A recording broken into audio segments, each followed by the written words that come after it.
Hello, everybody. What's up? What's up? What's up? Happy Monday. God, I can't believe it's Monday. Worst day of the... Actually, that's not the worst day of the week. That's tomorrow. Hello, guys. What's up? Hey, Cedric. Hey, Cara. Kenzie. Hey, Pika. What's up? Hey, Miguel. Hey, Kermie. Hey, Hannah. Jokaya. Jen. What's up? What's up? Hey, Rain. Hey, Cenero. They showed up. Pink Girl Gamer Jade, which I always have to say the whole name, of course. Yoshi. Wisman Sim. Hosty, Clary. Vovkin. Rempus. Kuros. What's up? What's up? What's up? How y'all doing on this lovely Monday? Did you have a nice weekend? Hey, lads. Hey, Kenzie. How are you today? I'm doing good. I was a little bit sick. I don't want to say I wasn't sick, but I didn't feel that well yesterday. It's a lot better today. Thank you so much for the 37 months. I appreciate that. Happy Monday anniversary. Thank you so much. How was your weekend, Sim? Why is there no sound and alerts? Did you hear it?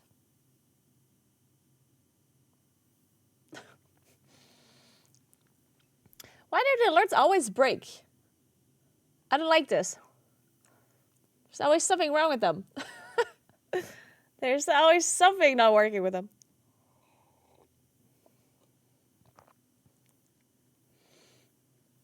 Hey, Kyler, what's up? What's up? You did have a nice weekend and now I have to go to work? Ah, rip. Well, I hope your day at work is going to go by as quick as possible. I hope it's not going to be too bad. Hey, Rassia, good morning, good morning. Hey, Lanya, what's up, what's up?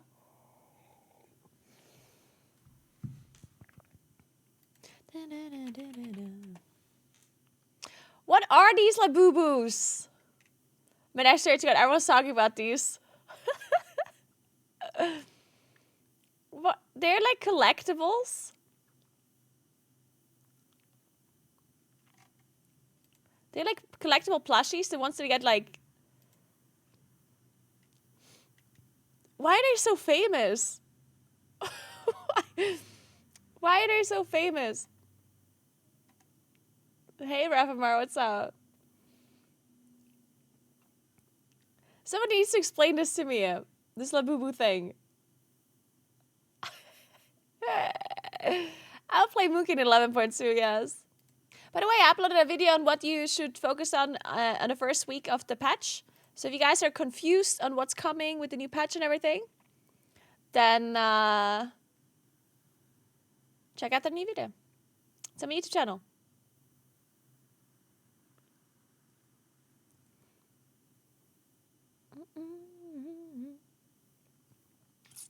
Hey, Asri, thank you so much for Prime. Welcome in. Thank you, thank you, thank you.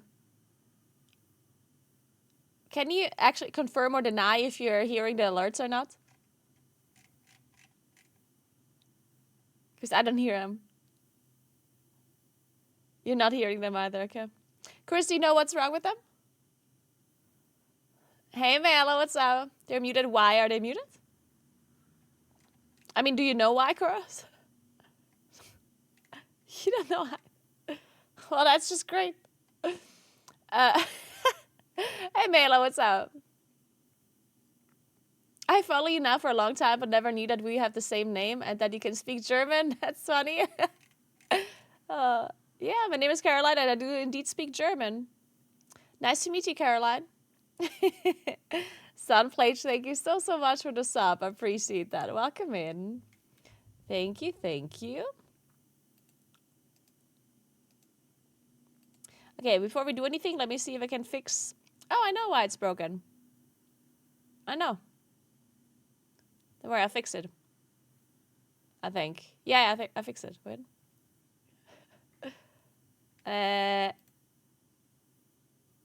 It should work now, I think. Probably. The likelihood of it being fixed is 90%. With Labubu, Lisa from... Oh, it's a Lisa thing! Basically, wore the plastic keyring in 2024. And then since then, they've grown in popularity. Now it's kind of insane and it's just a hype thing that will die down, but for now it's wild. They're just cute trinkets to collect. Okay, that's actually amazing. Dude, I love Lisa. Lisa is literally the best. I love her so much. What? She's just perfect. Everything about her. If Lisa has Labubus, then I need a Labubu too. I don't think you can get them anywhere here. I have not seen them anywhere. What if I am the one importing Labubus here to South Tyrol and selling them? Then I have Labubus myself and I can sell them at the same time. Just like a win-win. Hey, Wide, what's up? How are you doing? Good morning, Orlaith. Hello, hello.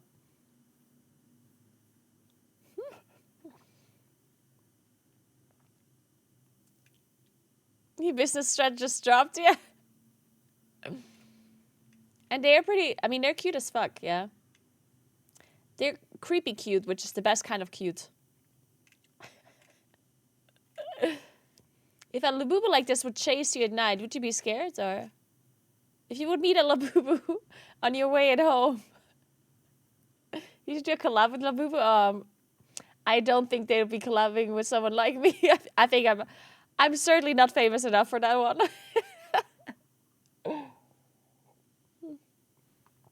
Yeah, that 11.2 guide was lit. Thanks.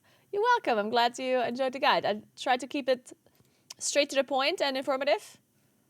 Because I do always appreciate that in other people's guides. So I hope you learned a thing or two. But yeah, the plan for today is that we are prepping for 11.2 since that one, it's coming out tomorrow already. Of course, at an A. So we need to make sure we are prepared. We have our bags cleaned, our characters ready. So let's do that together. Technically speaking, I would need to farm some Valor, but you can get quite a bit of Valor in the first week. So maybe I don't have to do that. We'll see.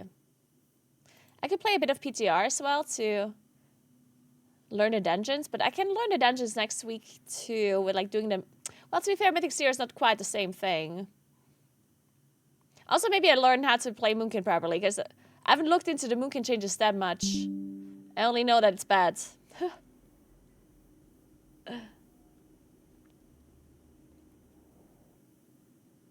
Also have a new monitor now. I finally have my third monitor back. There was a while where I only had 2 monitors because my third one's broken. And now I ordered another one. Finally, I can see again.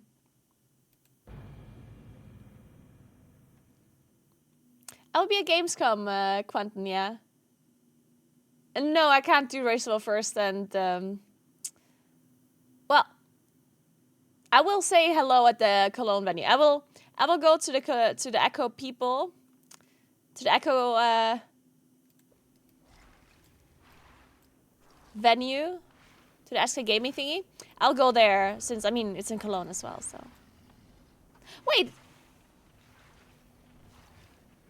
Wait, so can people like come and watch the Echo thing? Like the Echo Racewell first? I heard about something like that, but I'm not sure if it's true. Like, can people actually comment? Oh, there's a watch party in day 1. Well, what do you mean watch party? Like, I mean like in the venue, like in real life. To me, a watch party is online. Okay, so they're actually doing like a proper, like a viewing party, I guess. Or like, basically you can go there in real life. Good morning, Victor. What's up? I'm good. How are you? Interesting. So the 22nd. 22nd.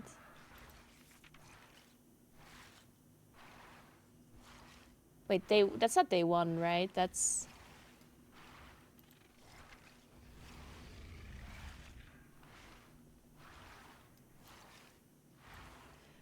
Oh, did they do 22nd?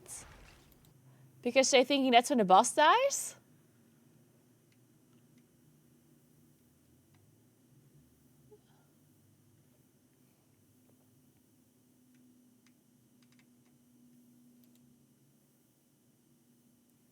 Interesting. So they're doing it on 22nd of August, which is like, what? It's 7 days, 7, 8, 9. That's 10 days after Mythic comes out, which is funny because what if the boss dies before? What if the boss dies 2 days before? Oh no. But this is still very cool. Unfortunately, I probably can't do the watch party myself. Because at that point, I'm already... No, wait, let me think. When is Gamescom? Yeah, that's in the middle of Gamescom, right? Yeah. I'm gonna be working that day. Yeah, 22nd is Gamescom, yeah.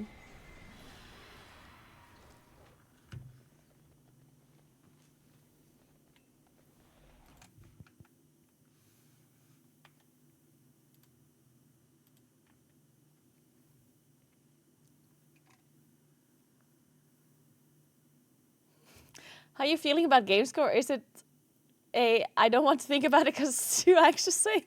I don't really know. I haven't really thought about it just yet. At least not properly. The one thing I do want to make sure is that I'm like as prepared as I can, but the thing is I haven't really received much information yet. So even like I can't really prep anything. So I don't know what to do. I can't prepare anything. So I guess what happens happens. Like if they're not giving me anything to prepare, then I can't prepare. I could prepare the dungeons more, like learn more about the dungeons and stuff, but I'll do that anyway, I guess. That's something I want to do anyway. So you pay 25 euros to enter? Wait, now I'm confused. Okay, I'm reading this. Let me read this.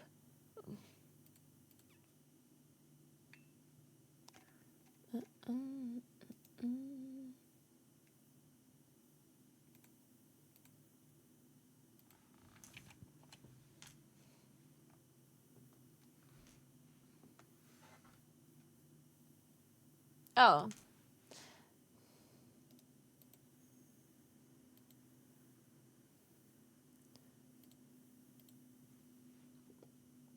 There, okay. So Echo Race will first watch party. We are hosting a watch party for the first time at the SK Gaming Magenta facility in Cologne, perfectly timed with other events. I guess they assume Gamescom. With exclusive merch, a backstage tour, WoW activities and mini games, and of course supporting Echo with fellow fans.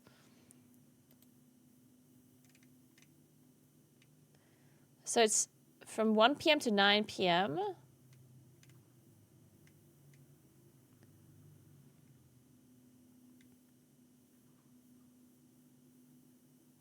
Ground floor, enjoy the race with fellow WoW Echo fans through a massive screen. Will first Dimensions live. Join us deep into the second week with a high potential of Dimensions to be going down during this time. Yeah, that's the thing, right? That's actually very cool because it is very possible that it's gonna die during that time. That is actually pretty crazy. But it's also possible that the boss is already dead at that point.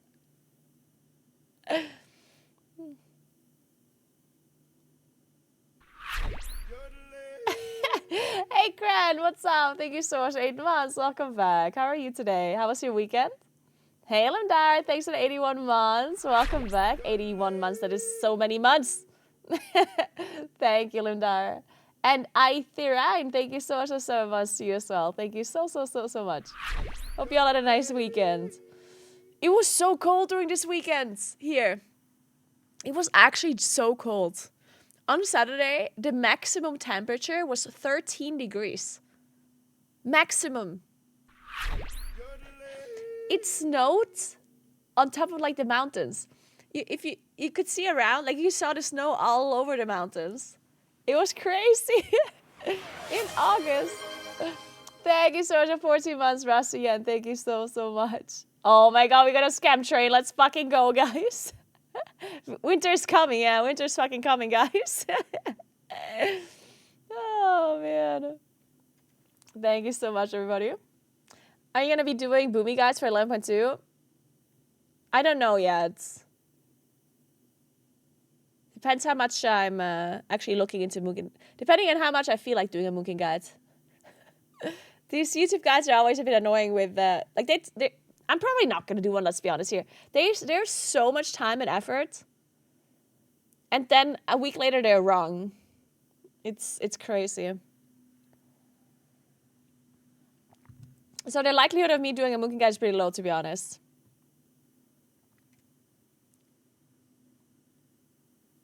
It sucks when you see snow in August, yeah. Give me a sec, I need to change the colors on this monitor. There's like... This monitor is doing something weird with the colors.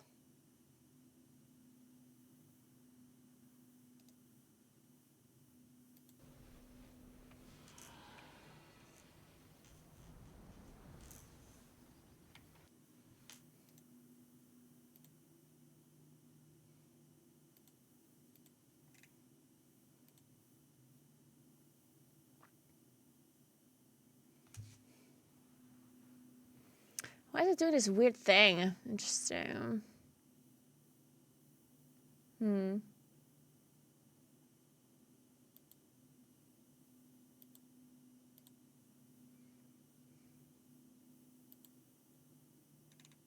Whatever, I'll fix this afterwards.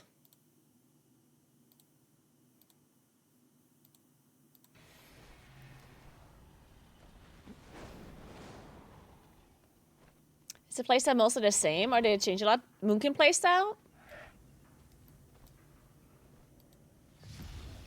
I mean, it's pretty much the same. But, I mean, we have a new set bonus and stuff, right? So, obviously, we'll change it a little bit, but not like anything drastic. Cartoon, thank you so much for 99 months. Let's fucking go. Almost 100. Holy shit. Thank you so much, Cartoon. Came to see Guide for week 1. Always watch them. I hope you keep them up always. I will try. I will try. So, let's play video games, guys.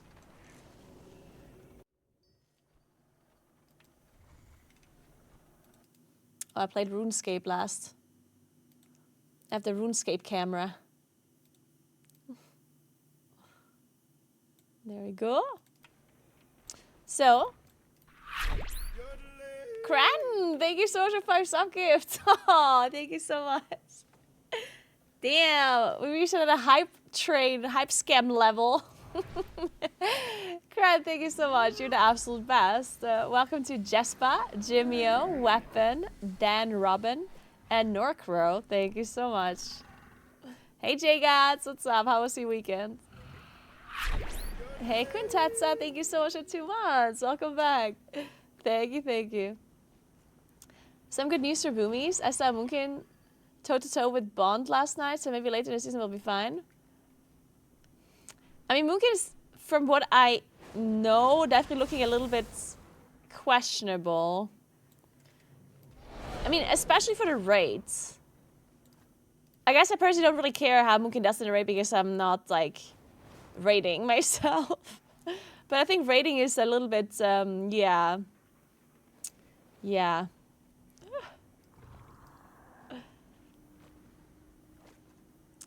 Alerts are not on screen, you're saying? Because they're disabled. Did you... Somebody disabled them at some point. Somehow.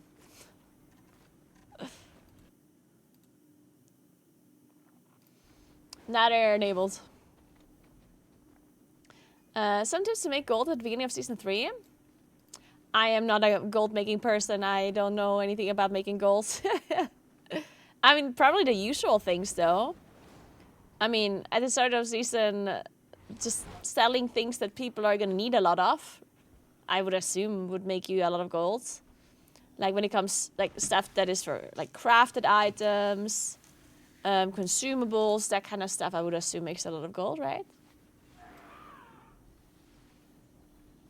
The allergies killing me though. How was yours? Ah, fuck. Yeah, allergies are the worst. Actually, the worst thing, like, I would be so mad if I had like allergies and I wouldn't be able to go outside whenever there's like pollen season and whatnot, because that's like the time where you want to be outside the most. And then you can't. It's the worst. I don't think that'll make you feel better, by the way. But I had to say it. I do feel bad for you. Is the new patch tomorrow ready? Yes, it is, Vikatoru. Yeah, it's crazy, right?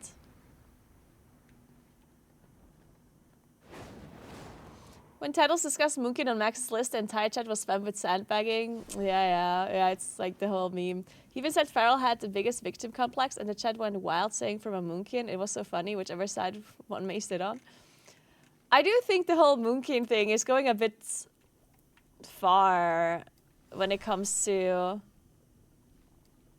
like people memeing. Because, I mean, the thing is, the people that are memeing Moonkin nowadays, they don't know shit. Like it's such a mainstream thing to like make fun of Moonkin players and like just disregard everything that they say, which is actually kind of hilarious and ironic, really, because Moonkin theory crafters are one of the best like theory crafters from any spec, really. So Moonkins usually know a lot about their spec. And I think that's partially the reason why there is a lot of hate that has gathered, because people... Okay, let me explain something.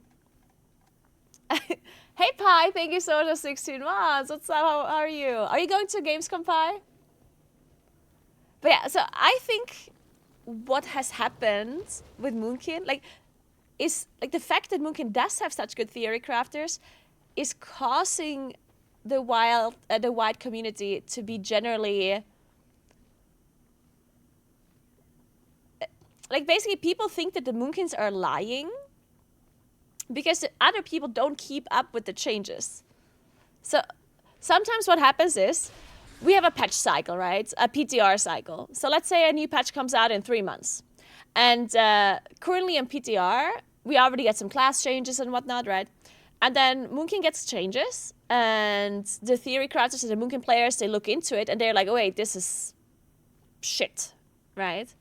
And then the Moonkins will talk about what is currently shit on the PTR, which has nothing to do with live service, right? Like, they're just basically giving feedback, where it's like, hey, at Blizzard, this part that you're changing on the PTR is kind of bad. It's like, Moonkin does like 50% of damage of like what we did on live. Like, this is messed up, right?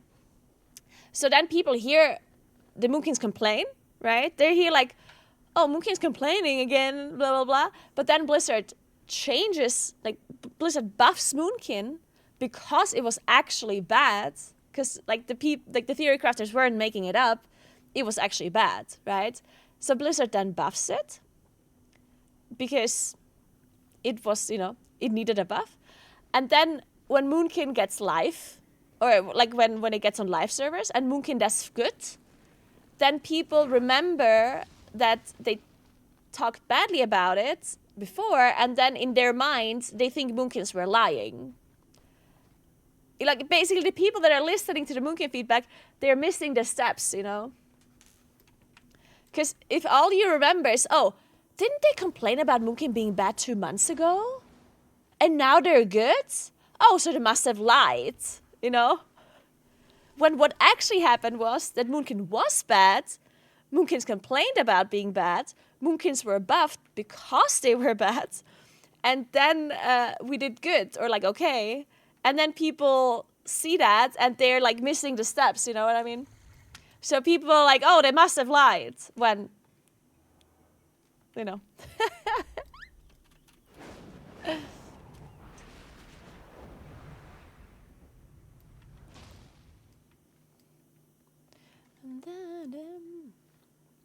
Sounds like a theory crafters gap.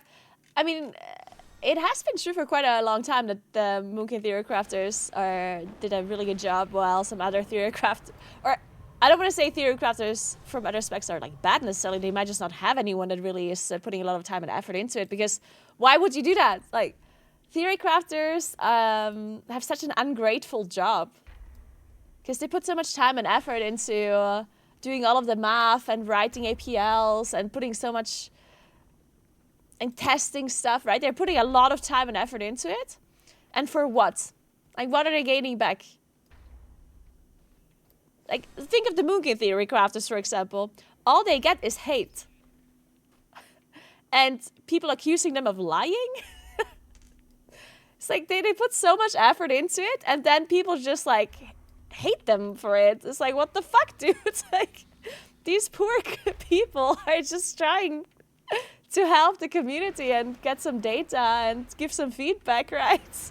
And all they get is hate. Oh, it's really ungrateful.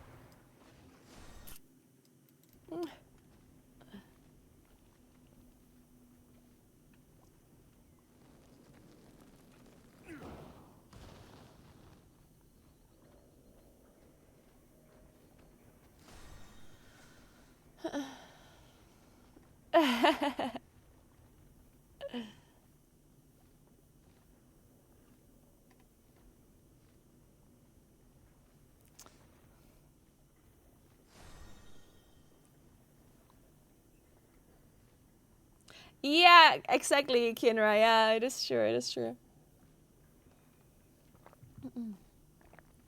But yeah, like the problem with the Moonkin hate nowadays is that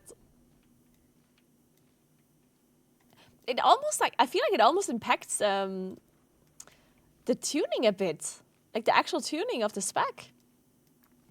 Because if Blizzard buffs Moonkin, even if it is a warranted buff, the community is like really upset about it. Even though they like, if Moonkin just gets buffed for whatever reason, doesn't matter if they're like doing 50% less damage than everyone else, people are upset about it because people don't think Moonkins deserve any buff whatsoever for whatever reason. Honestly, like I don't. The Moonkin hate goes so deep that people or the general community doesn't want Moonkins to be even doing average damage. So I feel like it does affect Blizzard balancing team sometimes. Because if they know, hey, they're gonna hate us if we buff Moonkin, maybe we just leave them be bad. And for some reason, there's like this misconception that Moonkin has been doing well lately when Moonkin actually has been pretty shit in the raid for quite a long time now. I don't remember the last time when Moonkin was actually good in the raid. So I don't know why people think Moonkin is doing good in the raid. Maybe it's people always like mixing up raiding and then plus. Because of course Moonkin has been doing good in the plus some seasons. Also not like an extreme... It's not like Moonkin is a mage or anything, right? Like Moonkin is sometimes good in the plus. But not necessarily like out of the ordinary. You know, it's like not like mage levels of good. But in the raid, Moonkin specifically has been pretty shit. But maybe people are just like, I don't know. Hey Winnie, what's up? Thank you so much for 43 months. What's up?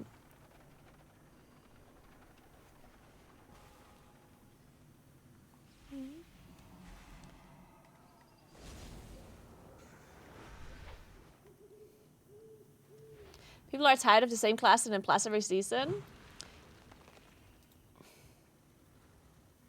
Yeah, but I mean, even like Moonkin is not always good in plus, yeah. Like Moonkin is not always meta. So certainly more meta than other specs, of course. But yeah, it's still not the same. Like, still not a thing where you say Moonkin is meta every season. Like, I wouldn't necessarily. I don't think that's true.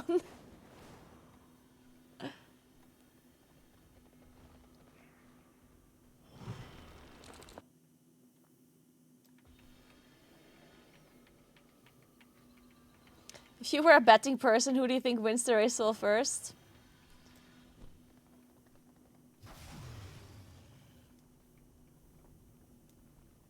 I mean, have to go with Liquid, right? If you would bet money on it, it's obviously anyone can win. Like, and when I say anyone, I mean Echo or Liquid. So that's not quite anyone. Like, obviously Liquid or Echo, in my opinion, are incredibly close, and like either of them can win without it being like any like big deal or upset or anything, right? But if I was a betting person and I would have to bet money on it, then I would go with Liquid. Just because, I mean, they won the last one, the one before. Like, Liquid has been pretty dominant if you look at the last race. So betting against them would be foolish.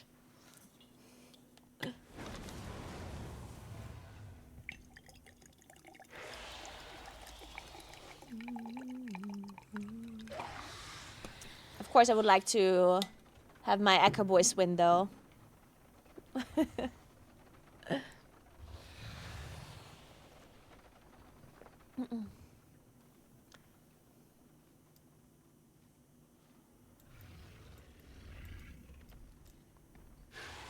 How many hours until the launch? For EU, it's still a whole day. I don't want to count it in hours. It is Wednesday, whenever the servers come up. In the morning at some point.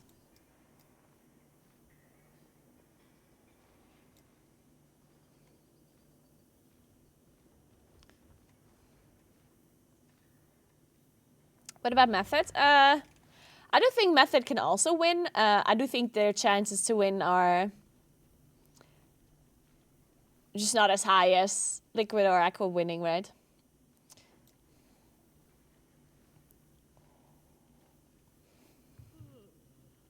Is the raid out this week? No, we don't get the raid this week, no.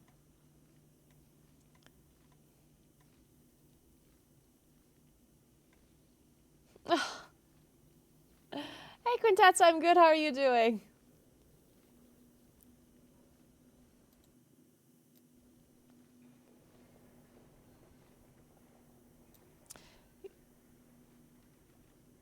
Method aren't meeting in person this time? What? Really? Wait, Method doesn't have a venue? No, wait, that's... Or... Oh, you're saying that they cast from a venue, but the players are not there?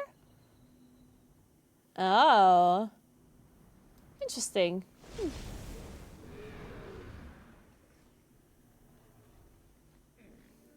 I will visit the Echo venue before Gamescom, not after. Before, probably. I mean, after Gamescom... Well...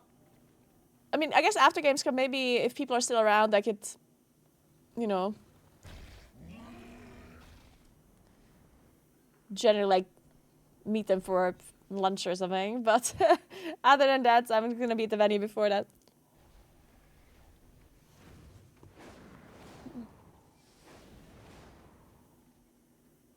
Method is strong this year with all the people joined. Yeah, no.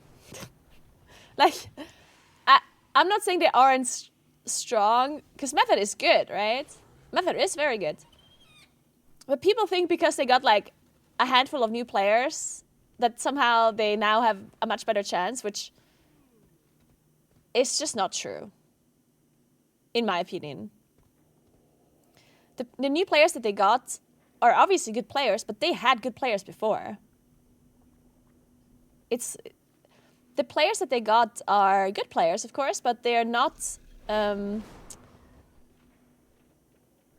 like people think that somehow the people that like think of it as like a football team, right? When players go from one football team to the other, yes, of course, like having good players move from one team to the other, like that is a big deal, right? Of course. But in the end, is it gonna, like, is one player going from one team to the other gonna completely change everything? Probably not. Unless, of course, that player is, like, by far the best player in the world, right? Like, if you have, like, some super insane player that goes from one team to the other, that's gonna be, like, having a big impact. But if you just trade one player with an equal skill level to another team, like, it's not gonna make that big of a difference, yeah.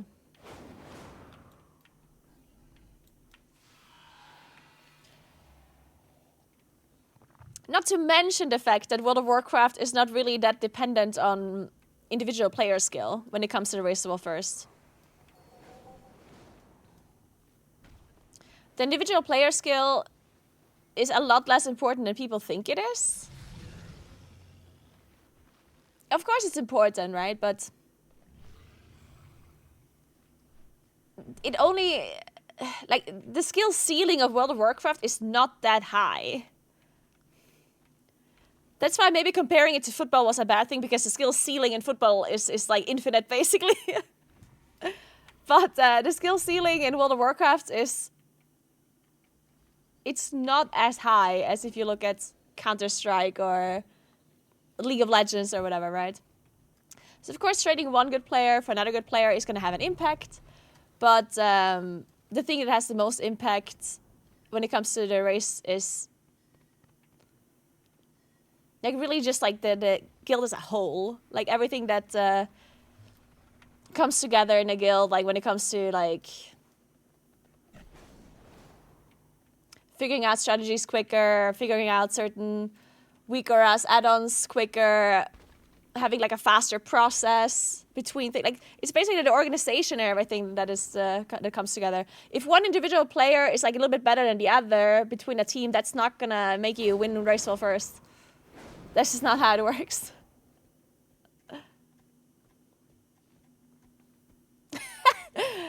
Hey, GB. What the fuck? You're supposed to be our supporter? What do you mean? What do you want me to say? Wait, okay. What do you want me to say, GB?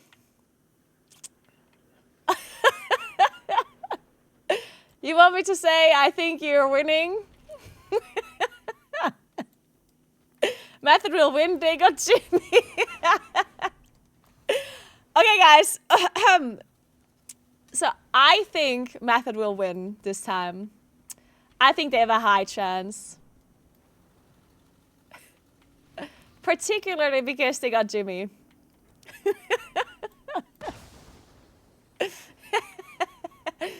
Jimmy will carry them to victory.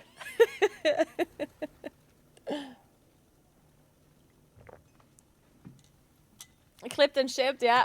Well, that's a good thing. You should clip how I say all the different things, then no matter who wins, I will always have a clip that is correct. So now I will say, guys, Echo will win 100%. There's absolutely no doubt in my mind that Echo will win. Somebody clip it, please.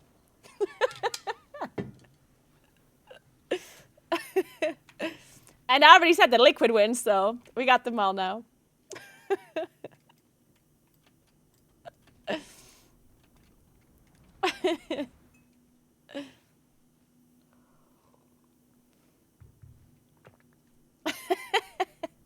Do Pop-Tart corn dogs?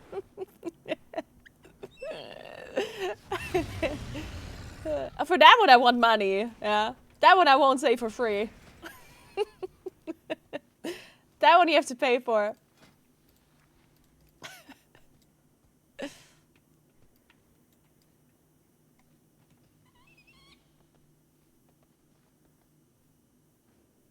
I used to be responsible for the conference TV room in the Scottish government, and the politicians would record all scenarios of outcomes for things to use. I mean, it makes sense, though, that you would do that beforehand, right? I had to do the same thing, actually, once. I remember. Dude, I remember. I was recording something for a video, and I had to pretend Liquid won the race, and then once I had to pretend they lost. And then I had to say something. I think it was for a Blizzard video, even. Like, Blizzard did some video about, like, the race will first. I don't remember. I do remember I had to record 2 different takes, though.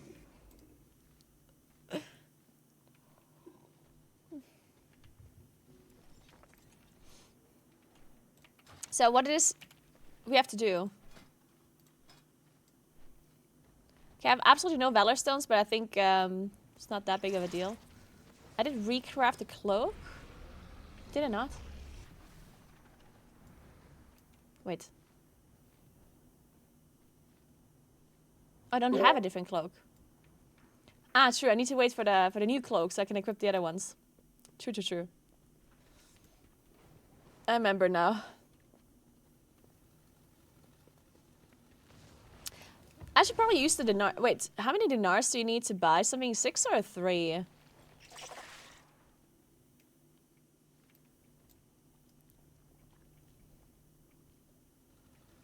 3, okay. I don't think I can buy anything that I even need, though. Maybe just buy a ring so I don't have to equip this ugly ring.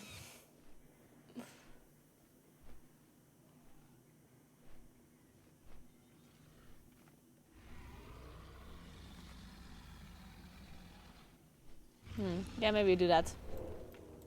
Where's the vendor? What's up? Oh. That's the guy. Wait, can I even buy a ring? Or can you only buy trinkets?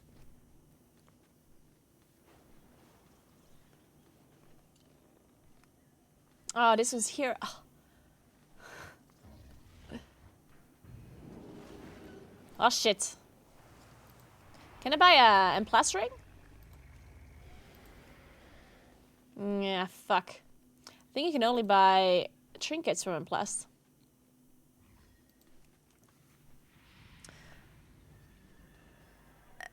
Most important question coming here. Who do you want to win? But I don't know. I think I want Echo to win. Because I'm going to be in Cologne. And I'm going to come to the Echo venue. And I do love the Echo people. But then at the same time, I honestly... Like, I'm not just saying this because you're here now, because I don't necessarily care about your feelings, Jimmy. I'm gonna have to be honest here. But I do think that method winning would be really funny. I think method winning would be such a cool thing for the Raceable First, like, community as a whole. I think it would be cool. First of all, I think people in method would be much happier than Echo or Liquid would ever be, right? I think if method wins... Like, the people in Method would be so fucking happy. I think that would be cool as fuck. I'd be very happy for them overall if they would win. And in addition, I think it would be really cool for the race overall if Method wins, because then it's not always Echo or Liquid, right? Because I feel like it's so old now that Echo or Liquid always wins. It's like, you know, sometimes, and I'm a caster, like I cast, I cast like almost every race, right? And sometimes I forgot who won. Because it's like, oh, it's either Liquid or it's Echo. It's like, you know, and then I forgot which race was even like, you know, I was like, did Liquid win that or was it Echo? Like, it's like in my mind, and I was just like, you know. So I feel like if Method would win a race, I think that'd be really cool overall. And again, I think the people in Method would be much happier than Echo or Liquid winning. I think, which I think would be cool. In the end, I don't care that much who wins for me personally, because there's people in all three guilds that I like and that I would want to win, you know. So, in the end, for me personally, all of them can win, and I'd be happy for all of them. I know that's boring, but in the end, all of the players just moves from one guild to the other, right?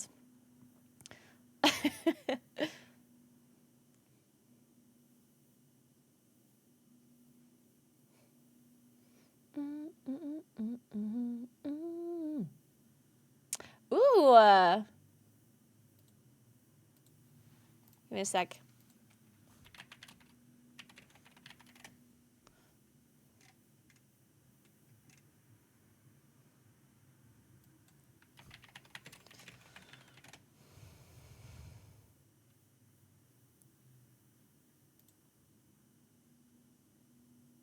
Dun, dun, dun, dun.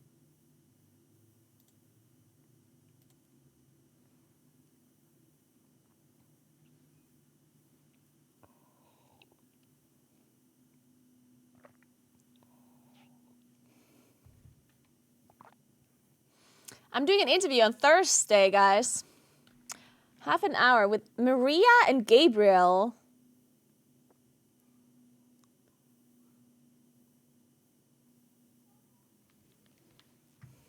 Which Gabriel are we talking about here?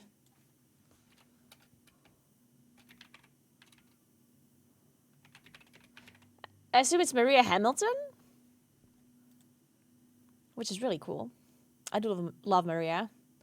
Maria is the best.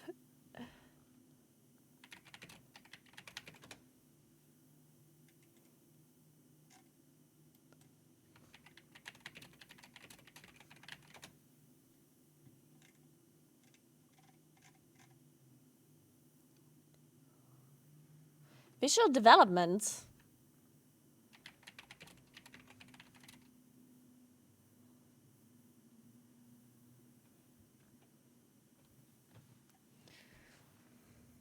Gabriel Valdivia?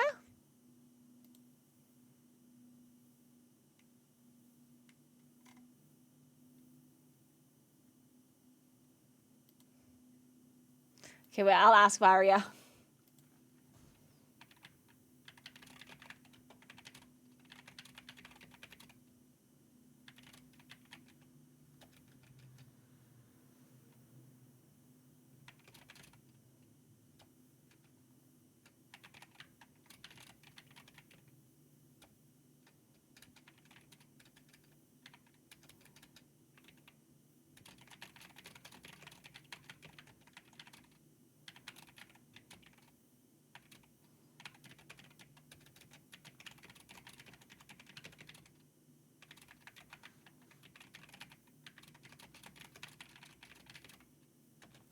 I'll just see ya.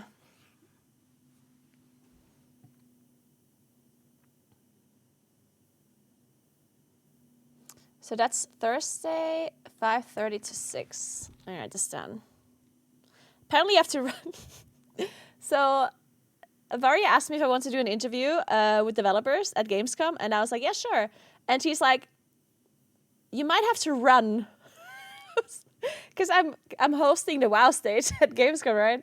And apparently my schedule is so tight that I might have to run from the World of Warcraft stage to the area where they have the interviews scheduled.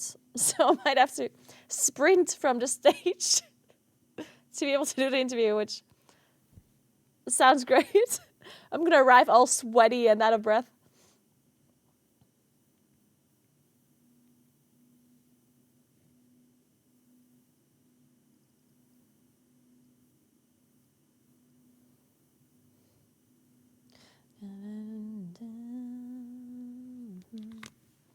Yeah, I'm gonna do some crowd surfing. Yeah.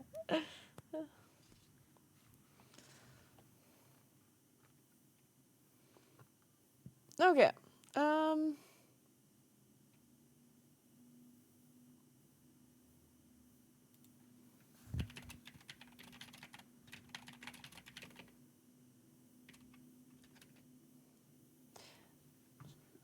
Next week. What's next week?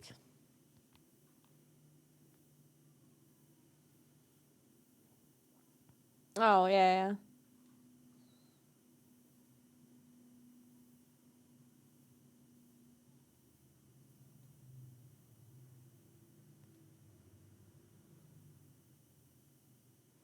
yeah. Okay.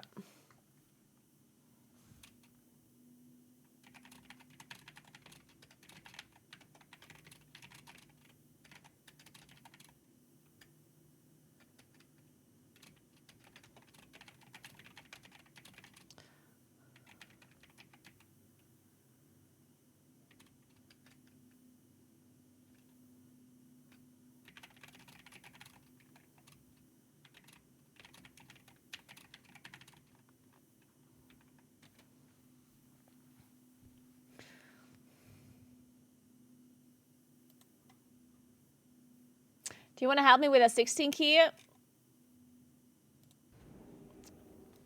I mean, not necessarily.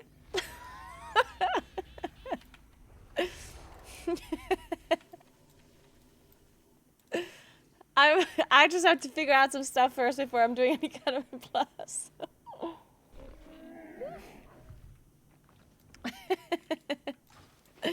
And no, I'm not playing MOP. I was thinking about playing it because it's the expansion that I actually liked a lot when it was live.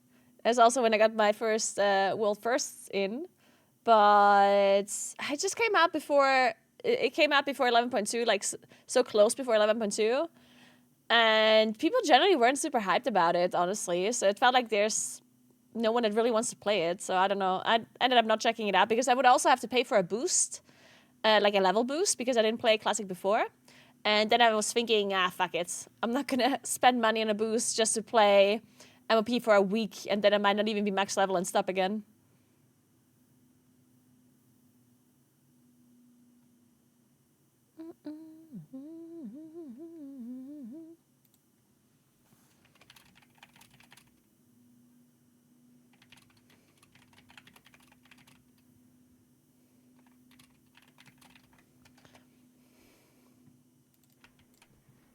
Hey Bethia, good morning, good morning. Happy Monday to you as well.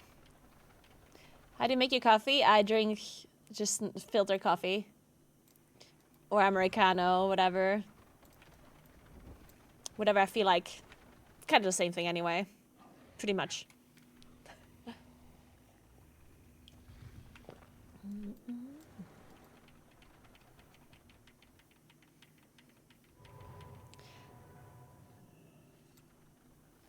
Like V60? Wait, what is V60? I think the fact most of the classic players are playing RuneScape instead of MLP says a lot about the viewers' optics of it as well. Yeah, that's what I was thinking too, yeah. Even the people that usually play classic are not really checking out MLP this time. It's strange because... yeah, I think what's going on with MLP is that it's too late of an expansion for like the classic viewer base. I think MLP might have been like that first expansion where it really like switched in a sense, you know? Where it went from like classic WoW to like more modern WoW, maybe. Of course, it was more gradual than that, but MLP really was like that one expansion where we had like all of this like try-hardy thing that was added to the game where people had to like really like play all day every day, do weekly quests, daily quests, reputation farm to get all of this stuff. Well, in the past, like before MLP, it felt a little bit more casual, you know? So maybe MLP is just not anymore for that classic audience.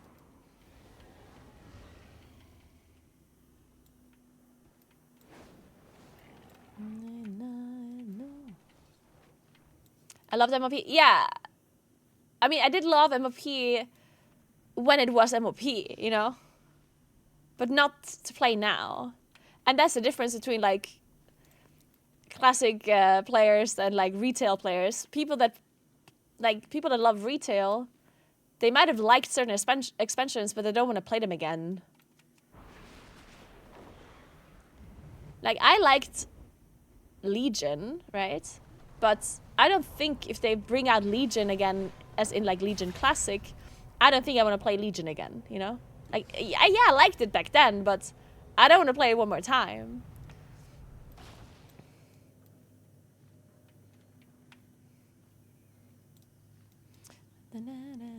So I think that's why maybe the Classic area, like the people that do love Classic, maybe their interest in MLP and onwards is like not enough anymore to carry Classic. Anyway, let's I think I want to play some PTR actually. Or should we?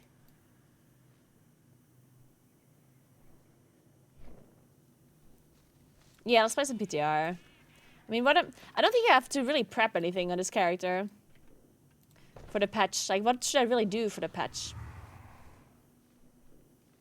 Nothing really. I could farm Valor Stones, but I don't need to. Not necessarily. Thank you so much for 42 months, gamer. What's up? Thank you, thank you, thank you. See, I don't need to really farm Valor because if I just do stuff next week, I should be fine. Right? Like from the campaign and stuff next week, I should be able to get enough Valor Stones. And also doing Mythic Zeros and Delves and stuff. I think. Dude, my colors on this monitor are so bad. I need to fix it. It's horrible.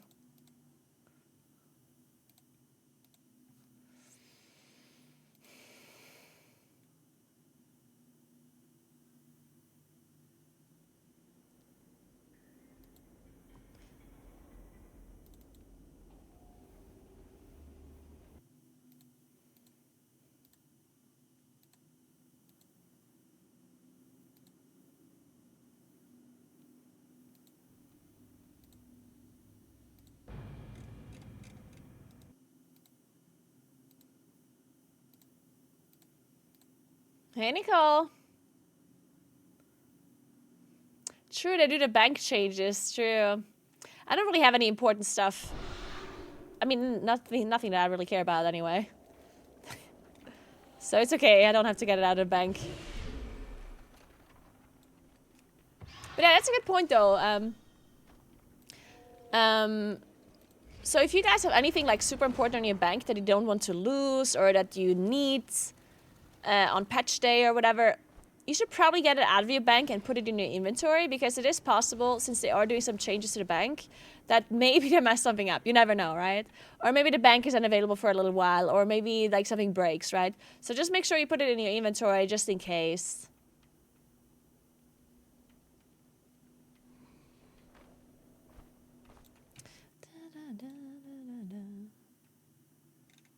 Guys, today somebody commented on our YouTube video that somebody commented on a YouTube video from me and said, "Oh man, she really overdid it with the Botox." And I was like, man, that's kind of a compliment.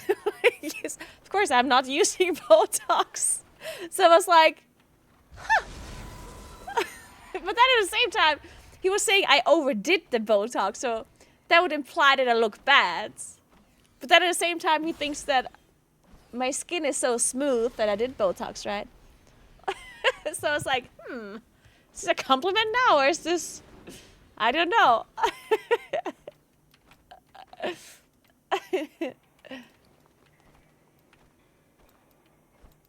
What hair dye is that?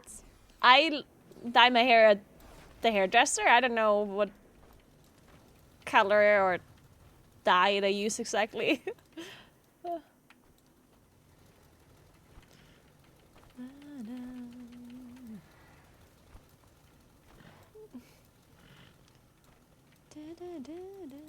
So, let's see if there's some keys to be done. Ooh, we can do Arakara now. At least somebody's doing Arakara, I guess. Maybe it was available the whole time. Priory. I guess I need... there's no tanks. Do I have Deserter, by the way? I don't.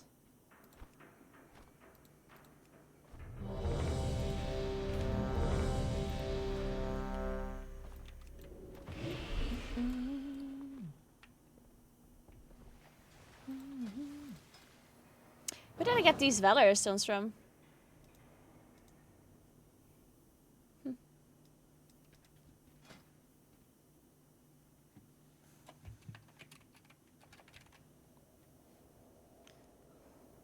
Will the weekly vault be scaled to 11.2 or no? No. The way the vault works is that you always get loot according to the content that you did to unlock the vault. How would I know? Yeah, because that's how the vault works. Like, you know how you're filling the vault up, right? Like when you do something, when you do a delve, when you do a dungeon, when you do the raid boss, you're filling up the vault with that content that you're doing. And the items that you gain out of the vault are always items that are related to the content that you did to unlock the vault. So if you're doing the current raid this week, the next week you'll get the items from the current raid as a reward. Like it always correlates to what it is that you did to unlock it. So of course you don't get 11.2 loot because you can't do 11.2 content now, right? You're welcome, Service Merv, no worries.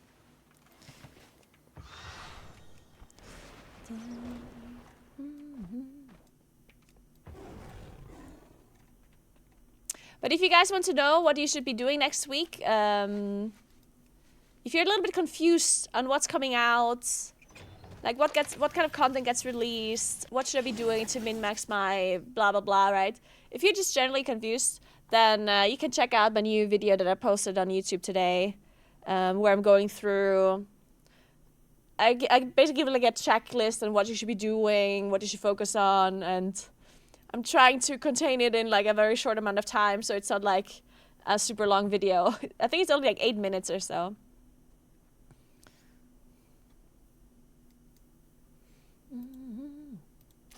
So check it out if you wanna. Hey Dumpling, oh my god, Idiot Dumpling, I love your name. I got an Idiot Dumpling. But I'm glad you liked the video. That's good to hear. I'm not sure I should come back for this patch. Are you excited about it? I mean, I personally am excited for the new Empress season, yeah. I mean, I'm not like insanely excited, honestly. Like, I'm not like, oh my god, this is gonna be like the most amazing thing. But I also don't have to be super excited for it because I don't have to invest much in it. You know what I mean, Max? Like, to me, the patch comes out, I play it. If I like it, I continue playing it. If I don't like it, I don't play. Like, that's how I see it. I personally don't need to... Like, I'm not losing anything to try out the patch. Because it's not an expansion that I have to pay for. I already am paying for the War Within, right? So when the patch gets released, I can just see if I like it. If I do, I will continue playing it. If I don't, I stop, right? There's not like some sort of like huge commitment that I have to sign up for. So if I were you, I would just play. Because what is there to lose, right? If anything, you lost like a couple of hours of playtime, which is not going to be the end of the world. And if you don't like it, you just stop. That's how I see it, at least. Thanks for 46 months, Bob. Thank you so much. Welcome back. Thank you, thank you.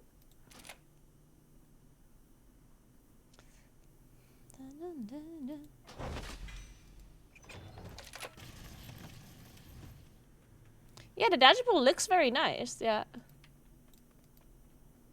If you don't like the patch, there's a lot of valleys to cycle. Exactly, yeah, that's what I'm thinking, right? If I'm not super into the patch, I'm just gonna cycle some valleys. Or play some old school RuneScape.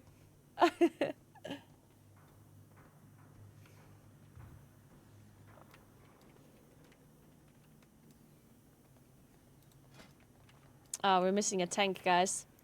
That might take some time.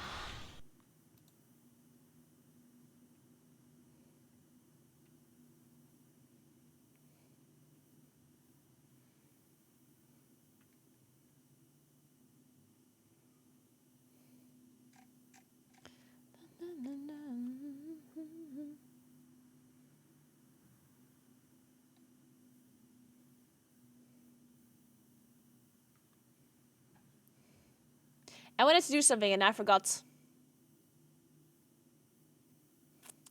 I wanted to check something in Discord. Oh god. Oh yeah, I remember now. The Moonkin thing.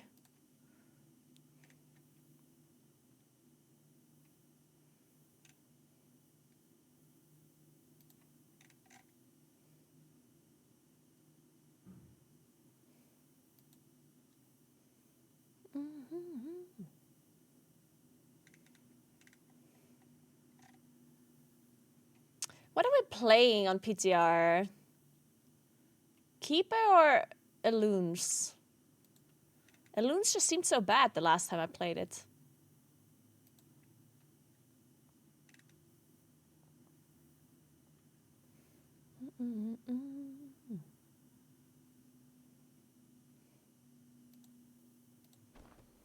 Let's try C again.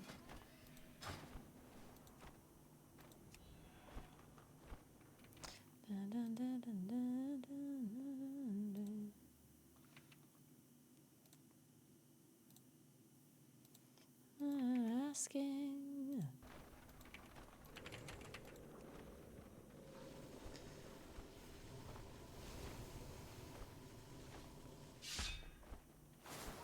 I did open the vault twice. If you don't open the vault once and then you basically complete the vault again, then you can open it twice. So like it banks up basically, you know?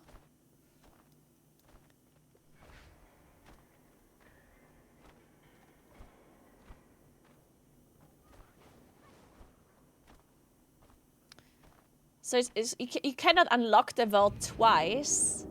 It's just if you're not opening it for a while, then you can open it again right afterwards. Like, it doesn't get lost. A per spec vault would slap. That's actually a... I mean, it would kind of be good, but at the same time, it would be like an additional chore that I wouldn't like. You know what I mean? Like, my first thought was like, oh, a spec-based vault would be cool.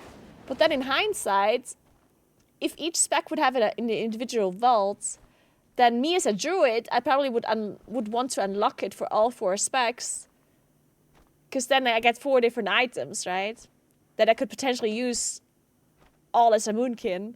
Because a lot of items can be used no matter what spec you are, right? So I wouldn't want that. Because then to really min-max, you would have to do 4 vaults. Yeah, it would be like playing 4 tunes, yeah. Hey, Lithy, what's up? I'm good, how are you? Have you ever done an arena with Peekaboo? Of course, I play arena with Peekaboo all the time. No, I did not play arena with Peekaboo before. Peekaboo plays on an A. I play an EU. Not that I would have played arena with him otherwise, but yeah. Hey, Mexico, what's up? Okay, let's see, what are we playing? So we're playing Mushrooms, we're playing Harmony Heavens, Incarn. Okay, so nothing. Oh god, this is gonna be real boring again, huh? Wait, I forgot what my set bonus does in Alloons. Starfire damage increased by. Oh yeah, it's this weird thing, yeah.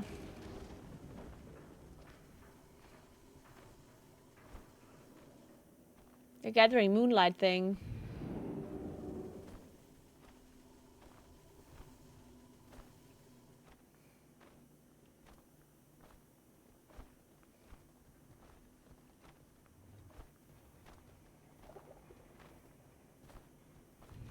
Yeah.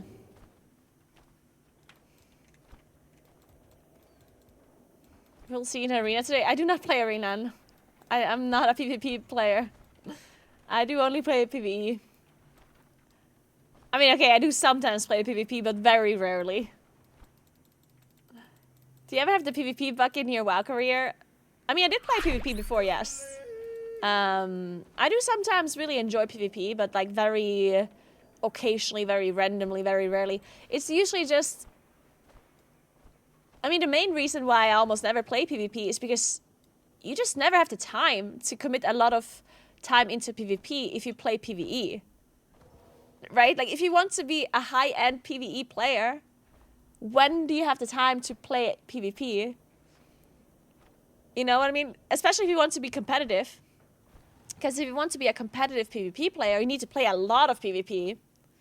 You can't just, like, play one arena game once in a while. Like, you actually need to play a lot to be able to be good, right? And the same goes for PvE. If you want to be good at M+, you need to play it a lot. So it's kind of hard to play both M+ and arena at, like, a competitive level. Like, that would be an insane amount of time commitment that most people just don't have.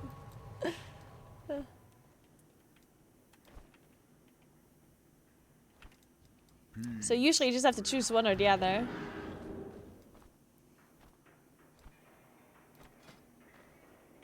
May the eternal sun shine upon thee.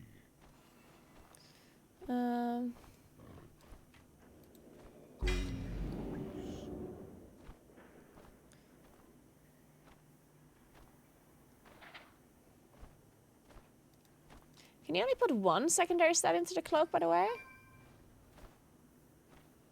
I guess so. I've been expecting you. Yeah, what do you want?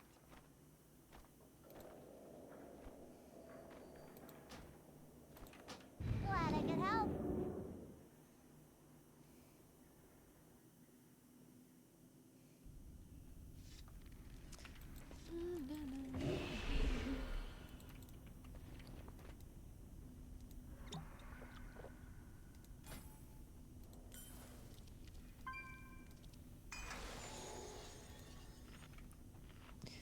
Does the Season 2 gear availability end with 11.2 or Season 3 start?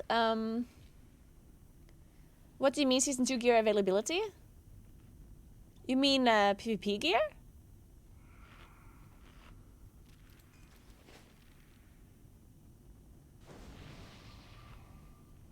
I actually don't know. I would assume it's... Oh, like Catalyst and stuff. Oh. Oh, that's a good question.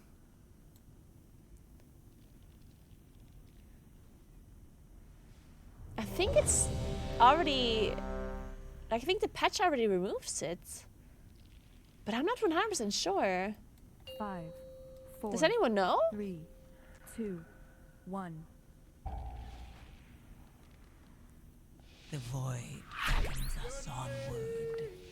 Hey, Rampapotamus, thank you so much for 3 months. Welcome back. Thank you, thank you.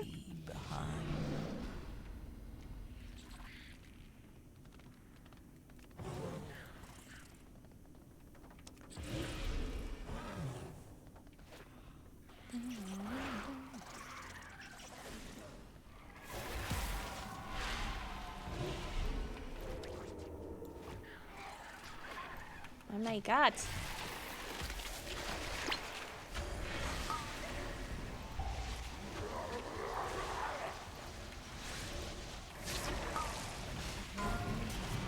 Your survival wasn't necessary.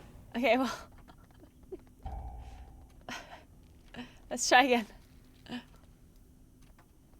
don't know why I had so much aggro. I did absolutely nothing at the start. I actually just like stood there and did nothing. I did shapeshift. Maybe the shapeshifting was too much.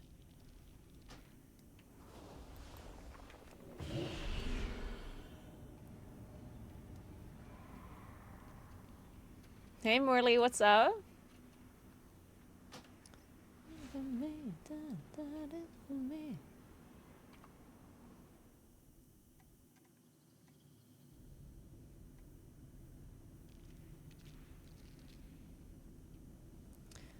Thinking Catalyst Season 2 game for free? Oh man, maybe actually. Yeah, actually that sounds correct. Yeah, so you can make sure you can get all of your transmogs and stuff, right?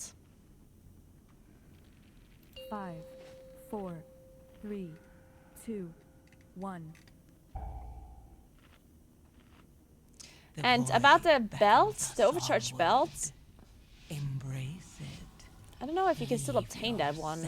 I mean, I kind of would assume you can, but maybe not.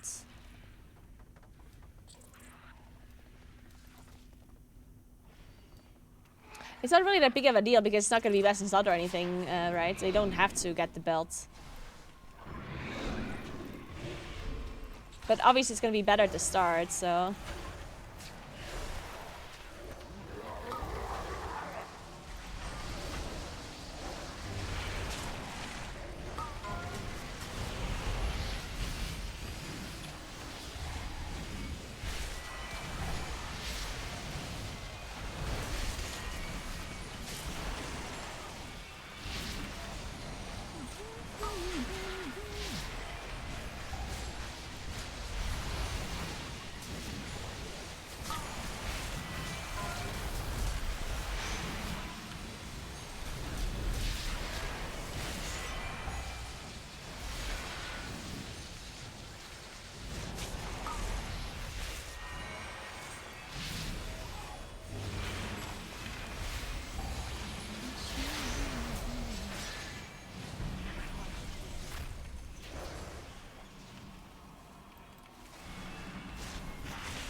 You can get the belt, but the mount from doing the ah, okay.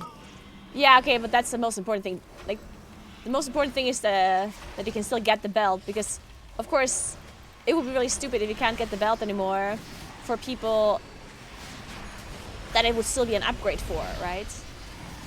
Because for quite a few people, it's going to be better than what they are capable of obtaining in a new patch. And then, of course, it would be good if they can still get that overcharged belt.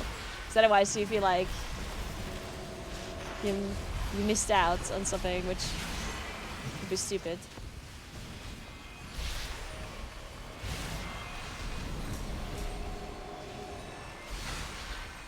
Yeah, it's kind of like the Siren Isle ring. Not that bad though, right? The Siren Isle ring was so good that it was best in slot for a lot of people for the whole patch long. But the belt is not going to be as bad. Like, it still will be good at the start, and people probably want to get it if they haven't played Season 2. But you will be replacing it eventually. which is better than what we had before, at least.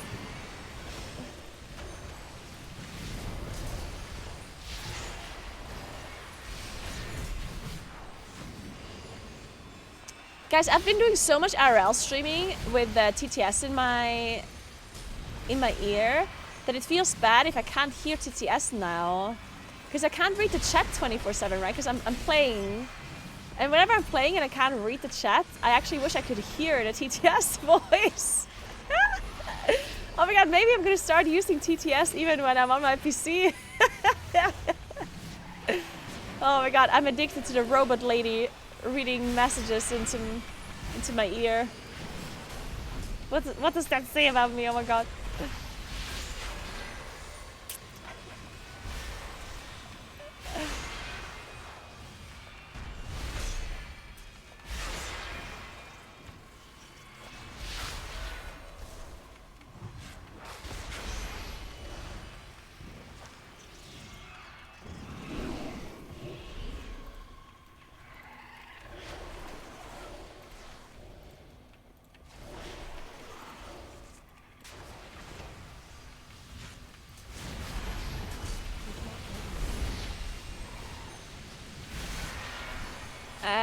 Mr. GM has a good video about what exactly, Nicole?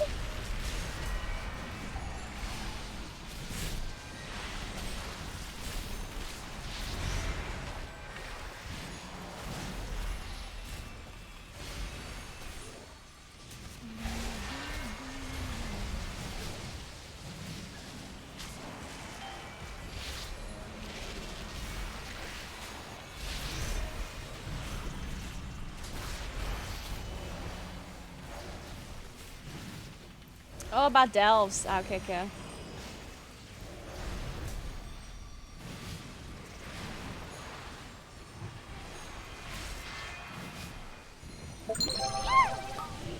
Hey, Stewie. Thank you so much for Prime. Thank you, thank you, thank you. Welcome in. Oh, shit.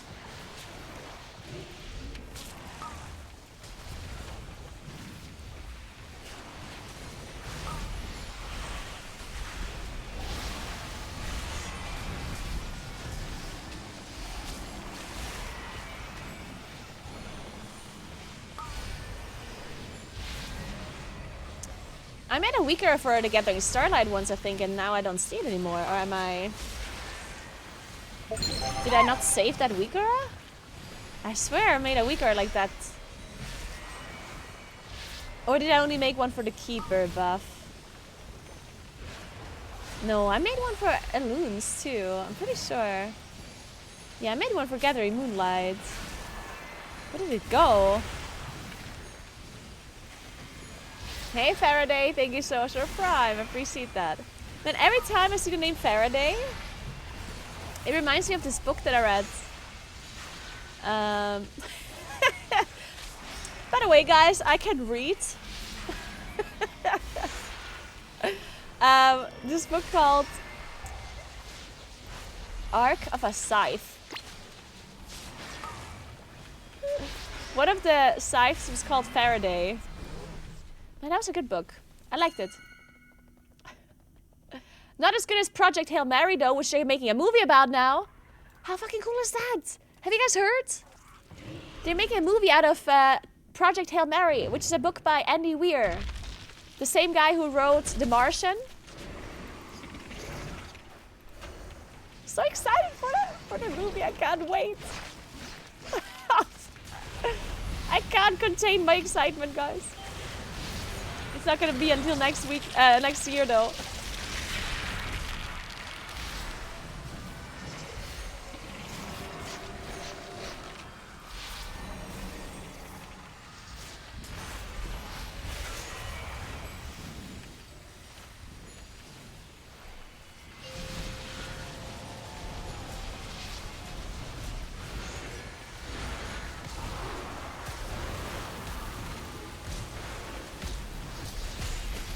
If you haven't read the book or listened to the audiobook, it's a really good audiobook too. If you're not into reading, or if you don't know how to read, I don't know, then you can check out the audiobook version of it. It's very nice.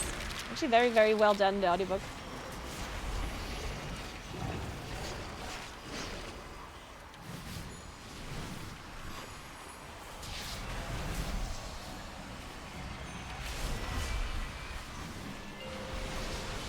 are these sphinx on the ground, by the way?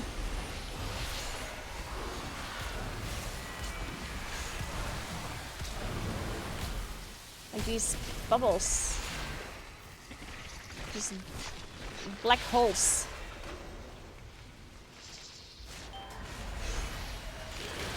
Yeah, Andy Weir has this one book called The Egg. I haven't read that one yet, actually. Is it actually good?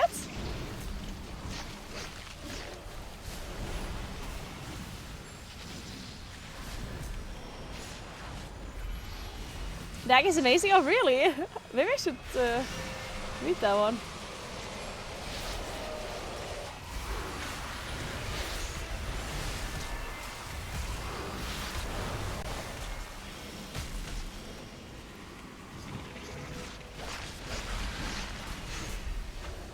The Egg is by Andy Weir, yes.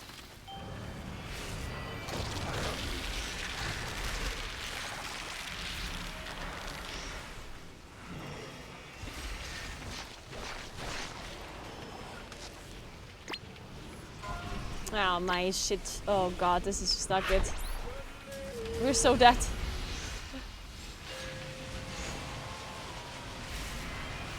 Okay, we're already gone. Your survival wasn't necessary.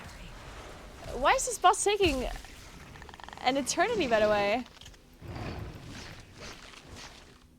I feel like this is like taking much longer than what it's supposed to be. Hey Kagara, thank you so much for 21 months. What's up? How are you doing?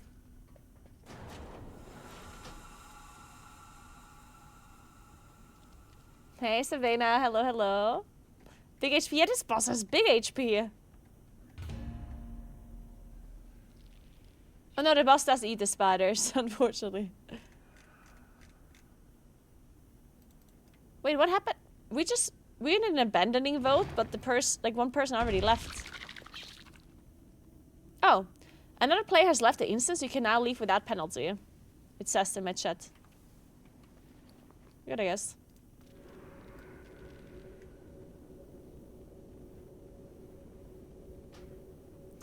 Just home from work. Welcome home, Kagara.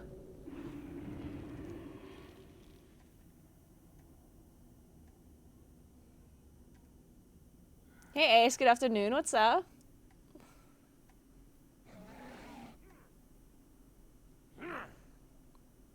Ich wollte eigentlich noch was dazu schreiben. Danke für die letzten Wochen IRL-Streams. Muss aber sagen, ich verstehe dein Englisch besser als dein Deutsch. Grüße aus Norddeutschland. Wow! Unbelievable. They're saying they're understanding my English better than my German.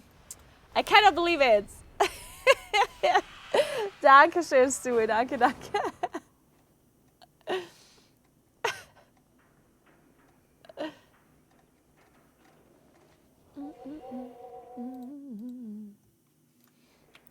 Going to Germany? Oh, nice, Moomin. To Gamescom or something else?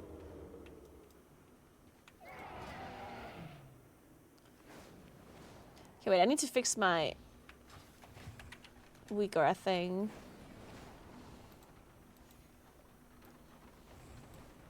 Trigger. Or a player? Oh, that's a Dryad, okay.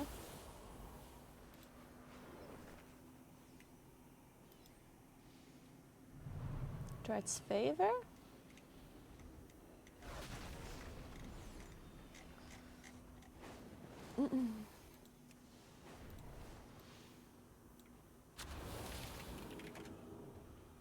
Oh, wait, I just need 2-piece.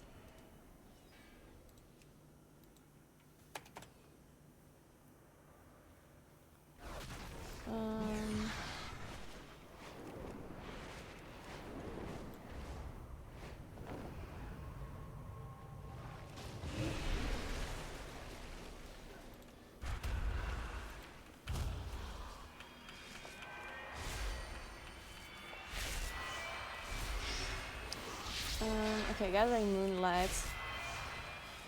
1, 2, 3, 6, 9, 8, 9. 1, 2, 3, 6, 8, 9, 8, 9? 6, 9, 8, 9. 1, 2, 3, 6, 9, 8, 9. 1, 2, 3, 6, 9, 8, 9.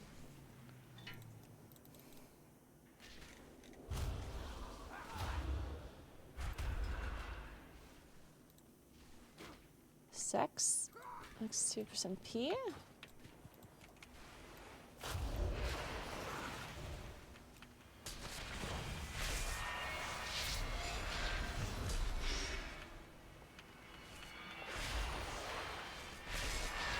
There it is. Very good.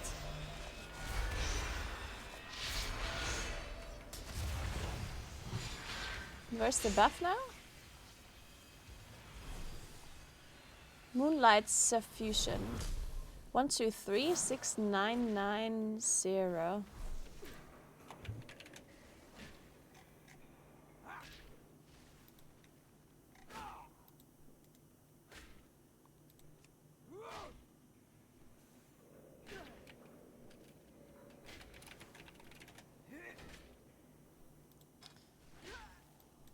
One, 2, 3, 6, 9, 9, 0. I actually need to switch them around.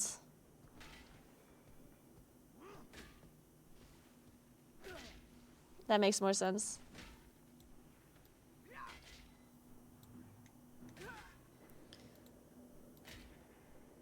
Wait, copy display. Paste. Copy display.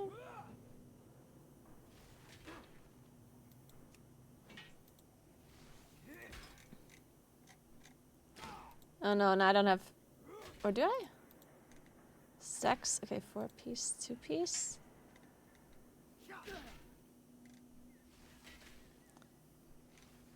Text. What does the 4-piece do again? Wait, 2-piece is the dry, it's just being up, and 4-piece is...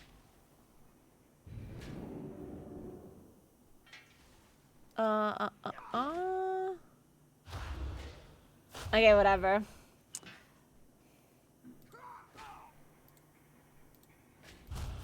So for 2-piece, I need stacks and the duration. So I need to add %P, %S. You know what? I think I'll just do it this way. Copy display. And now I'll just move it down.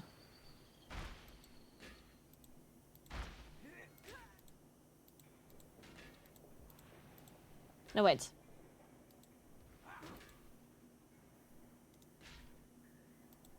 There we go. Okay, so this needs to move up. Let's see it.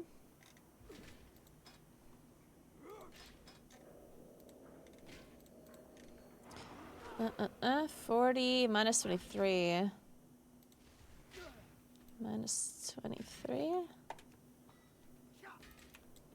let's see if that works now. It is too far away.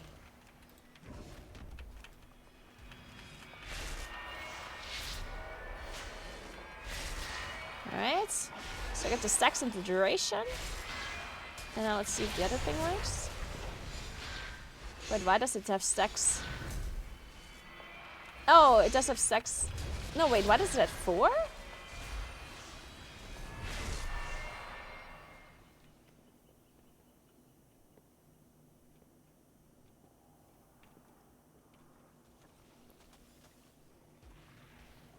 Huh? I thought it captured 3. Does it not? Hey Lisa, what's up? How are you?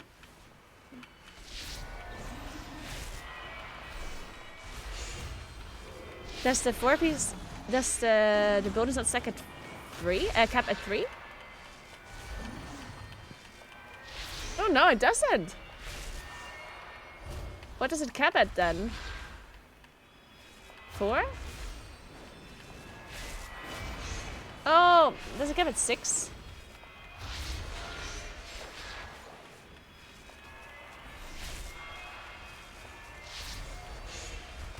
Oh, it caps at 6. Okay. Okay.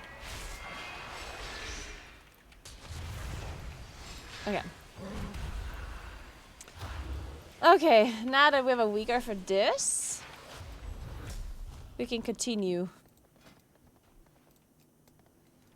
Let me see if I find a key to do. Oh, I'm lagging. What is it we want to do?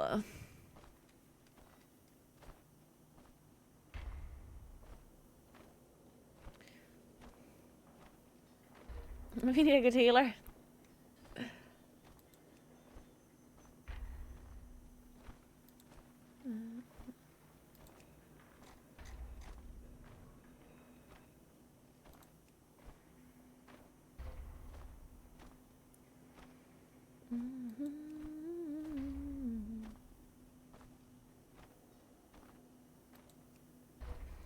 $17 hulls, that seems like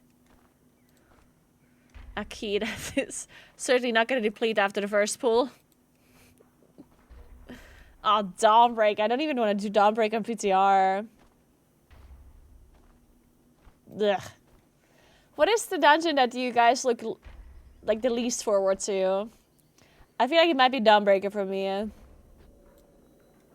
Dawnbreaker I definitely am not a big fan of. Actually, maybe Arakara is worse. Maybe it is worse.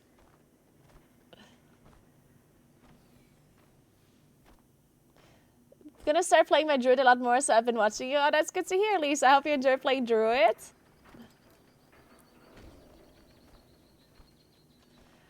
Oh, you guys are saying Priory because we just did Priory. I guess that's true. Yeah. Doing the same dungeon again. Well, I don't really mind it though, because I did like Priory quite a bit. Did they change something in Priory at least when it comes to like balancing the like mobs, or did they just leave it the exact way it is?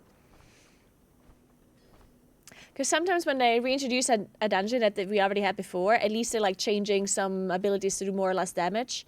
Because then it changes the way you play the dungeon, like which mobs you pull and stuff. And if that changes, then that's something at least, right?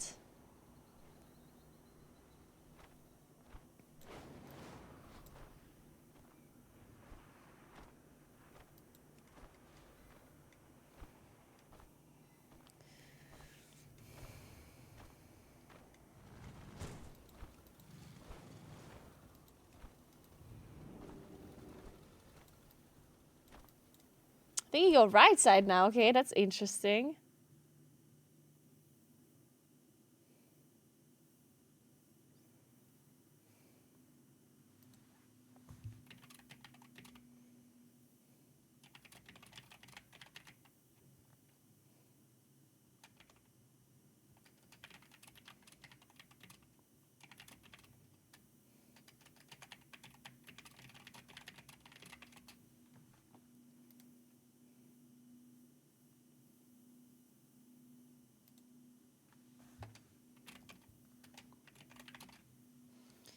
One sec.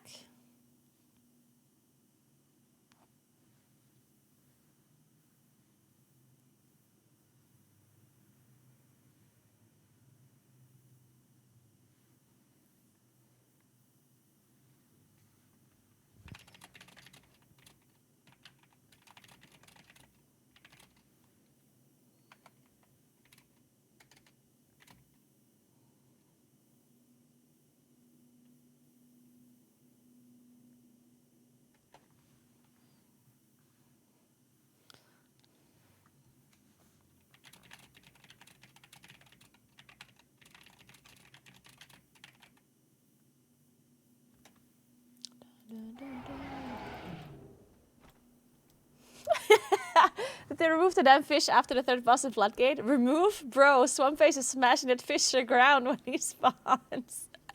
Honestly, I do feel bad. I think this is just not cool, honestly. Poor Bubbles. Hashtag justice for Bubbles. I think this is just not okay. I'm gonna have a dev interview, and I should be asking about Bubbles. I'll see what they have to say about this.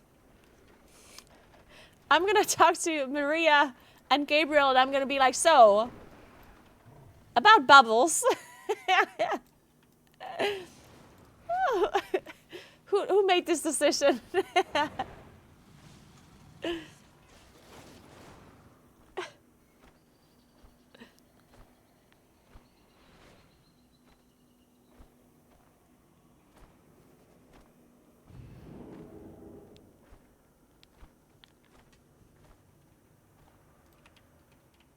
When I just started with a character, did you craft things or just wait? I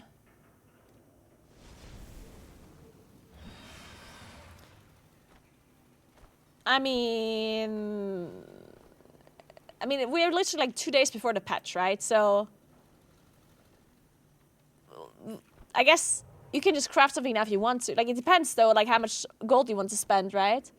Because like all the things that you craft now are gonna be somewhat easily replaceable next patch because we have, or tomorrow, because we have much higher item level available to us next patch, right? But if you want an easier time to be able to do content, then maybe crafting things is a good idea, right? So it depends what you want to do. Because, of course, from tomorrow onwards, crafted items are going to be like really low value, right? Because you can replace them pretty easily with any kind of like gear from champion gear, whatever. But then at the same time, if you want to start with like higher item level into the next patch because you want to get invited into keys or you want to get invited into whatever, or generally just having an easier time, then you can still craft a thing or two, right? One thing that some people don't maybe know about is that if you have excess valor points for whatever reason, because it's like an alt character or whatever, you can talk to this lady here that is called Agmera. She doesn't have it available here right now because I'm on PTR. But if you talk to this lady on live servers, there's a chest you can buy for 350 valor that will give you a random champion piece item. The problem is it's a random item, so you can get like 5 belts in a row technically. But they're like war bound, so you can buy them on your main character and then send them to your alts. Return and Or you can buy them on whichever character you have valor points on.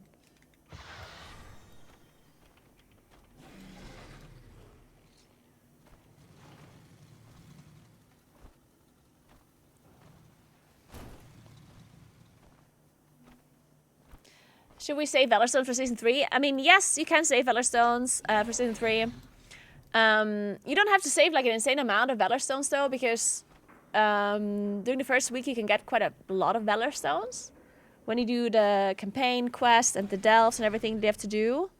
So like, you don't need to go and farm 2k Valor Stones right now. I personally only have like 400 or so, and I'm not going to farm any, because I'm probably going to be fine. But if you want to be safe, then you can just farm a little bit if you want to.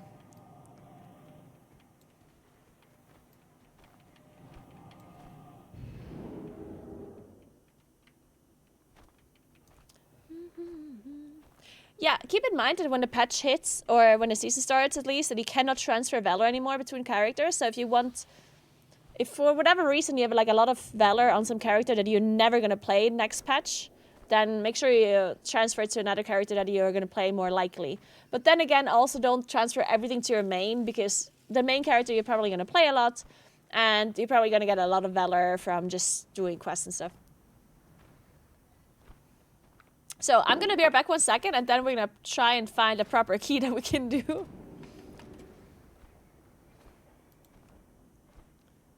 Or maybe I joined this.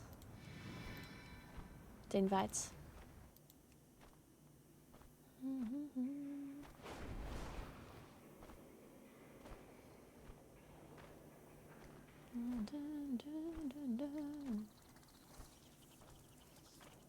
How is the current? Like, I don't even know what the meta on PTR currently looks like. Like, which classes are busted? What are people playing?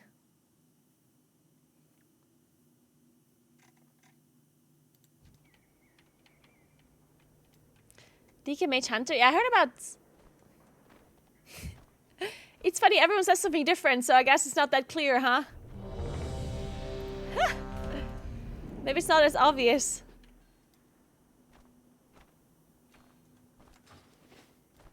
Asa Rogue, really? I just had an Asa Rogue in this group and they didn't do so hot.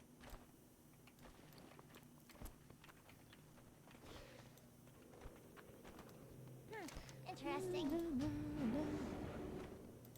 Be good. Asa and Sub are nuts, okay?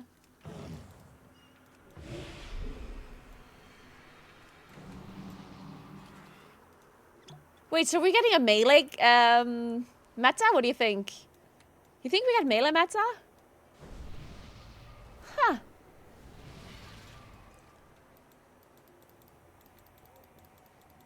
But you probably are just full of copium, guys. I think you're just coping. It's gonna be one of those times where people are like, oh, these melee classes are all gonna be really good. And then it turns out it's just gonna be a full range comp again. It's gonna be mage, some other 2 random DPS, Vengeance Demon Hunter, and Priest. 5, 4, 3, 2. It's always mage. It is always mage. That is true. Entry is restricted. Surrender your I need to buy weapons some and follow me. potions. Somebody remind me. Surely we can come to an alternate agreement? There will be no agreement. Lethal force authorized.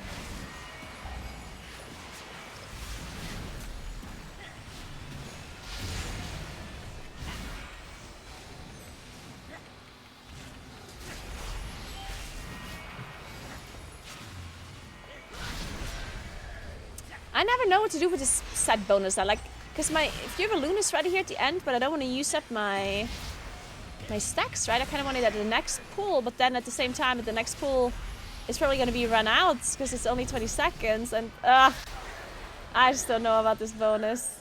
I feel like it's such a weird bonus in a plus. See, now it's 10 seconds left. I would have to use it immediately to.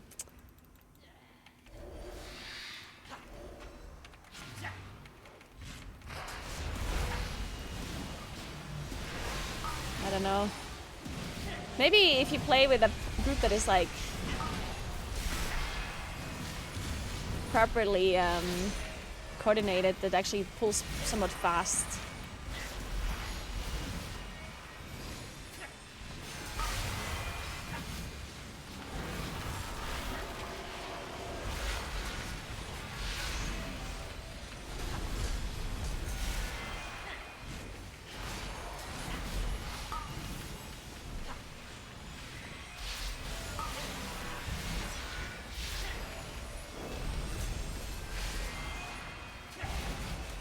Wow.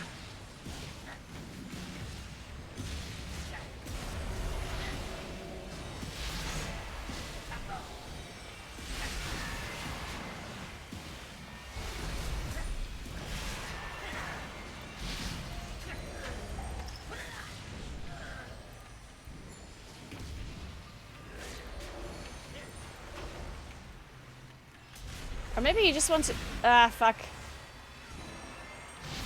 Ah, shit.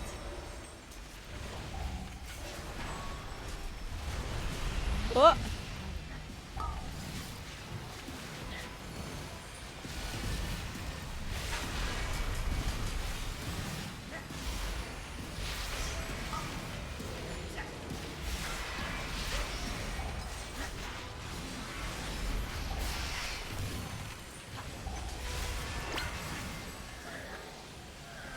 I should be lining these, but You have been randomly selected for death. okay, I'm lining them now.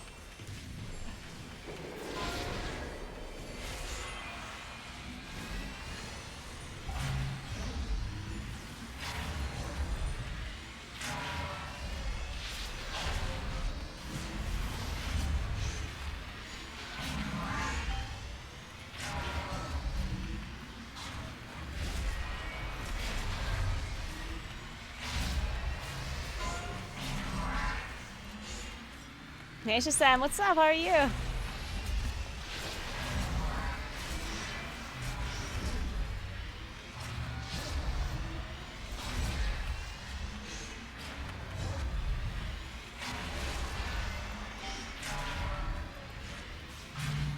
Shit.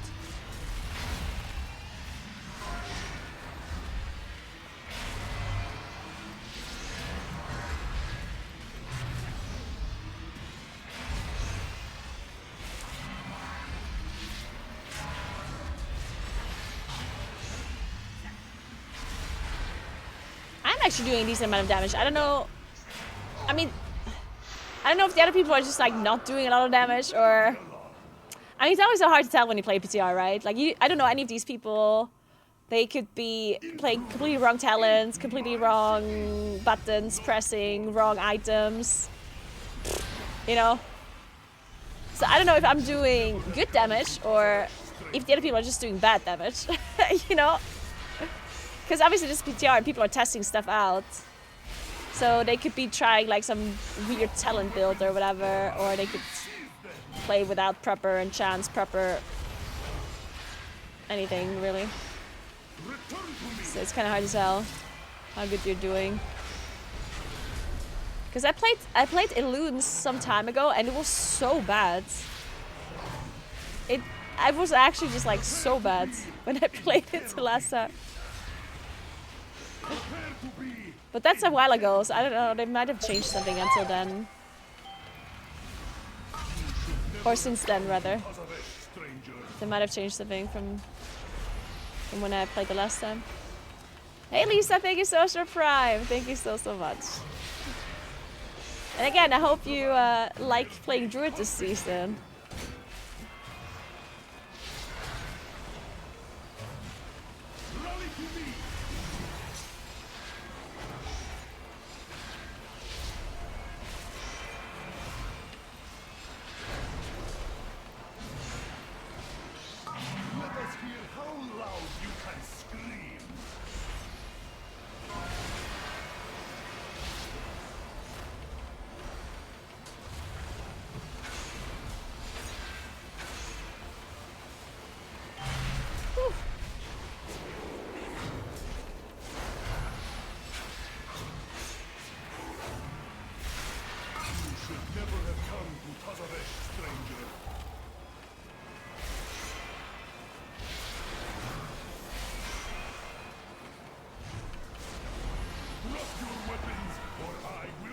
Oh no.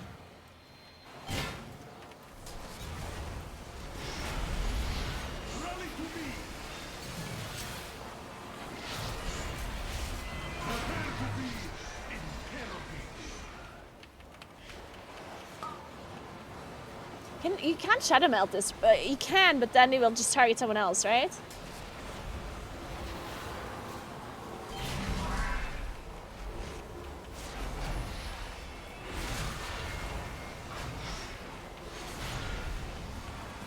If only I had a safety pin somewhere to change my SIM card tag, Santor.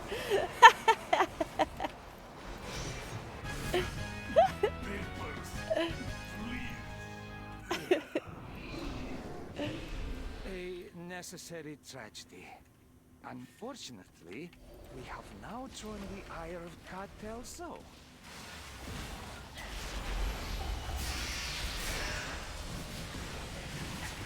Guess we're clubbing now, guys.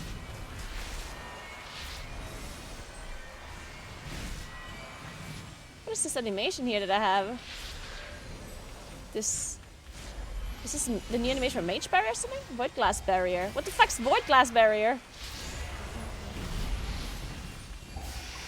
What is that? Void Glass Barrier, absorbing 1.4 million damage.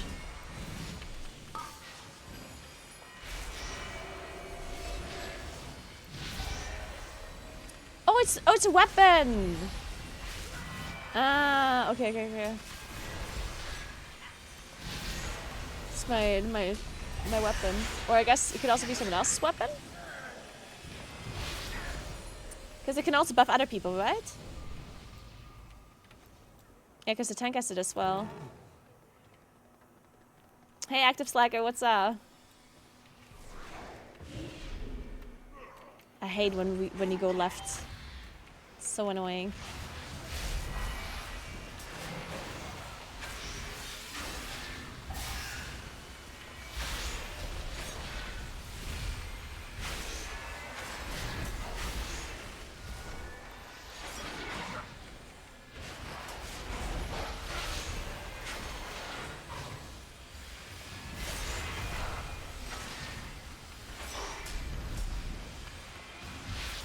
I think this new stat bonus is gonna bait people a lot into like holding their fury.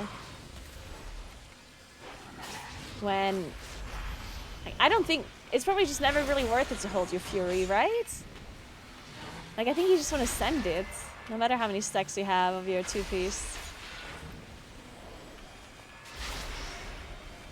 I mean, unless the mob is about to die, obviously.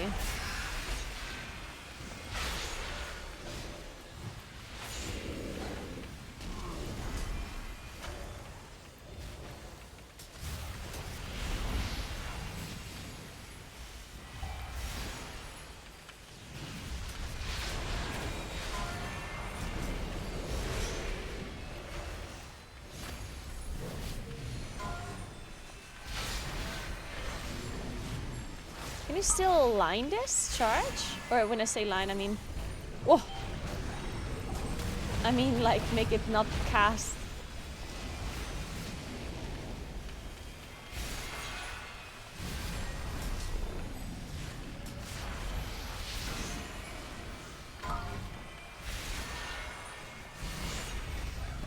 In case of that, always send it, yeah.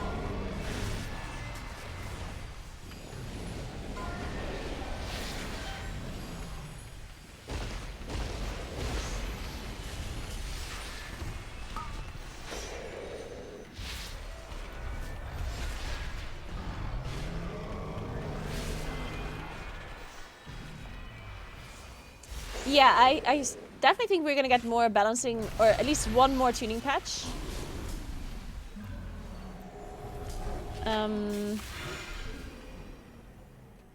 But they usually don't want to tune major things during the race, right? So we're gonna get some patches, some changes before. Oh, they can still jump up here. So we get some changes before the raid comes out, but probably not during it. Unless it's like some major outlier that they will have to adjust. And usually it's also not super close before the raid starts either. So the latest tuning patch we're probably gonna get is this Friday. Latest. I don't think we get any changes next week.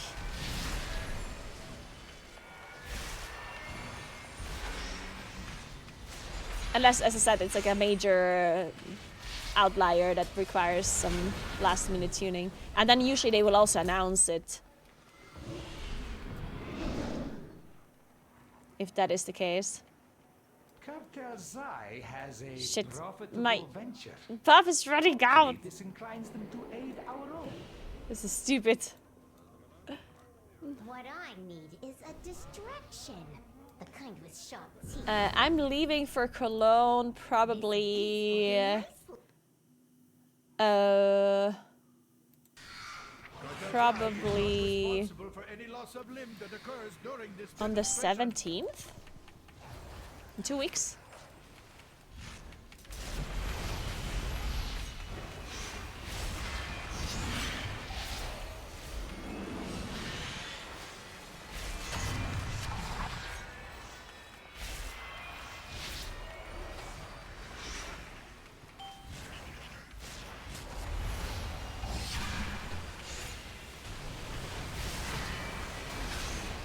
You got high in the back streets of Cologne? Well, good for you. Or not? I don't know. Depends how it went. Depends if it was a good trip or a bad trip, I guess. Any plans for IRL? Honestly, I haven't planned anything yet. I have to work. Like, I'm casting the Gamescom stage. Once I have more information about that, I can plan other things. Because I need my schedule to be... I basically can't plan anything until I don't know exactly what I'm doing for Blizzard, since I am like working for them mainly. That's like the #1 thing that I'm doing there. Everything else I can only figure out once I know the schedule properly. I would like to do if I'm doing an RL stream, then it will only be like a Gamescom stream, you know, like where I'm streaming, just walking around Gamescom. Nothing really crazy outside of that. I don't think I have the time to do anything other than that. Technically, I would love to do like a Cologne stream, like outside of Gamescom, but I don't think I really have the time to do anything outside of just walking around the venue.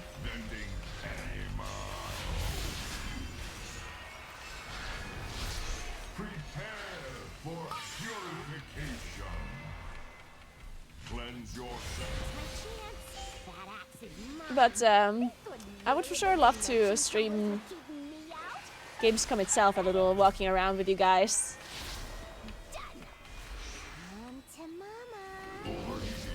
Show you Gamescom a little bit. I need to figure out my internet also. Just realized.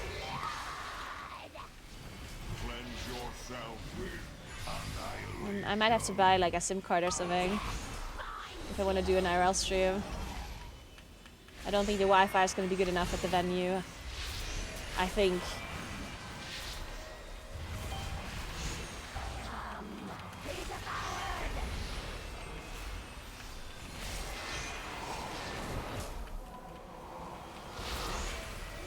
Oh, wow.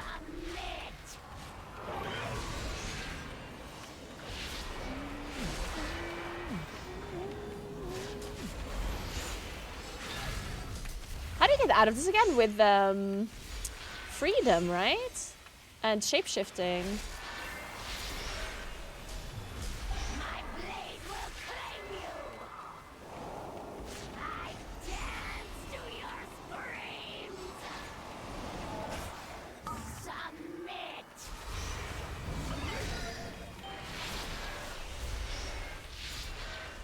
I think it's considered a root, this damnation.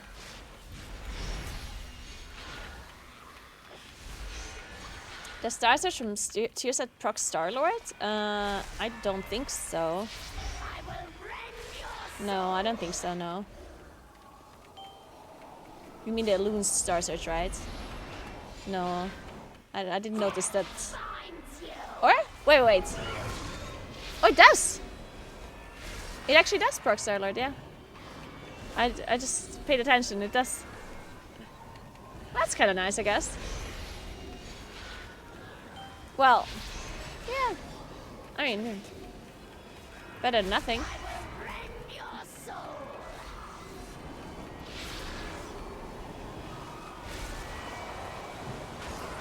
Whoa. Jesus Christ.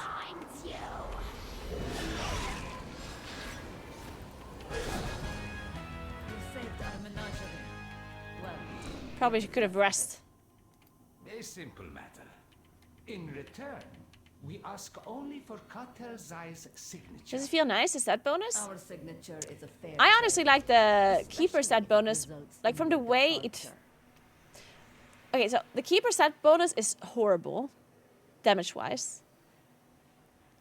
But the way you technically play around the Keeper bonus is, in my opinion, more interesting. Like, I think the Elun's stat bonus is a lot less interesting to play around and a lot less satisfying. In fact, it almost feels like it almost like feels bad to play around because it almost feels counterintuitive on how you want to play with your Eluns. Like, the reason why is because, like, if I Star Search, I get Gathering Moonlight buffs, right? And then my Fury of Elune consumes it and gives me a buff. But I want to cast Fury of Elune at the start of the pull, which means that I'm casting Fury of Elune at the start of a pull without any Gathering Moonlight, without any 2-piece stacks. And then I want to cast it again as soon as it's ready and not wait for any kind of stacks, right? So it feels a little bit counterintuitive. And then if I want to hold Fury of Elune at the end of a pull, then... Okay, I guess we're leaving.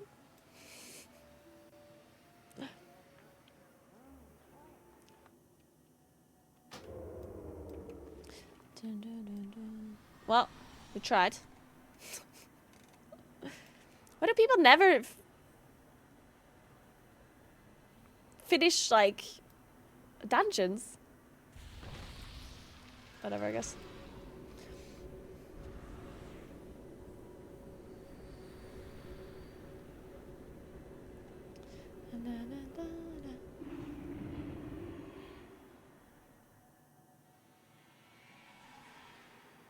Yeah, exactly. The gameplay loop of Elune's Chosen is to fear Elune and then cast spells to reset it and fear Elune again. Yeah, that's like that's like the gameplay loop. That's how you're supposed to play around Chosen of Elune, right? But the 2-piece and 4-piece kinda work against that. It's not, like, it doesn't necessarily work directly against it, but it doesn't feel good when you're sending a Fear of Elune when you only have like 0 stacks or 2 stacks, right? Like, it feels like you cannot use the set bonus to its maximum potential without playing against Fear of Elune's or like Chosen of Elune's playstyle. And that feels bad. Like, I don't want to say it feels bad, but it feels like counterintuitive, right? On the other hand, the Keeper bonus, in my opinion, does feel good to play like around. Like, it feels more interesting, I think, to play around. The problem is, it's really bad, so...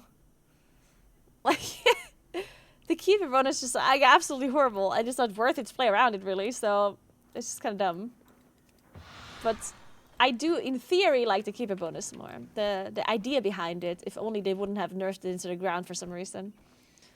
And made it, like, useless.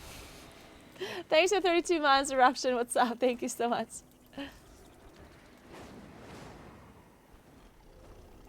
Do you think the Shadow Melt potion will allow people to change race at the top end? Or will people just want to save the pot for DPS and stay at Night Elf?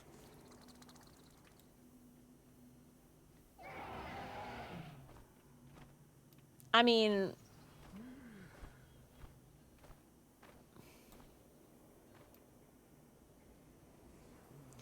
that's like a very individual, like, specific thing to each class, right?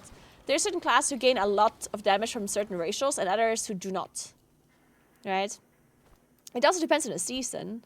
It depends, like, there's certain dungeons where you can gain a lot from having Shadow Melt, and others where you gain nothing from having Shadow Melt outside of, like, doing some skips.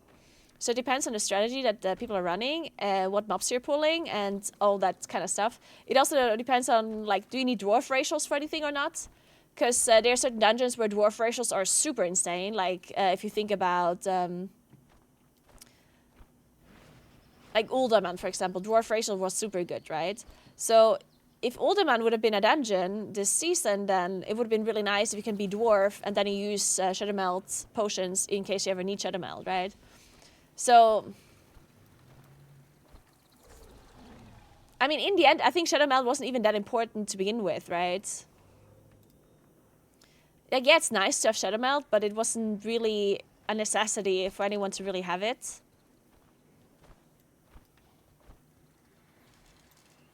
Right? Even, like, on a higher end, it's not that he needed to be a Night Elf to be able to get rank 1 title or to be able to do super high-end and plus keys, right? You can totally do, you could totally do higher keys without Shadow Melt. Now that you have a potion, it's even nicer because you can have Shadow Melt and a potion. But yeah, as I said, like, it depends on the class, depends on the dungeon, depends on the strategy that you're running, depends on the comp you're running.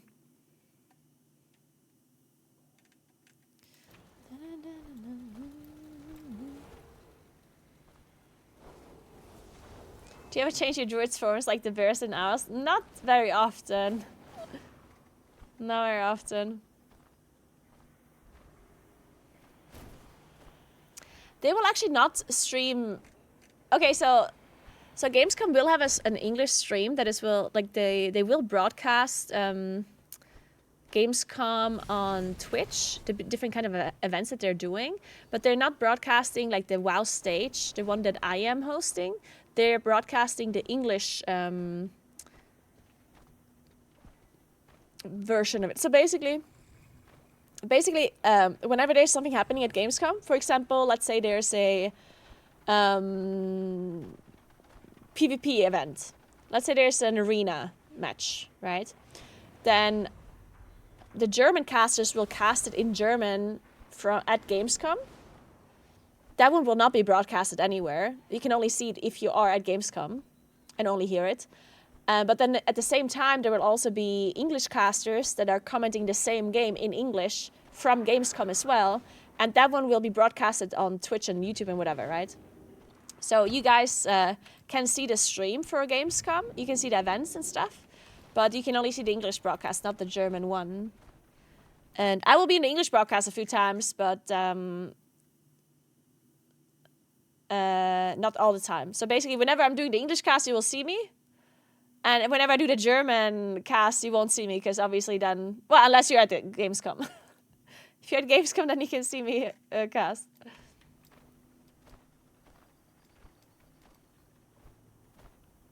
Didn't the potion at the melt share CD?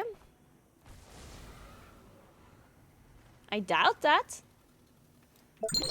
It's just a normal potion that shares CD with all the other potions, right? I don't think it shares CD with Shadow Melt. At least that wouldn't really make much sense in my mind. It's possible that it does, but that'd be weird. Duckfan, thank you so much for Prime. What's up? How are you doing? Because what's the benefit of having 2 Shadow Melts in a row? Like, it's not... You're not gaining that much from having that, right? Double Melt is nuts. Yeah, but is it? What do you really need double Shadow Melt for? Think about it. It's not necessarily like some super crazy thing, right?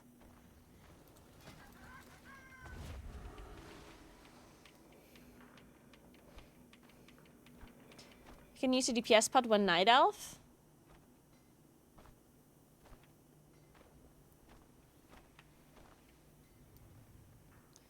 I mean, yeah. Or what do you mean? Of course, if you're Night Elf, then you use your normal Shadow Melt and you just use your DPS potion. Unless you want to Shadow Melt twice in a row, then I guess you use Shadow Melt and you use the potion.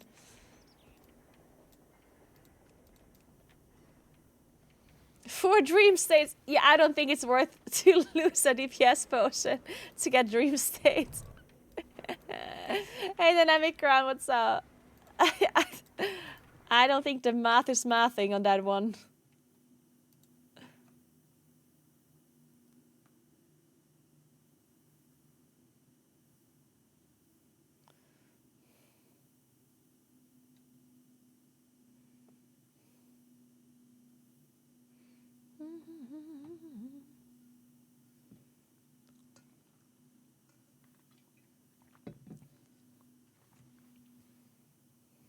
Hmm.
Alright, guys, I think I won't do the... I think I'm actually gonna skip on the interview after all. Even though I would love to talk to Maria and to Gabriel, but... I mean, since both Maria and Gabriel are... like, they're not, like, high-end PvE kind of people. Like, I'm not gonna be able to ask, like, super high-end PvE questions. I would be more asking like more general questions, I guess. And about like design and visual stuff and story building and whatever. And that's something that I'm not necessarily super into. So I would have to like spend a lot of time coming up with questions, because there wouldn't be any questions that come naturally to me to ask Maria or Gabriel, I think. And then it would just be more of, like, it would be a lot of effort for me to even come up with questions. And then in general, I'm going to be super stressed anyway at Gamescom because I'm going to have a lot of stuff to do. So I think I'm just going to skip on the interview and let someone else have the slot.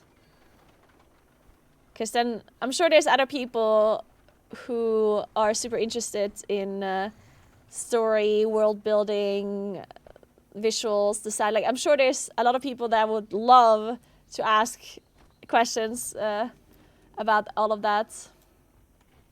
But for me, it would be more of a burden to come up with questions. Not to mention the fact that I have to sprint to the interview because I'm casting. Want to hear you yap? Oh, don't worry, you hear me yap no matter if I do this interview or not.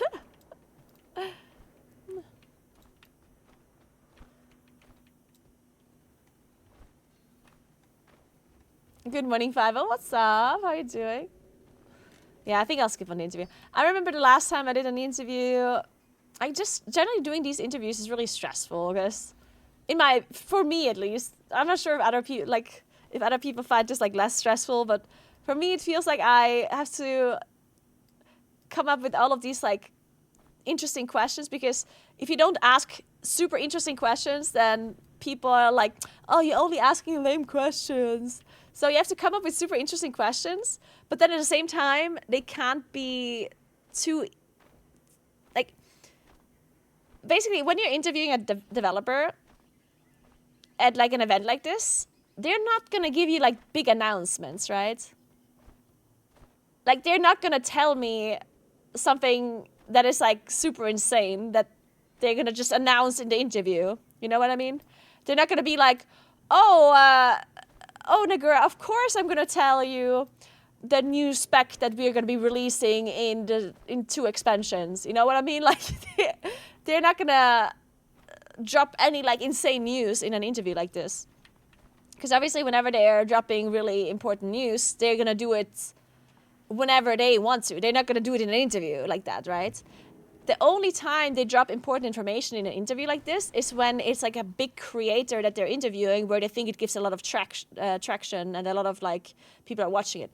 Like, if let's say they are interviewing, they have an interview with Liquid Max, or they have an interview with like, I don't know, Asmongold, you know, like whatever, like one of the like super big creators, whenever they have an interview with those people, then they might be dropping like a kind of like a bigger kind of thing. But if they have an interview with like a random content creator that is not some insane big content creator, then they're not going to say anything crazy. So whenever you're looking for questions to ask for these developers, you have to make sure that you're asking questions that they can actually answer. Because otherwise they're just going to say like, we don't know, maybe, you know. So you have to ask questions that they will answer and that are still somewhat interesting to know. But then most of the time, all of the things they're saying we know anyway already. And usually the answer is just like a political answer where it's like, maybe, we're thinking about it, potentially, yes, maybe not, you know, like, I still always think it's nice to talk to the devs. Like, I think almost, like, all of the interviews I've had so far, they were all, like, super nice people, and I had great conversations with them. But in the end, I just feel like it's more stressful for me than what I get. Because the community, whenever they watch interviews like these, they are very harsh on the content creators that are interviewing and also on the devs that are answering the questions. Because sometimes when you don't get like a good answer, then people in the comments are just like, oh, why is she asking shitty questions? It's like, oh, why is she not telling them that their game sucks? You know, like... So at that point, I feel like, okay, why do I put so much effort and time into these interviews when, number one, I'm not going to get insane answers anyway from these devs. It's all going to be political answers. And number two, the community most of the time is not really going to be super appreciative anyway of these interviews. So I think it's better if I just like don't do one this time around. When I'm already so busy with the other stuff that I have to do.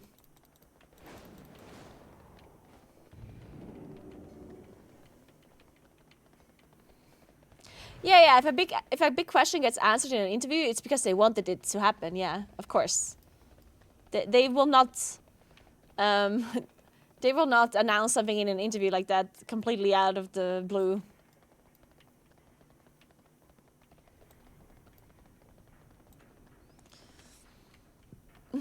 I mean, I do sometimes do like I do that usually when I do these staff interviews. I try like I ask like normal questions first, depending on what the dev is that I'm interviewing, depending on what they're responsible for, and then at the end I ask them like a personal question about something that they maybe said once somewhere, which I always think is cute to ask the developers a little bit about themselves. To humanize them a little bit, because in the end they're all just like, first of all, they're all just like gamers themselves, and sometimes people look at these developers as if they're like against the player base, like, oh, they hate that, they hate this, but in the end they're just gamers as well, they're just normal people. So I always like asking like a personal question at the end. And I usually think the personal question is usually the most interesting one out of all of the questions they ask. Or at least out of all of the answers that I'm getting. All right, I have to go to the toilet. Dude, I literally had to go pee for the past hour, and I never went. We're gonna leave now. And then I'm gonna try to find another key. Okay, give me a second, be right back. And then I'll go for a walk. Let's move up this table. Be right back.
So.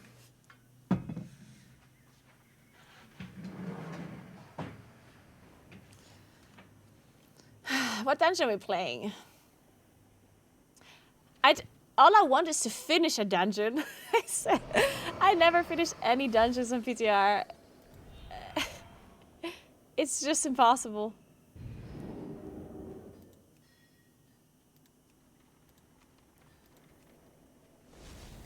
Let me queue up for a dungeon where they have a tank already. Nice.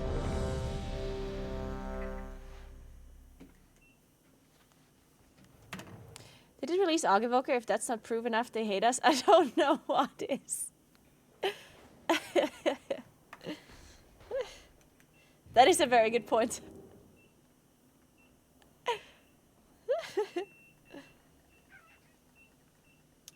That's a good point. I was just about to defend them and then I remembered that they released Augevoker.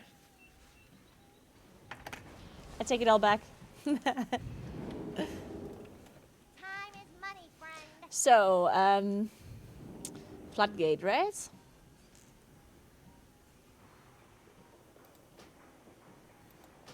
Wait, earlier people said that they're gonna be tired of Priory because they just played it, but we also just played Floodgate. So, you guys are tired of Priory but not Floodgate?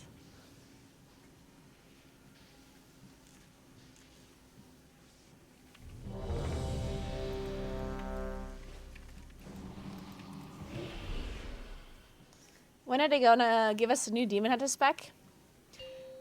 Yeah, what is it about this new Demon Hunter spec? They did say so, or like there was something with it, 5, right? 4, 3, 2, 1.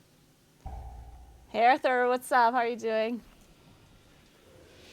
Yeah, what is it with this new Demon Hunter spec? Is that an actual thing?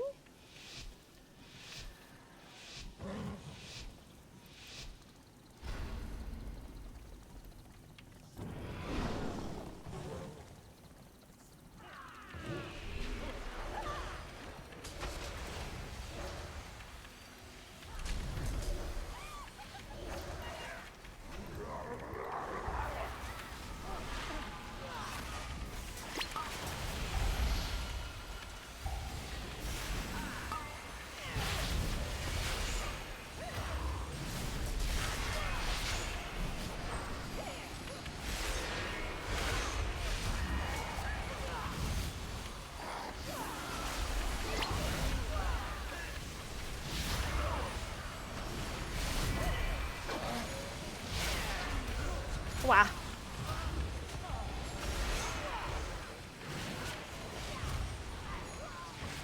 Guys, why am I doing damage? I don't like this. Can you look away? This is...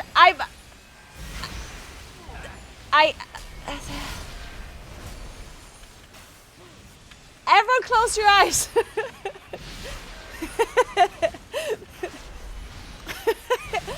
It's just because the other people are not doing damage. Okay, trust me. They unequip their gear on purpose.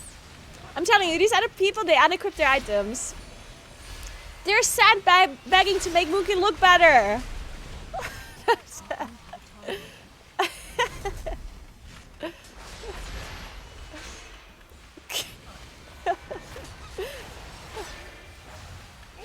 Nah, Eloons? Did they buff Eloons? Like, the last time I played it, I swear it was horrible. I don't know why I'm doing damage now. Maybe they did buff it.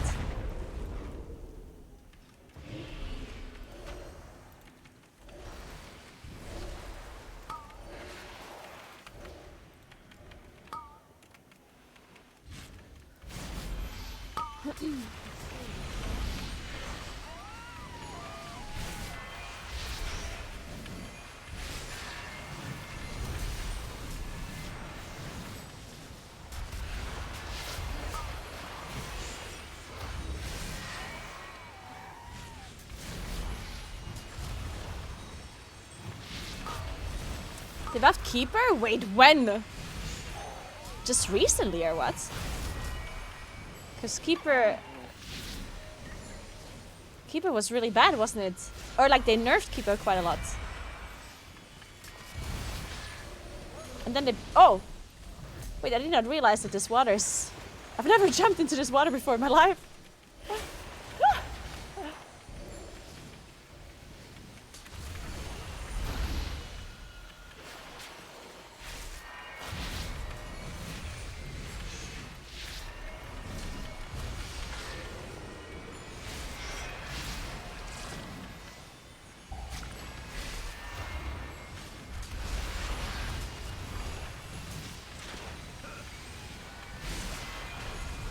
I didn't know you play WoW. Are you new to this? I thought you only did IRL. Yeah, IRL streamer trying World of Warcraft for the first time. I should put it in my stream title.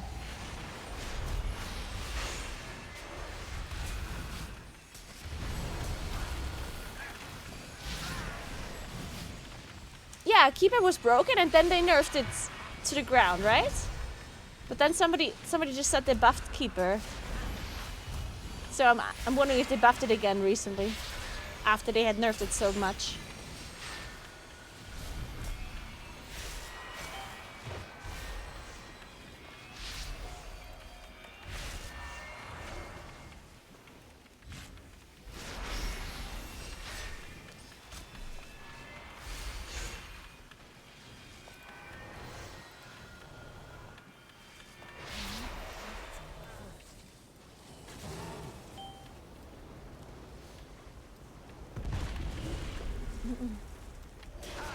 Where's Gems when you need him?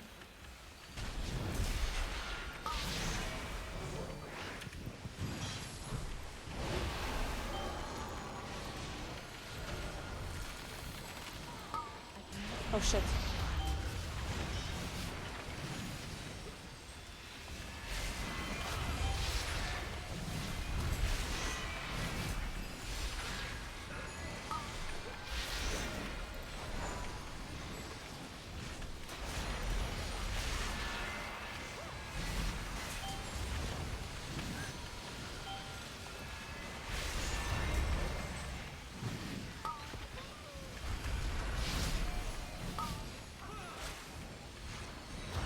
Oh.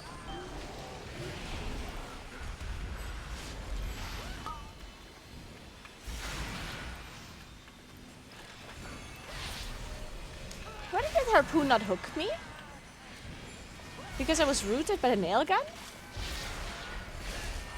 Because I was harpooned, but I didn't get hooked. Hey 2000ish, what's up? How are you? How was your weekend?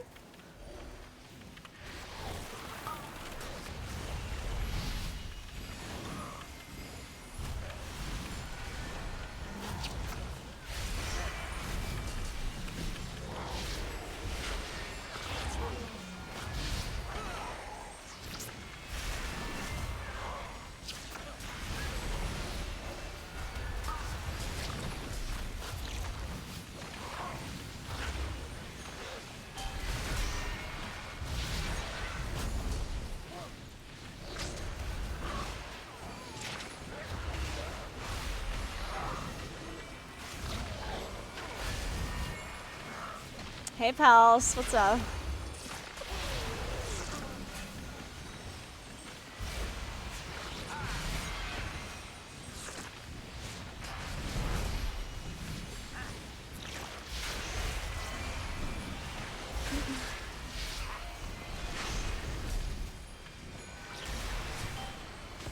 Kill it! Aye.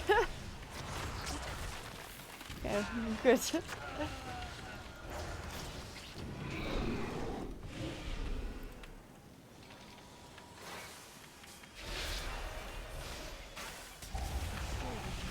Ah, shit. Well, well, what have we here? Use guide right where you are. Please. Somebody help me! No! Oh my god. Sorry. Sorry for yelling. I just did a whole surveyor beam, man. And then a fucking surveyor... Then a dynamite was thrown at me as well when I was on 1 HP. It was hitting me when I was already down. That's just messed up, man.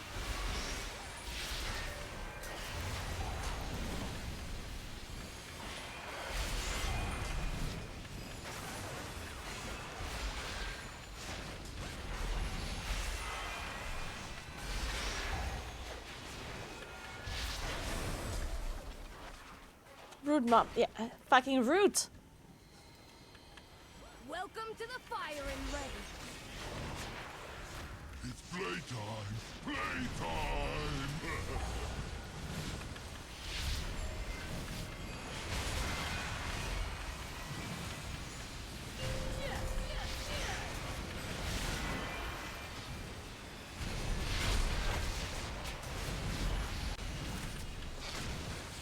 I'll get him, boy!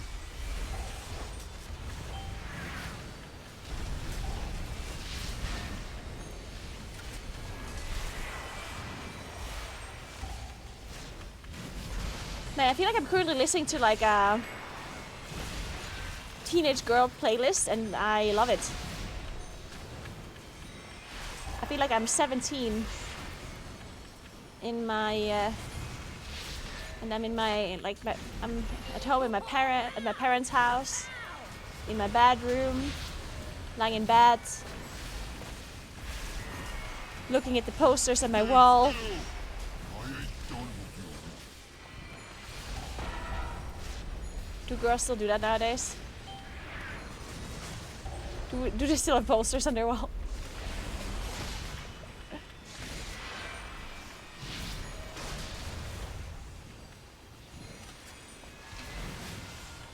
What the hell?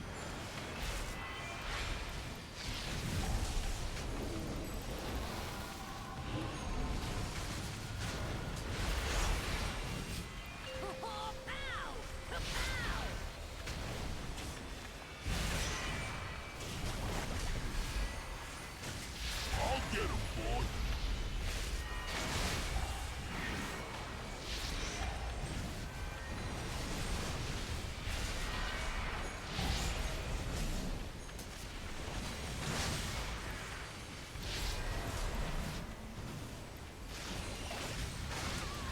Mister. Okay.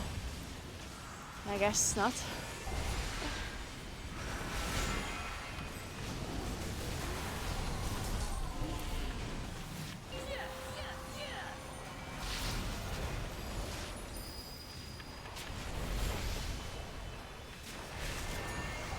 Stand still! I ain't done with you. Hey, Narasu, what's up? What? Jeez. What? Shit. Did my PC just die? No, wait, I'm good, right?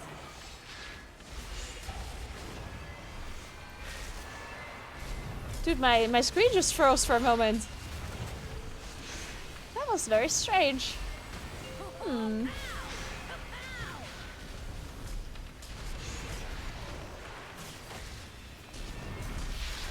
I'll get him, boy! Seems like we're good though. Yeah, my PC had a mini heart attack. It did.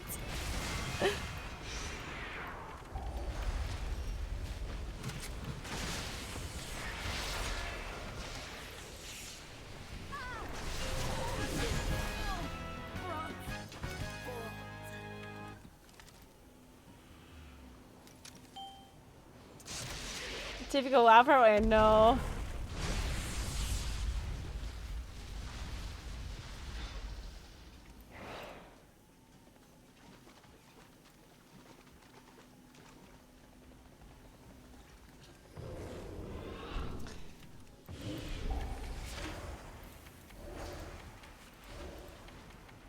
No, you can't prepare your vaults for next week.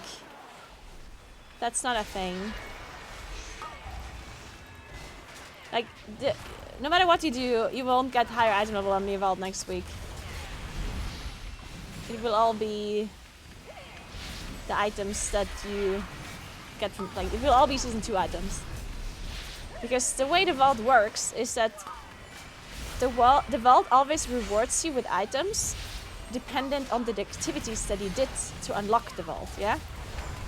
So if you do season 2 content to unlock the vault, then you will get season 2 items.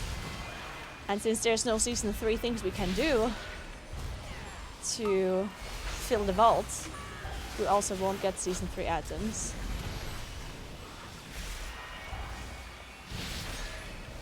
But if you want to know how to prep for the season start and also want to know what you should be doing during the season start, then I uploaded 2 videos on my YouTube channel. One is how to prep properly, like the prep video might be a little bit too late for you to watch at this point, because that one is more about like certain achievements that you can still farm and stuff. Well, I mean, there might still be some things you can do actually, so you can check it out. Honestly, there might be certain titles you can still farm and certain information that might still be relevant for you. And then I also have a video about what you should be focusing on when the patch actually comes out. They're both really fast videos to watch, so I'm not going to be taking up too much of your time. But definitely go and check them out.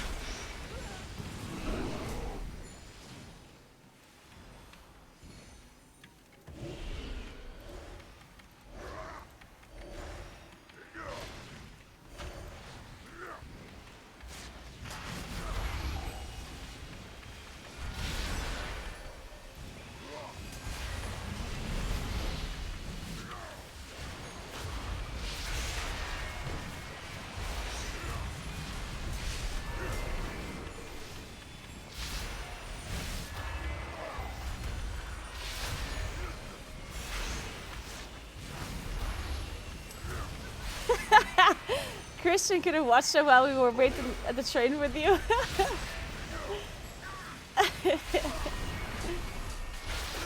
Oh, God bless Christian. God bless him. I'm gonna teach you a lesson.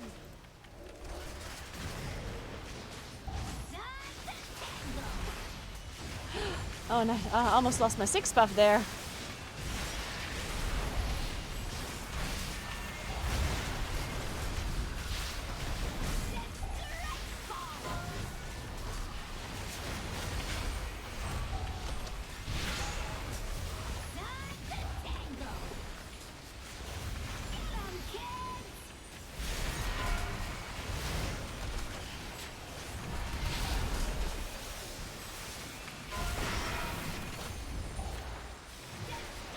Whoa.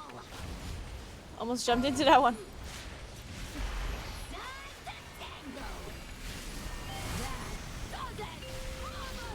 Hello? Man.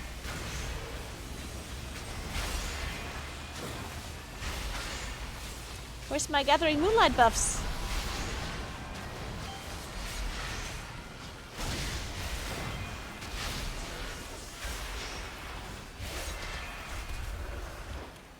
How did that move? Oh, I know now. Just kidding. Oh, I'm out of potions. Shit.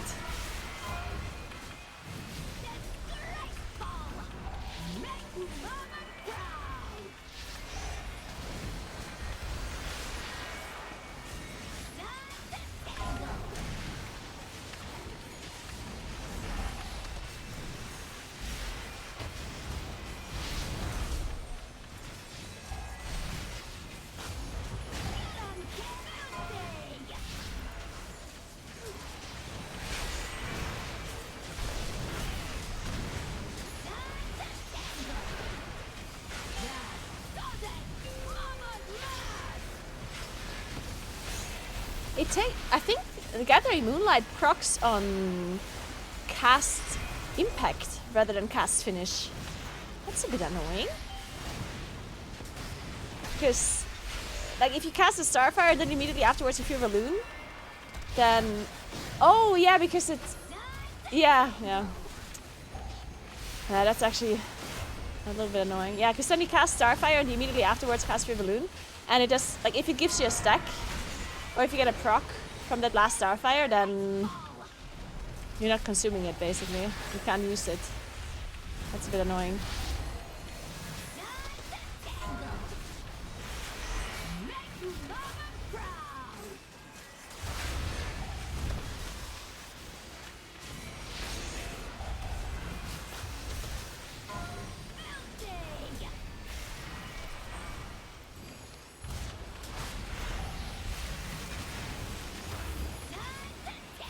I do not play DK. I don't know if Frost or Unholy is better next season. Maybe somebody in chat can answer this question for you. It's usually best if you have any kind of like specific class questions. then usually it's best to just like look at the class Discord, yeah? Almost every class has a Discord channel where you usually gets all the relevant information in there. Especially at the start of a patch like this. I would say looking at the class Discord for specific class questions would be the best.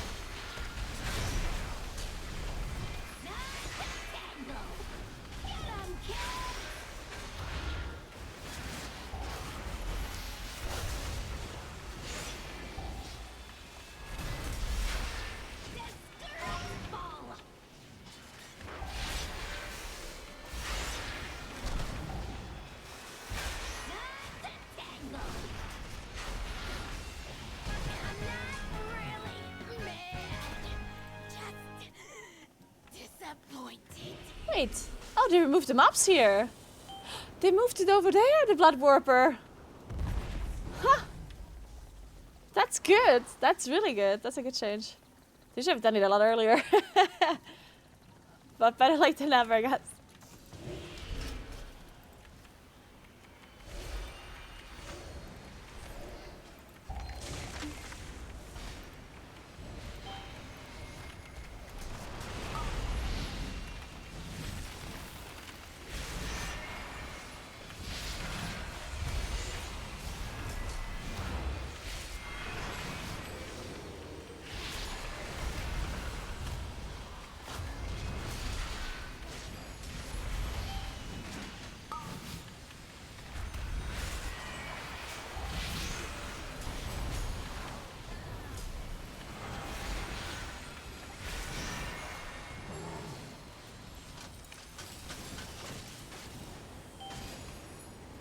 Could you whisper to DK? No, I'm not gonna whisper to DK. Please. Oh no. How do you even know if this DK is like... Like why would you trust this random DK? This is like a random player on PTR, right? I don't know who they are. Like...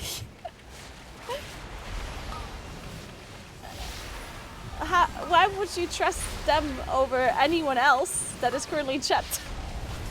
If you're gonna be trusting a random person, then what's better? Then you shouldn't be just like randomly asking a person.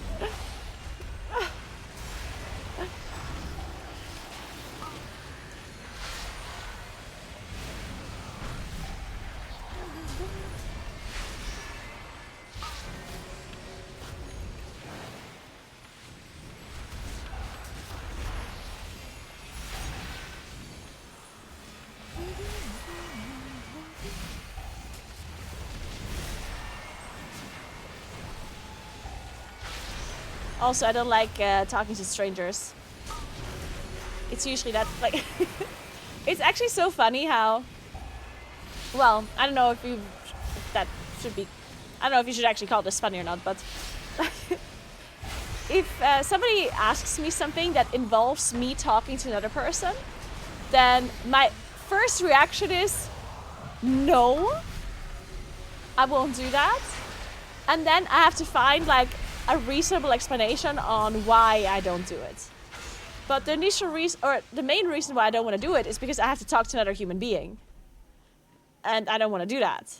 So my brain tries really hard to find a reason why I shouldn't be doing that. You know, my brain is like, oh no, that doesn't make sense. No, Bubbles! Bubbles, hey! Swamp Face, don't! Swamp Face.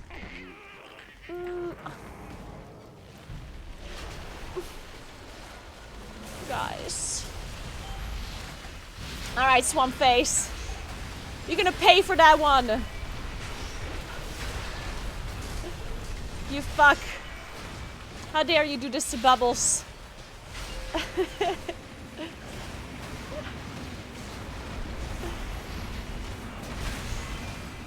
But yeah, like the amount of times I immediately like say no to something just because it involves talking to another person.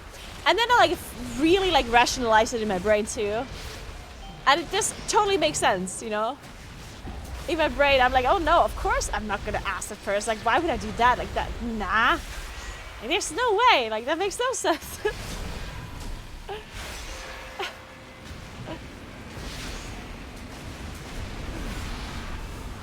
I'm really good at convincing myself to never have to interact with other human beings.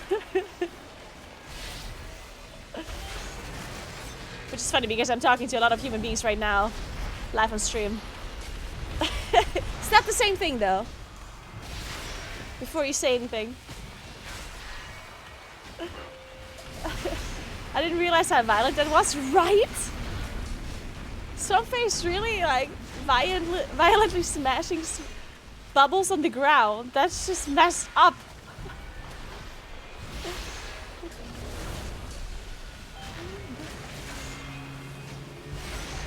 The word is parasocial? No.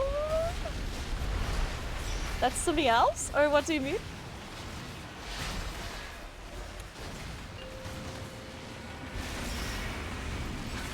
I was not talking about anything related wasn't necessary. to being parasocial. Or what do you mean, Tatis?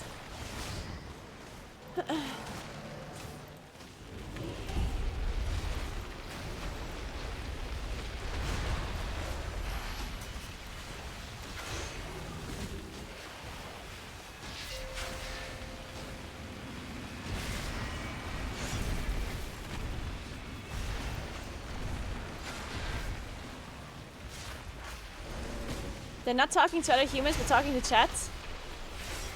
But I don't think that's what parasocial means. Unless I am misunderstanding what parasocial means. Doesn't parasocial just mean when like people think they know like a content creator or something better than they really do? Like when people have like a parasocial relationship with somebody where it's really one-sided, a really one-sided relationship basically, where they think they know a streamer, for example, like really well, while the streamer knows them very little in comparison. Like they basically think they're friends with with somebody that they're not actually friends with. Because the streamer shares a lot about their lives, which of course like it makes sense that people would feel like they're close to this person, right? When that person shares so much. Fuck! About their lives, but then it turns out that it's really just like a one-sided thing, right?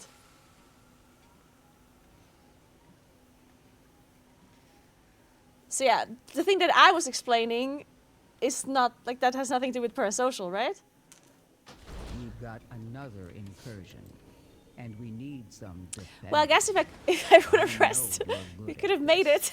But oh man, we were so close to killing the boss. I was like, oh, this is fine. And no one else rests, so I was like, oh, I guess we're fine.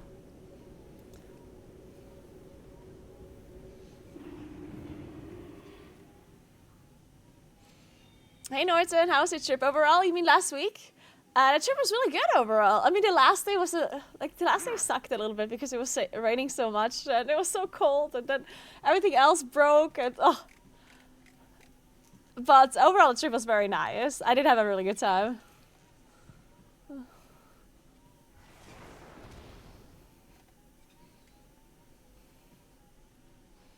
Ice Badger.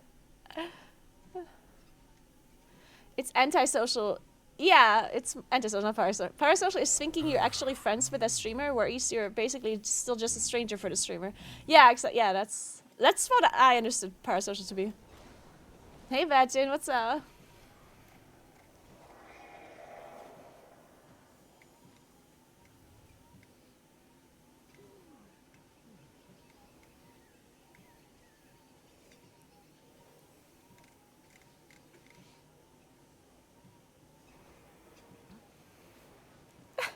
We have a guildie who just joined like a week ago and is treating our guild chat like we're all their best friends. Like, bro, I don't know you.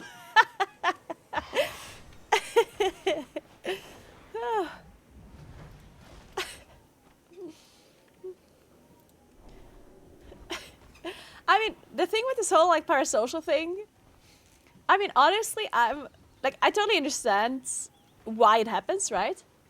And like, obviously I think it's like a bad thing that it happens, right? Because it can be pretty bad for the person that, you know, thinks more of a relationship than what it actually is. But I do wish that I could, I mean, I know that's not really feasible, right? But I do kind of wish I could know more about the people that are like part of our community than I actually do. But it's like, it's impossible, really, right? Like, there's quite a lot of people that are part of our community. And there's, of course, some people that I, quote unquote, know a bit better than others. Like, people that are more active in chat, right? Like, people that chat more often, I will obviously, like, know them a bit better as if somebody that only lurks. Like, a person that never types anything, obviously I don't know anything about them, right? But then also people that type a lot, it's also not that I don't know. Like, even the people that type a lot, I don't know that much about, right? Because usually when they type something, it's not going to be like about them necessarily. Most people that chat, it's going to be like about some random subject that we talk about at the moment, or about me or whatever, or about WoW. But I do sometimes wish I could, I wish I would know as much about people that are watching as you know about me. So can you all just like write a book for me, guys? And well, I wouldn't have the time to read all of the books, but maybe an audiobook? So let's start talking about our lives. Can you all just like give me a TLDR about you guys? Let's give you some quick notes. Just bullet points, really, bullet points.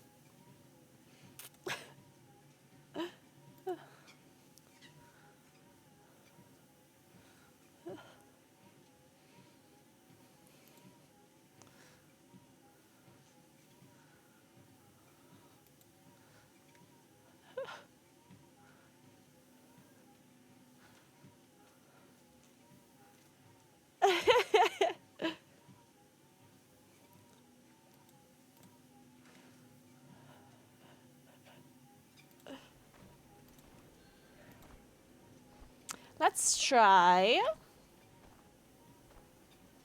the new dungeon. I think they nerfed it a little bit.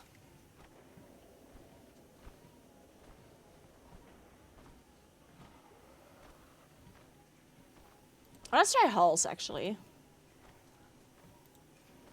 Oh, they already have a Moonkin. Shit. They're not gonna invite me, I guess.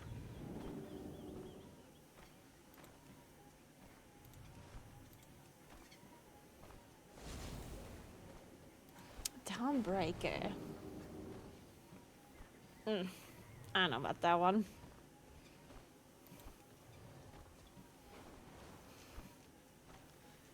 I'm a writer in the working gaming industry as a Labrador. I love Labradors. Which color? I live in Central. And what's the name of the Labrador? Central Asia, multimillionaire. Wow. Wait, that's sick. That's so cool. Now we just need an incredible memory to remember all of that too. Need a job interview for a chatter position. Could you imagine? You're actually not allowed to type in chat until you write some bullet points about your life. And I need to remember it too. So every time you join the stream, you need to knock. And then I get like a notification. It says, Bloodsnail is trying to join the chat. And then I have to see, oh, Bloodsnail. So Bloodsnail is just like, lives there. Has this kind of dog, this, these pets. Likes this food, and this is their favorite color. And then you're allowed to type. Hey, Gilly, what's up?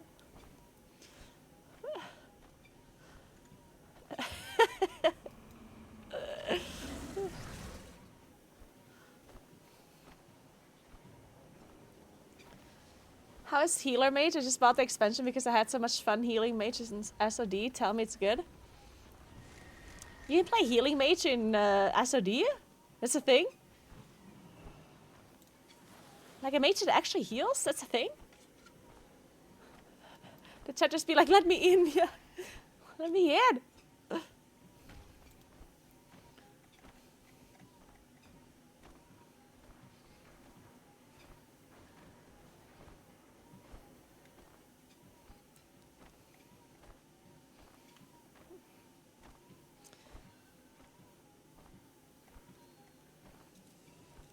Yeah, I need.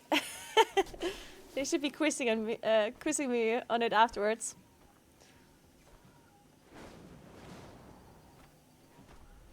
Everybody sends a PowerPoint with 10 slides about our lives. Yeah. That would be super interesting, though. I would love that.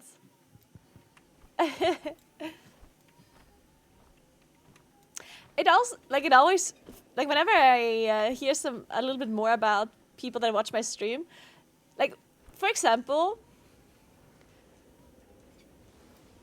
I remember some time ago, I like randomly asked. No, I think somebody randomly sent me a picture of them watching my stream. And I think they were like on a train. And for some reason that was so cool to me. Because whenever, like, I of course know that people are watching my stream, right? But it's kind of not really like it's not real to me because I don't really like see the people that are watching my stream. I don't see you guys, you know? Like, it's like kind of like a number. Like, I see a viewer number, right? But I don't see, like, it's not like, it doesn't seem real, right? Because I don't see how you're watching my stream or where you are or who you are. Like, it's really just like a number in the end, right? So whenever I see pictures of people actually watching my stream, it makes it much more real, right? Because then I see a person that is sitting in their living room watching my stream on their TV, or they're in a train and they watch my stream on their tablet or whatever, right? And that makes it so much more real. And then I remember I was like streaming and I was like, oh my God, where are you guys watching my stream right now? And then there's a bunch of people who said, oh, I'm at work, I'm on a plane, I'm cooking right now in my living room, I don't know. And I thought that was so interesting that it made it like much more real. So whenever people are like saying more about themselves and where they currently are and where they're watching and whatever, it's very, very interesting. But in the end, I'm here to entertain you. So if I would just be sitting here asking you guys loads of questions, then everyone would probably leave. I guess in the end, I'm the one that is supposed to talk about shit and not interview you. I mean, has anyone ever done this before? Maybe I could be the streamer that doesn't talk about themselves. The first streamer in the world that does not talk about themselves. I just interview my viewers. Like, on my stream, I only talk about my viewers. It's a new meta idea right there, yeah. First streamer where the streamer is not the main actor.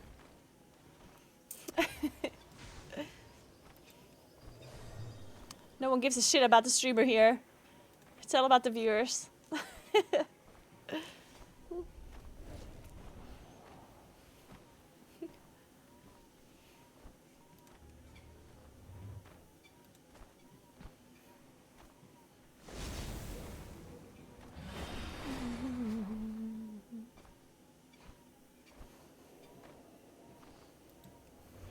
There's a lot of prot paladins. Is prot paladin like a thing now, or is this just like random? Like the whole PTR is full of prot paladins. Is that is prot like really good, or is it just a coincidence?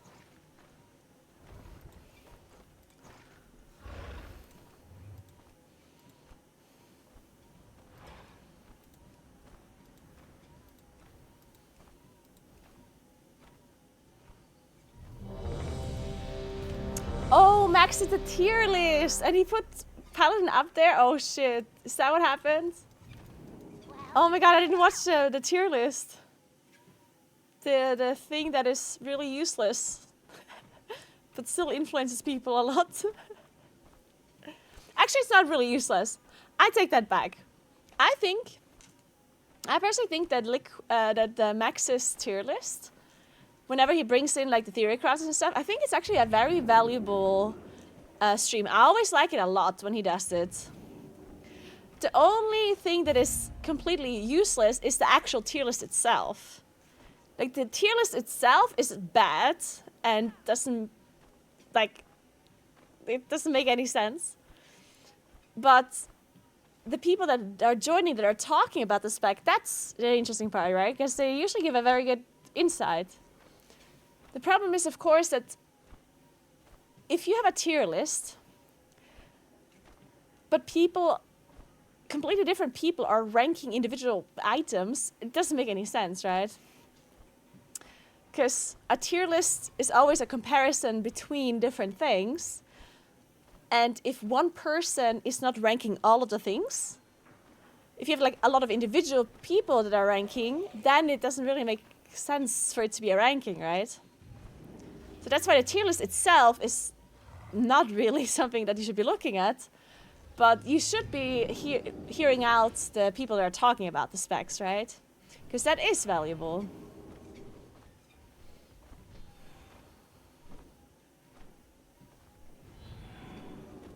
Max talks about it in the same way. He calls the list itself a meme, but enjoys hearing from the people that know about the class. Yeah, exactly, yeah.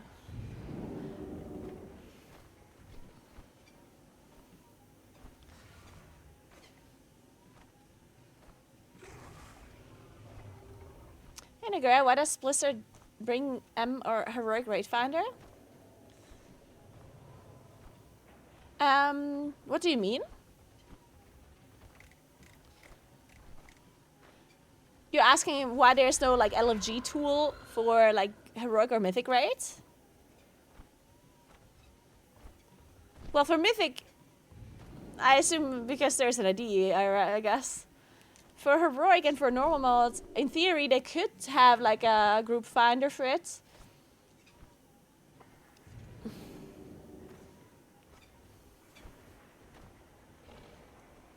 I don't know. I mean, I think it might be a bit too complicated for like a raid finder, wouldn't it? Like if you just do Heroic... Like a Heroic raid is not that easy, right? And if you just like randomly jumble together a bunch of people and nobody is going to be raid leading and nobody is like responsible for anything, like you're never going to kill a single boss, I don't think, right? Well, maybe the first couple of ones, but if you go to the later bosses, I don't think a Heroic raid finder is really going to get you anywhere, right? I think I think that's just not going to work out. I think it's too difficult.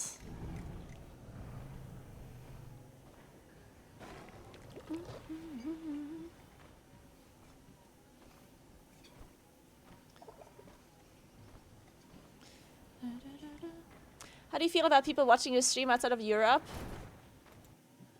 I mean, to me, I personally think it's cool when people from further away watch my stream. I generally think it's really cool that people can watch my stream from all over the world. I mean, I still have mainly, like most of my viewers are European overall. Because I stream at like European times, right? But I do think it's very cool when people from all over the world are watching my stream. That is always very nice. Yeah, I do have a lot of Aussie watchers. Canada and like even like South American people are watching, which is really cool. I do think, because I personally am so interested to travel to like lots of different countries and like experience lots of different like cultures and different things. Like I'm just really interested in traveling, right? So whenever I hear that people are watching from somewhere, right? Then I'm like, oh my god, like that's so cool. Like, how is it where you live? Like, tell me everything about it. Pleasure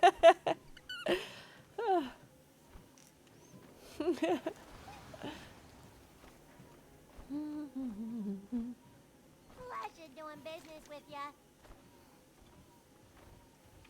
What was this key again? Oh, Acadome.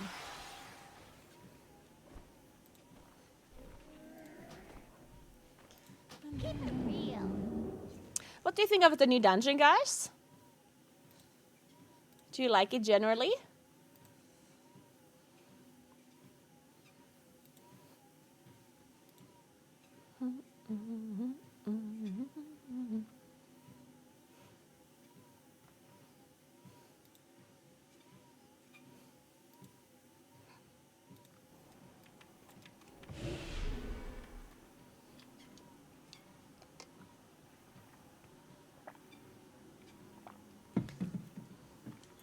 I'm out of coffee, guys. Who stole the coffee?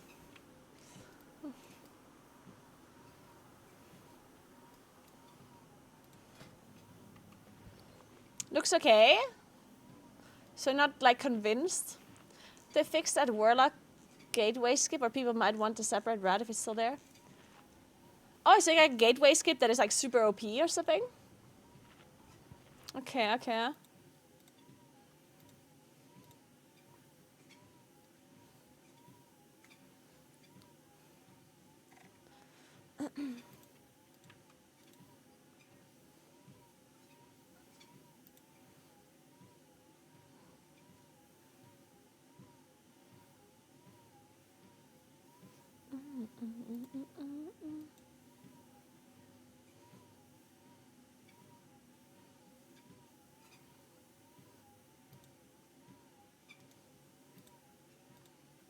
I kind of vibe with this playlist today.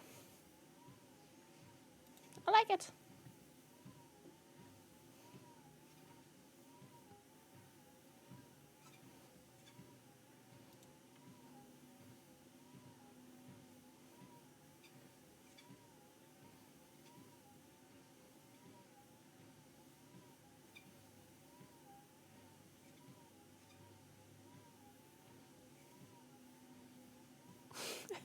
Guys, you know, I made a guide about what you can do the first week of 11.2 to like gain the most player power and stuff, right? And somebody commented, lol, talk about being out of touch with the player base and living in a bubble where WoW is your only responsibility in life. Yikes. So this person is upset that I'm telling people what they can do to maximize their player power, because maybe they don't have the time to do it. So I am out of touch because I'm telling people what they can do. It's like, I'm sorry. I'm sorry that I told you what you can do.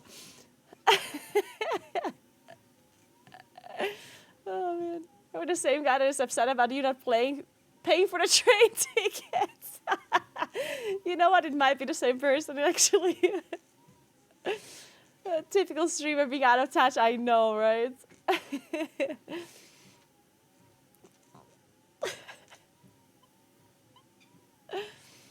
It's the internet where you can meet the most special breeds. It is true.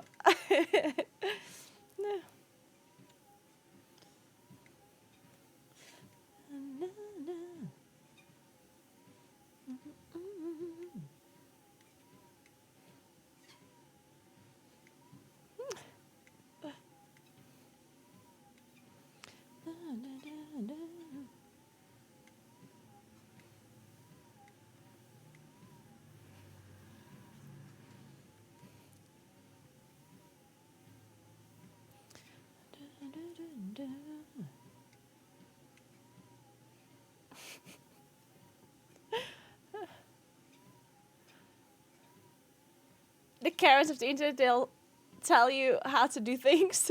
Oh shit, I'm ready, I'm ready.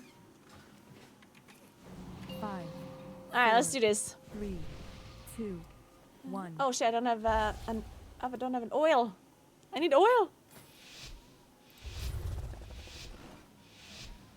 Soulscribe has betrayed us. Alright, let's go. She broke down our defenses, and her wastelanders are destroying the domes. They must be stopped. They must be stopped. With our defenses down, there is nothing to keep the Devourers out. My people stand no chance.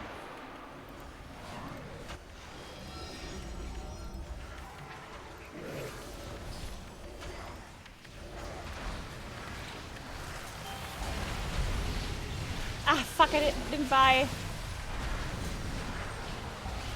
potions. I forgot to buy potions.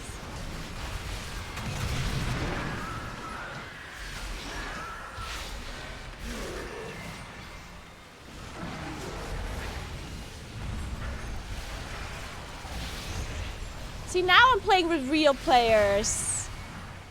You know, earlier when I did a lot of damage, it was just because the other people didn't do damage. I told you! See, these people know how to press their buttons. All of a sudden, it's not that good anymore, huh? Yeah.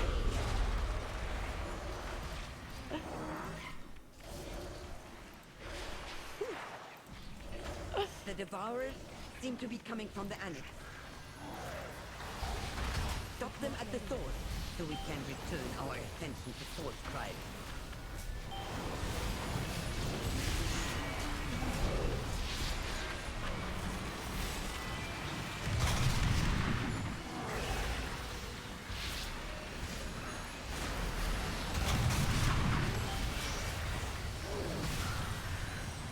So sad, man.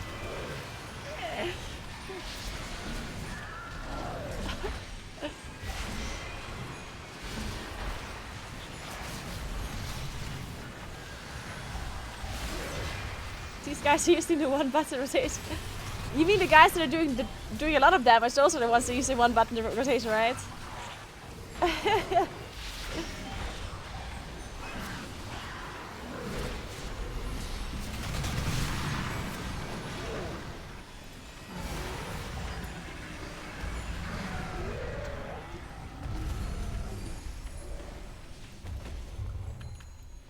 Look out! Something Shit. is coming up.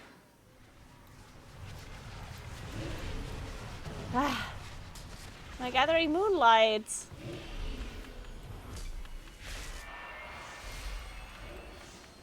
Ah, so annoying. Calling more in.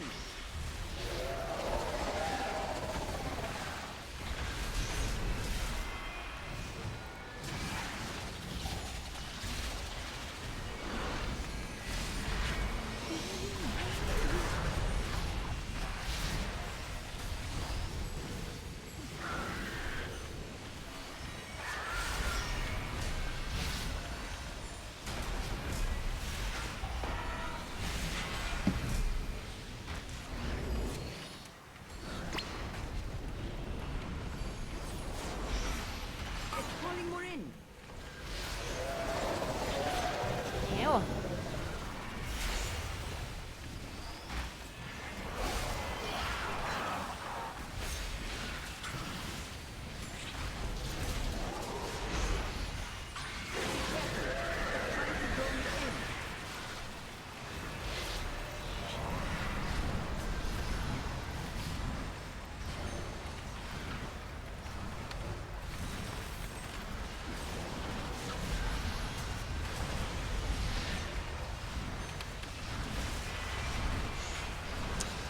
My prediction is that at the end of the season there will be 2 versions of meta and all the specs will have some rep in title range.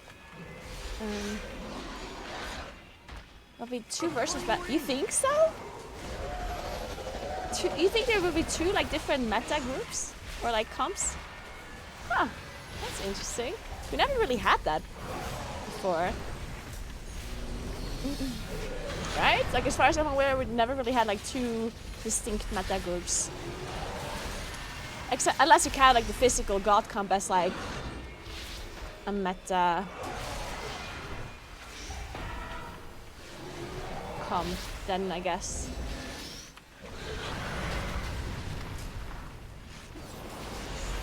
Calling more in. I don't know, like I think the fist comp was good, but it wasn't as good as the actual meta comp, right? I don't know. I don't know, maybe? I don't know.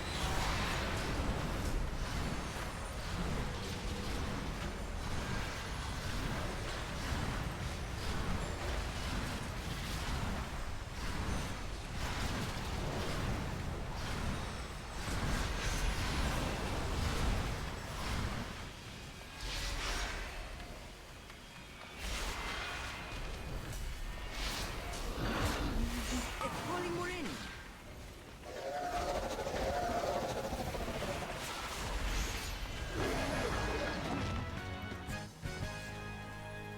With that thing dead, we can return to the real problem. It's getting better this season, I believe. What do you mean, like the meta is gonna get better? Or what do you think will get better?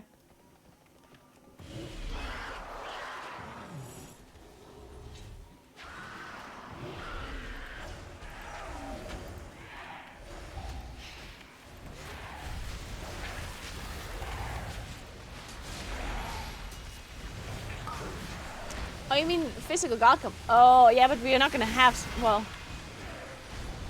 I mean, whatever is gonna be meta is that, like, we really just don't know yet, yeah?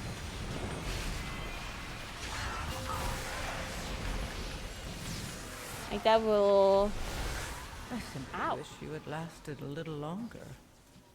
Did I stand in, like, a. Did I stand in something? Ugh. Oh, well. Because that had a debuff on me, right?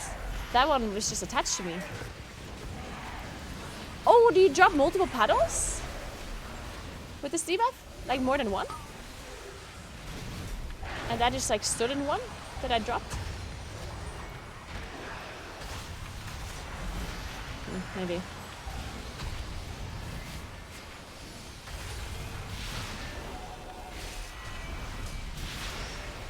Ah, bolt went through. Ah, okay. Yeah. That'll do it.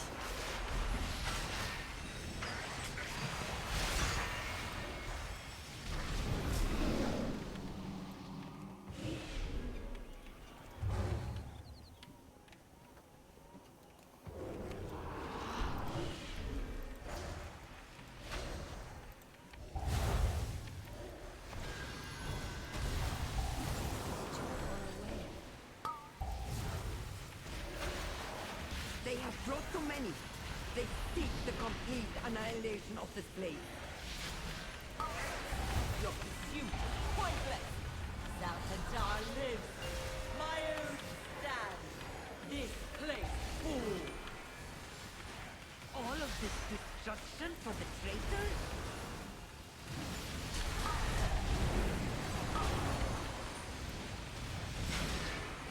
And these mobs are so annoying, these stalkers.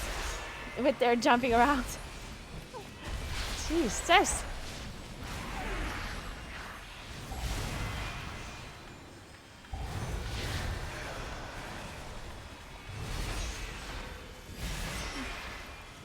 Yeah, I'm interested to know what's gonna be meta next season, though. What do you think, Jinxie? Any predictions?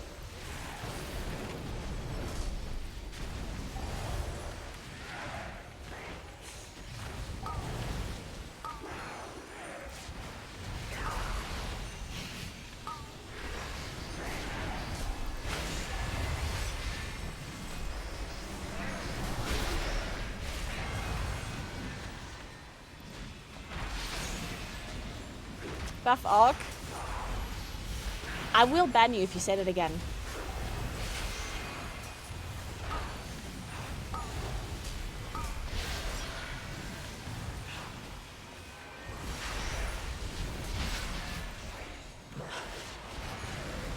Hey Rocky, I'm good. How are you doing?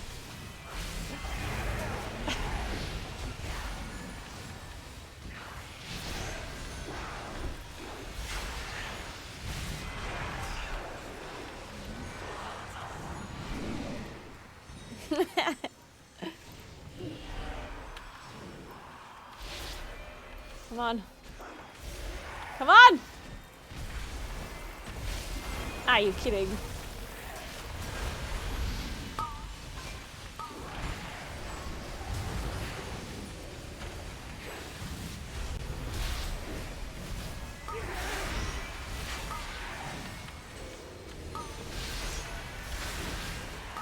Ah. Wow.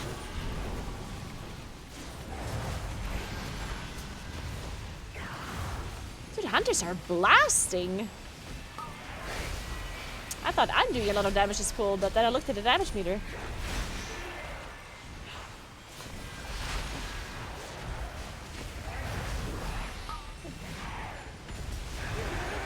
I think it's same as you said, it's hard to tell currently, but maybe Mage, SRO, Cross DK, Rest Shaman, Proud Warrior. Okay. So you are leading more towards like a melee comp as well, except Mage, I guess. Yeah, that would work. I mean, the mage doesn't quite fit in there, right? Outside of the utility that the mage provides, but like I guess the mage buff doesn't really do much in that comp. But mage is just mage.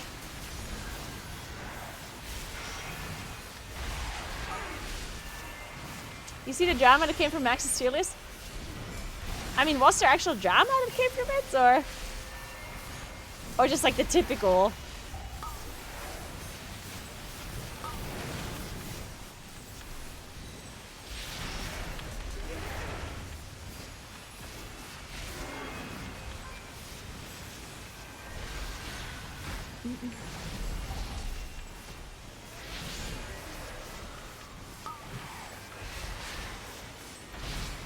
He redid it because of sandbagging?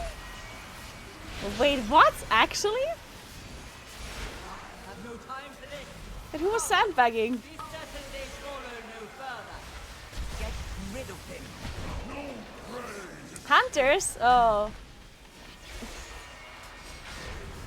Hunter DK lock everyone, really? Oh my god. That's so stupid.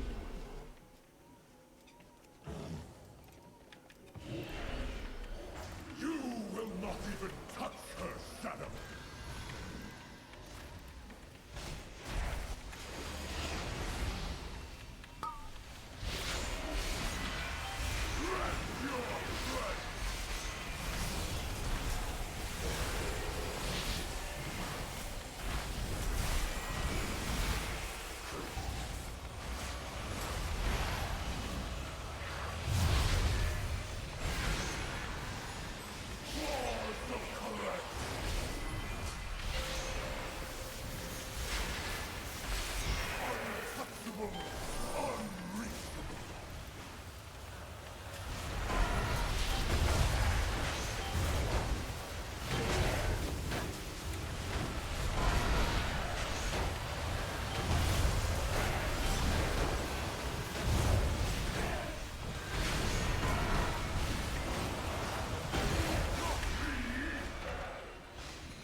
Hey, Buster Bob, thank you so much for the prime. Thank you, thank you. Welcome in. Hope you have a nice start to your week.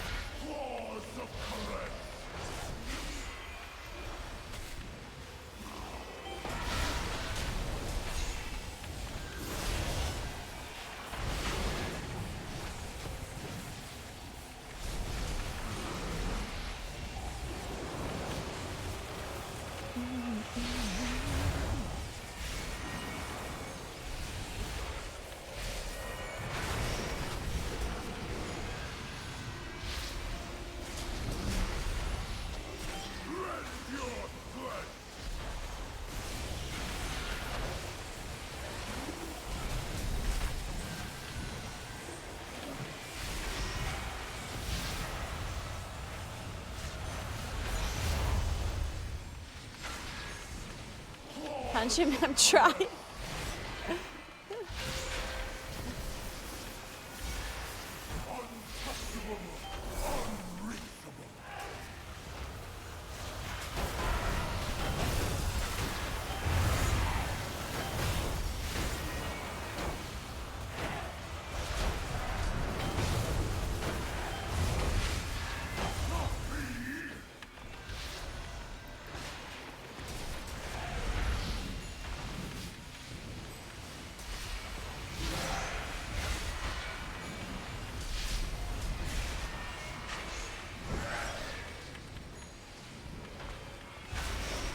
I'll play Moonkin in Season 3, yeah.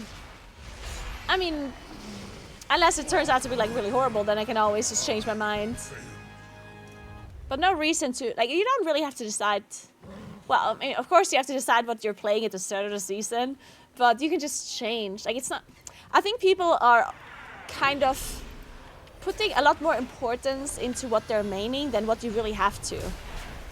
A lot of people think it's like the most crucial decision to decide on like what spec you play at the start, but like, yeah, of course you would want to pick a character and then continue playing that. Like, people don't like re-rolling to something else midway through the season, like I get that. But usually it's not the end of the world if you have to play something else. Like, if you just really don't like the spec that you're playing, or you really think it's underperforming, then you can switch to something else midway through the season and you're gonna be able to catch up pretty fast. Like, it's not the end of the world. Like, there's a lot of catch-up mechanics. We have Warbound counts now, so you can send stuff from one character to the other, and like, it's not the end of the world to roll to something else. Of course, it's more difficult if you're raiding. As a raider, it's more difficult. But for M+, it's not going to be like super difficult usually.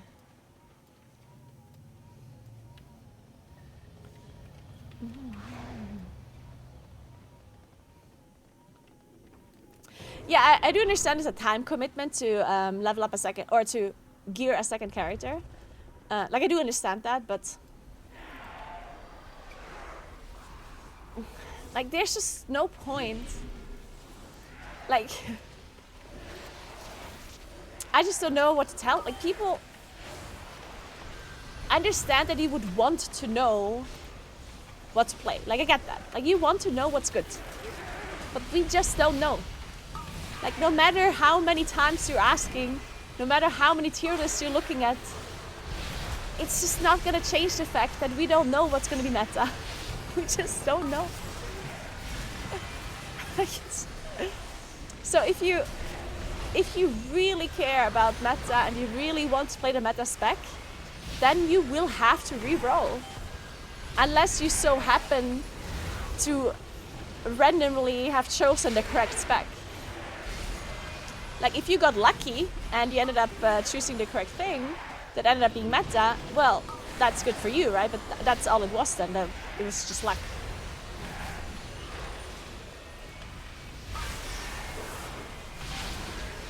And if you want to pick something that is going to be more likely to be meta, then just play mage.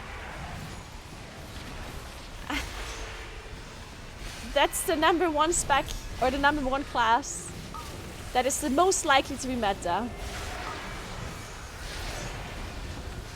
And even mage can also just randomly not be meta, right?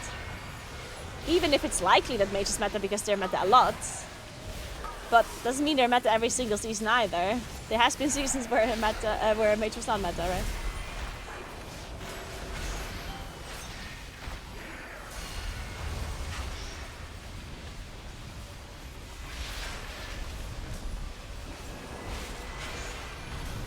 And I personally think you're doing more harm than good if you're re-rolling to something that you think is going to be meta. You know what I mean? So either you play mage, because that's the most likely to be meta, or you play whatever you want to play. But re-rolling to another class because it was like top on some tier list, or because somebody said something, like, most of the time it's not going to be correct.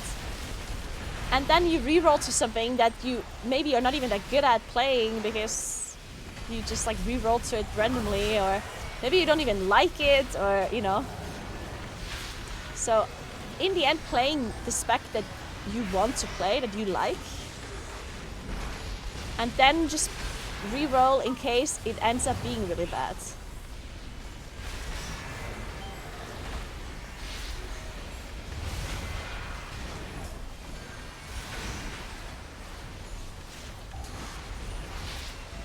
Because when it comes to Mythic Plus, one thing that you really have to think about, which a lot of people, I don't know if they're just forgetting about it or whatnot, but you know, when it comes to M+, the thing that actually really matters is the end of the season, not the start. Because the end of the season is where people are doing the highest keys and where the rank 1 title is being given out, right? The first month of the Mythic Plus season is actually not really relevant at all for your score and stuff. Because at the start, people have low item level, they can't do high keys, people are farming gear, blah blah blah, right? So if you miss out on the first month of M+ because you played the wrong spec, and then you re-roll to something else, you didn't miss out on anything, other than some items, right, that you will have to catch up on. So you shouldn't take it so seriously what you're playing at the start.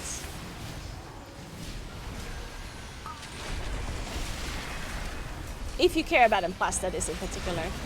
Raiding, of course, is a different kind of story.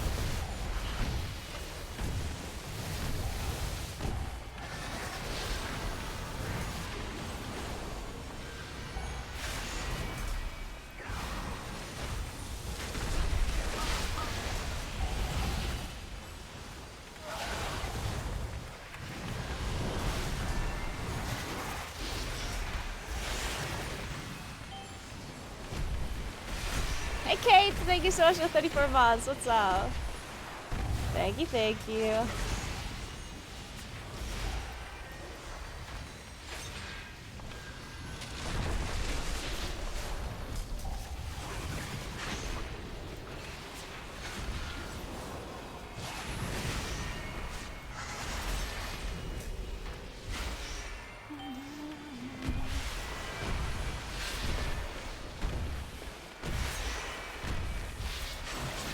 By the way, did you cycle back easily after paddling the boat? Oh, you were missing out on something. Oh, you missed the best part. I did cycle back. I almost made it all the way back, and then I had a flat tire like 20 minutes before I reached the hotel. And then there's a bunch of bad things happened.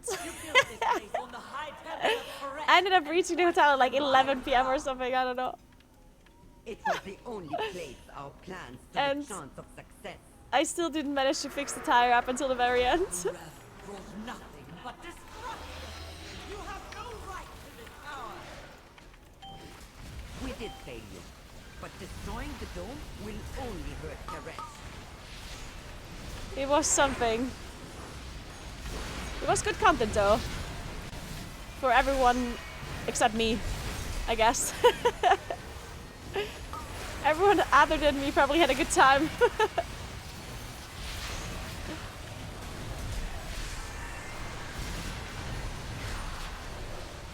How many steps are you doing per day? I don't really know. The watch that I have, like the Garmin watch that I have, does not count steps when I'm on a treadmill.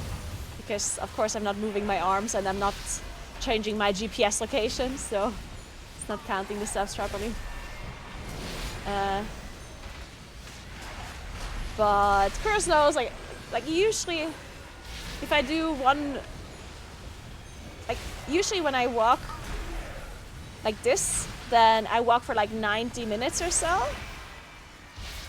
which is approximately, how many steps, Kuros? Yeah, I missed the dinner. But it was really nice because the hotel still warmed up some food for me when I got there. When I got there really, really late. They were already like cleaning the place and preparing breakfast for the next day. Oh, I didn't even tell you this, I think, at all. But yeah, so I got to the hotel. They managed to warm up some dinner for me while everyone was like already preparing for the next day. And then they even had some dessert for me because they did like a dessert buffet when the actual dinner was happening, where they made like a bunch of different kinds of desserts, like small versions, and the leftovers from all of this dessert, they left for me. So I had like a bunch of different desserts that I was able to choose from. Oh shit! Sorry, I didn't see that one. Heal me! I'm sorry. So yeah, I had all of these like different desserts that I could choose from.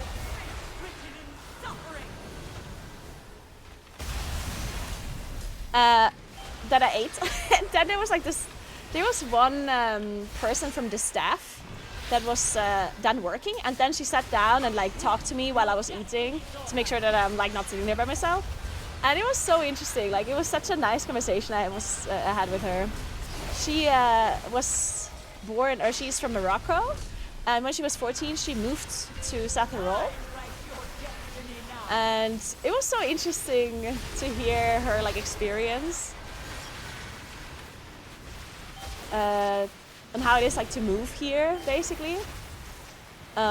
Because here it's like it's all really small, and she was originally from Marrakesh, and then she moved to like Orlang, which is like a super tiny town with like, I don't know, 4,000 people living there maybe, right? So she went from Marrakesh to South Tyrol, where people speak German dialect and Italian, and she couldn't speak any of those languages, and she was 14, so she had to like leave all her friends behind and stuff. And it was like really interesting to hear her experience. And now she works in a hotel, which means she has to speak Italian and German. So she moved here at 14, learned Italian, learned German. She even spoke German dialect, which is crazy. It was a very interesting and very nice lady. She was super nice.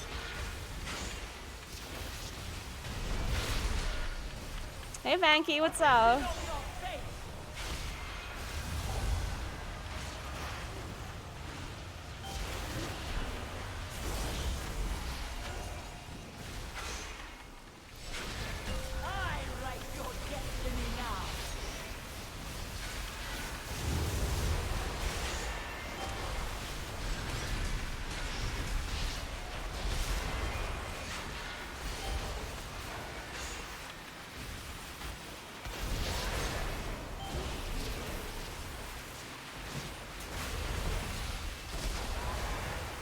Yeah, some people are crazy talented when it comes to languages. Yeah, it's really insane.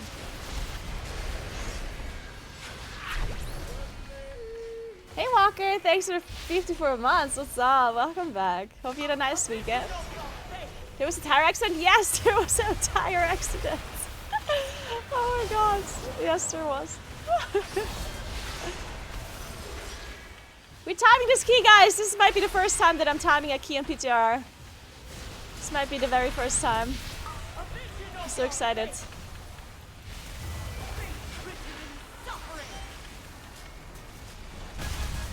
Let's go!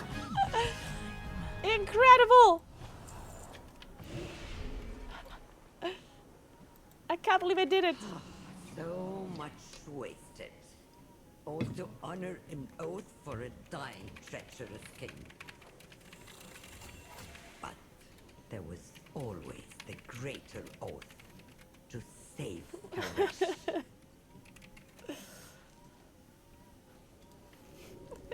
Hey Foxo, what's up? And timing a key, not mine, Naguura. Yeah, who is the streamer and what did you do with Naguura? Holy Pala looks great, says the Holy Pala.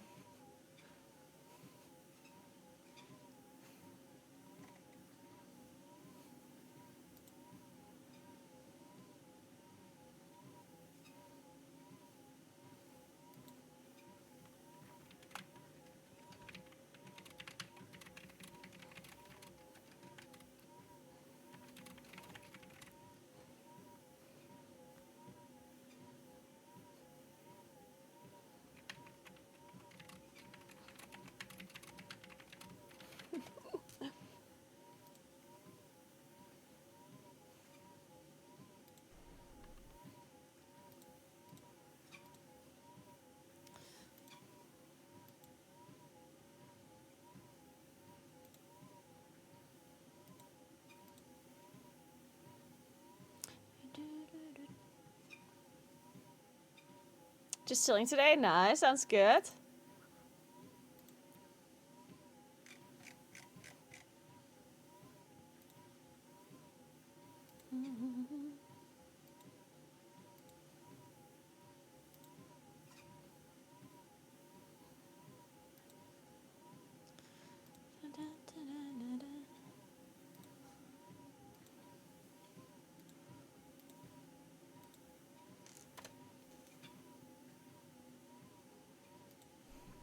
Let me write something down real quick before I forget.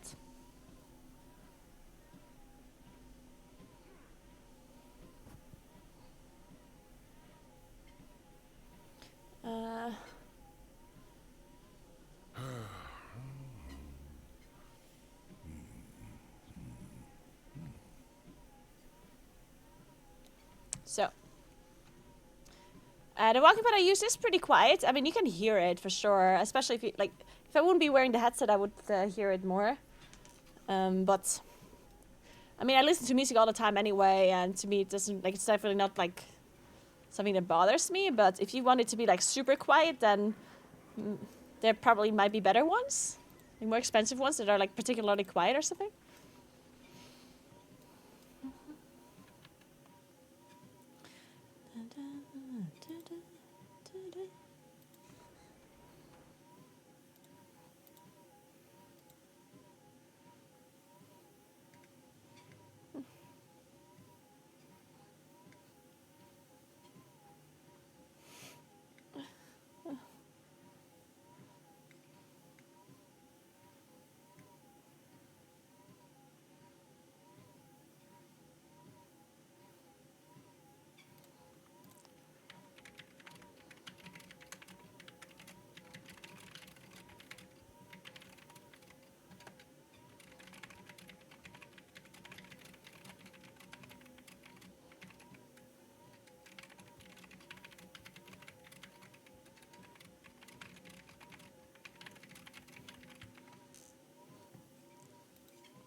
Great checklist, but when do I go to work, eat, sleep, and see my family? People that play World of Warcraft have a family and work? Psst. What kind of gamer are you then?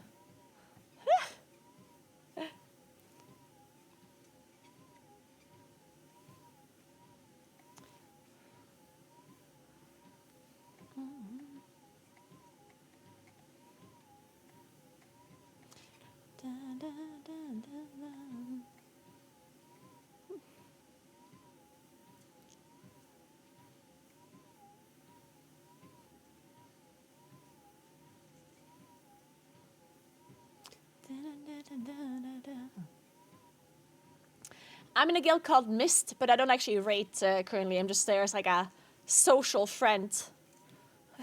Friends and family. I used to rave with them, but I stopped raiding.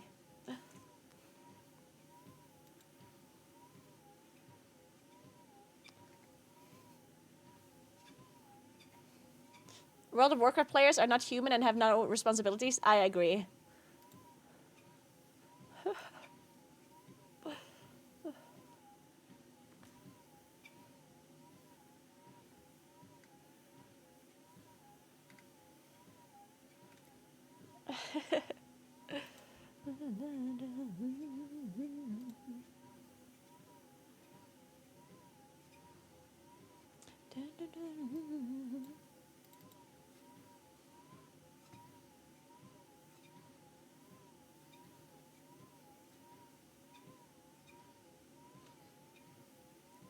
Hey, Don Papitas. How was the end of your trip? The last day was a little bit scuffed because I wanted to cycle to like Austria, which I did. I did cycle to Austria, but I didn't cycle all the way to Lienz, which is where I wanted to go, because it started raining quite a lot and it was pretty cold. So I was like all wet and cold, and I was like hiding in a cafe, in a coffee shop, and then the internet didn't work and my setup didn't work anymore and everything was wet and I couldn't charge my device anymore. And I was like, oh, it's like everything went wrong in the end. But in the end, like I just took the train back and went home, and then I chilled with David for the rest of the day. I ordered a pizza as well, and the pizza was delicious. And we watched a show and it was all good again. Then on Saturday it was even colder. God, it was so cold this weekend, or last weekend. Jesus Christ.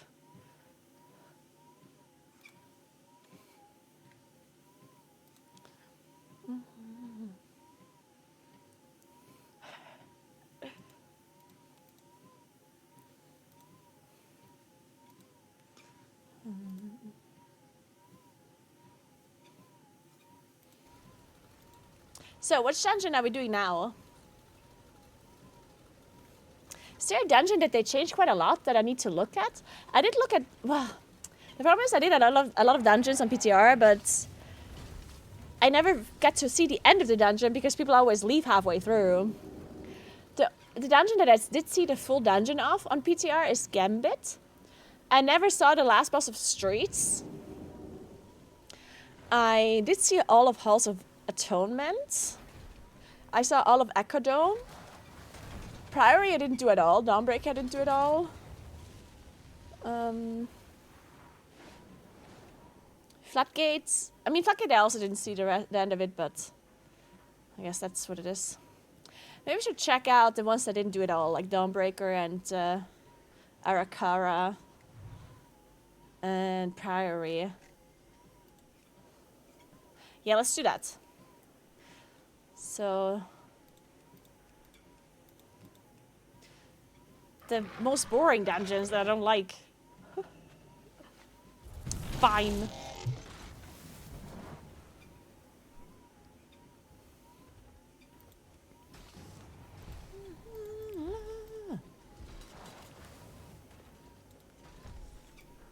How's it easier now? Oh, really?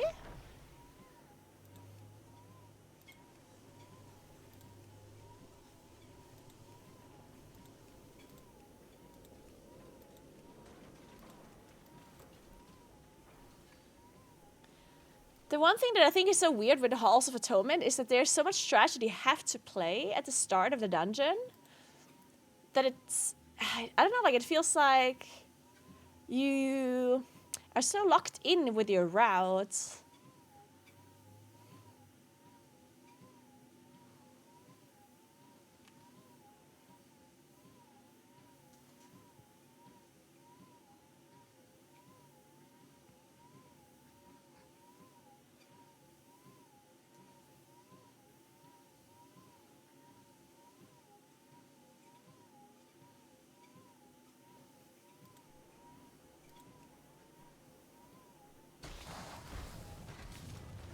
Yeah, damaging that, yeah. I'm so curious about this like lever system. I do wonder how it's gonna turn out. What do you think about the lever system, guys? Do you think it's actually gonna help? I do think maybe at the start of the season it's probably not gonna work out, I think. Because people are not gonna be used to the system, so I think what's gonna happen is that a lot of people will get the lever mark, even though they might have not actually left a key. Like maybe they just forgot to do like the lever thing. And I do think it's gonna lose meaning, you know what I mean? Yeah, I think a lot of people are gonna get a red mark super fast, which I think it's gonna create a situation where the mark will lose like importance, you know? Like, I think people might just invite people with marks because so many people have a mark. Because people will, like, they'll get used to it and stuff. But hopefully that gets better over the course of some weeks. Hopefully people will figure out how it works, the system and stuff. But yeah, I feel like, because on PTR, obviously it's PTR, so that's different, right? But on PTR, like, everyone has the lever mark and no one gives a shit about it, of course. But that's different, so I don't know.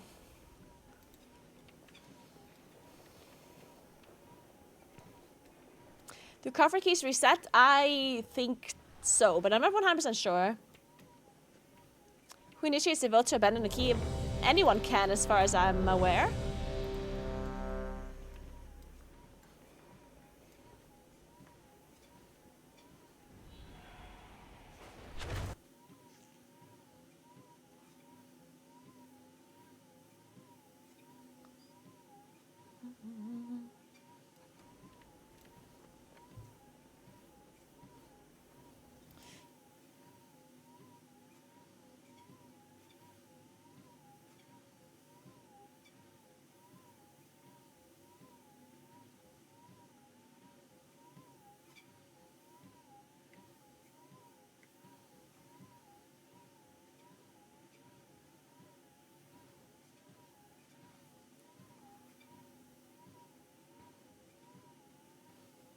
Yeah, I think so as well, Krems. I do think that initially everyone will have the lever mark and people won't really care about it initially. But I do think eventually people will get around to the system and then hopefully it will be better. But yeah, I do think initially a lot of people will have to leave a mark. And people, I'm not sure if people then will ignore it or not. But then at the same time, like I think if people ignore the lever mark and invite the people anyway, at that point they can't complain anymore, right? Because then you're doing it to yourself. Right? So in the end, Blizzard can only do so much. If you still choose to invite people that have the lever mark, and if you still choose to like do something, and then you complain about people leaving, well then it's like, come on, dude, it's like.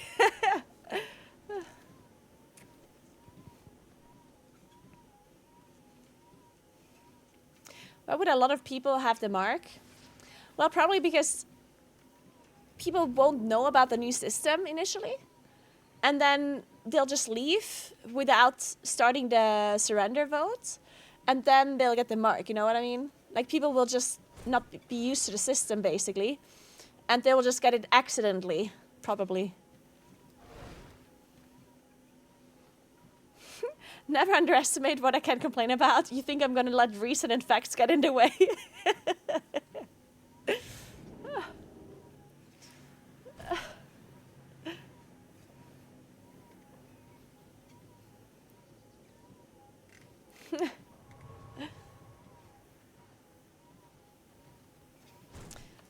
Hey Mel, what's up? Until what item level can you upgrade your belt? 701? 701, yeah.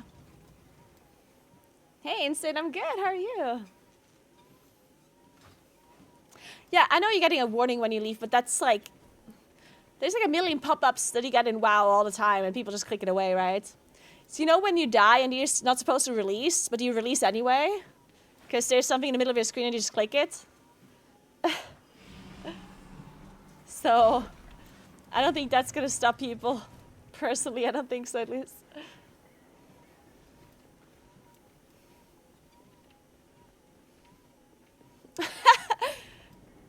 My car's the mechanic, and then I got a lender car. The lender car in question is almost a small truck, a Ford E-Transit. It was weird being the king of the road. It must be like I don't think I've ever driven like a really big car. I'd feel so weird doing that.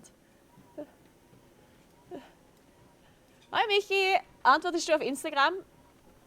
Je nachdem. Je nachdem, wer mal schreibt und was.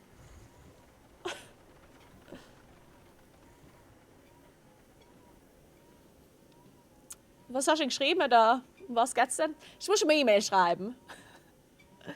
E-Mail geht meistens besser.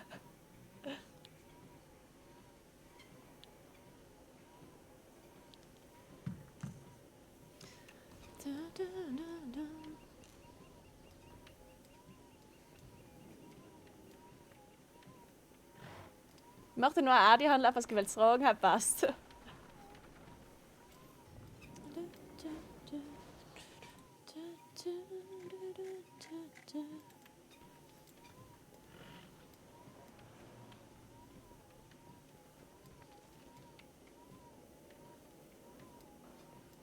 Hey Herden, what's up?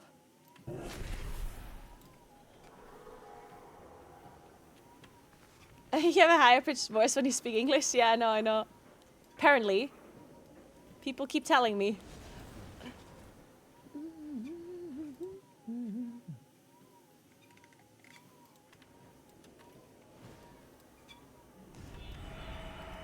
Welcome, friend.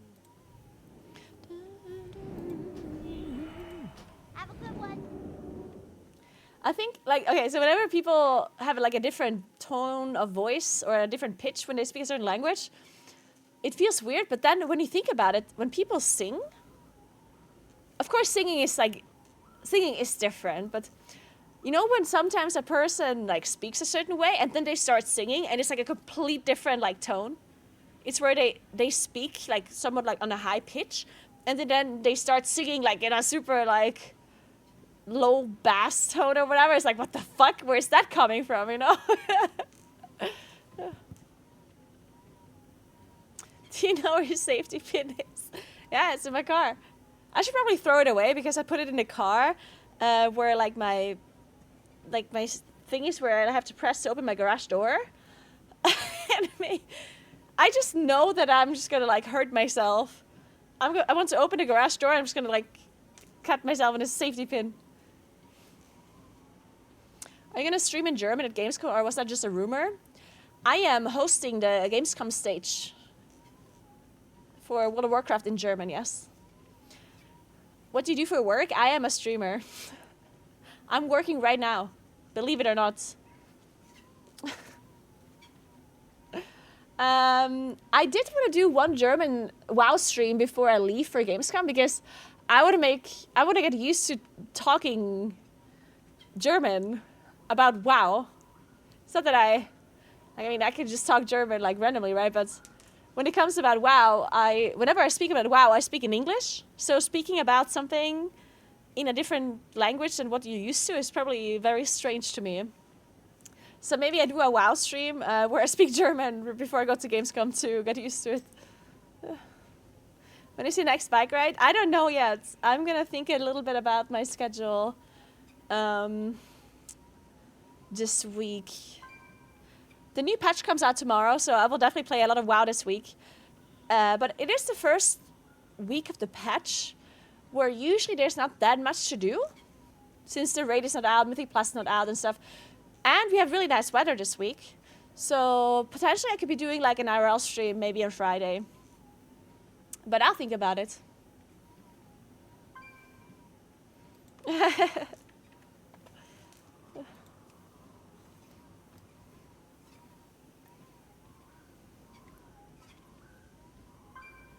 Wait, I have to watch streams and they're not in English? Well, you're gonna have to learn German, Calandra. I don't make the rules.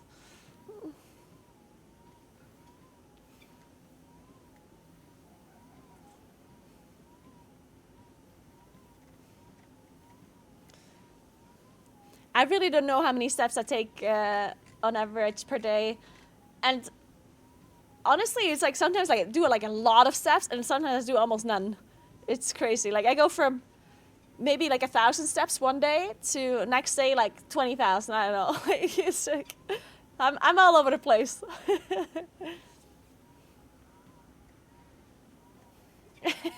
Calandra.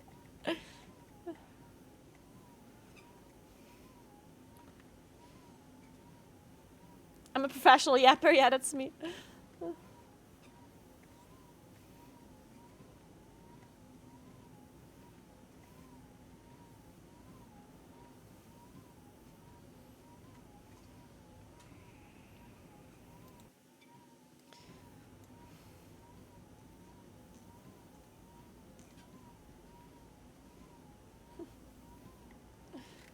Kara's an Omega yapper, oh yeah. If I know one thing, then it's how to yap.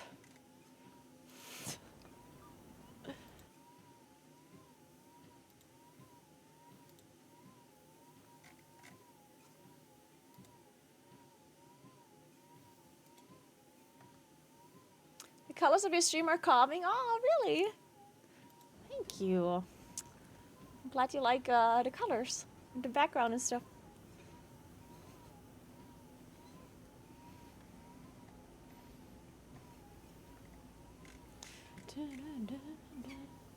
Okay, how much longer do we have to walk? I thought I walked 90 minutes already. I'm sweating. Apparently I burned 490 calories.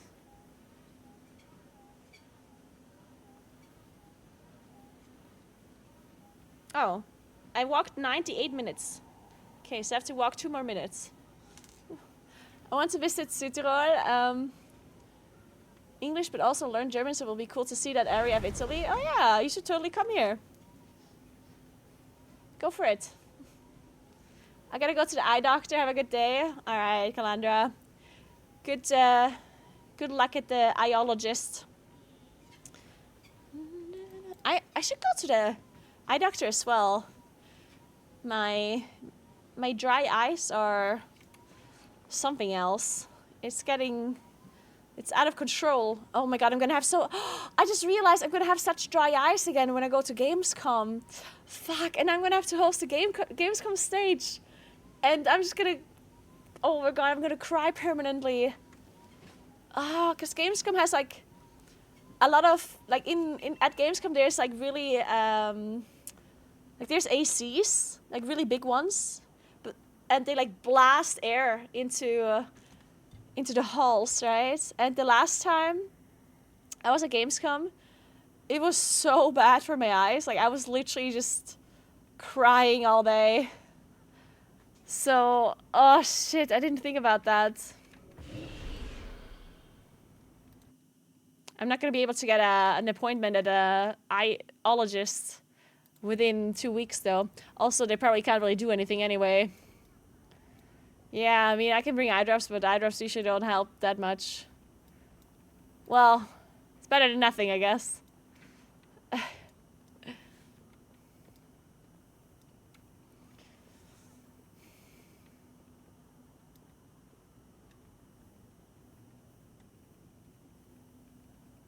What's the best month to visit Südtirol for biking? I hope to get to travel there soon.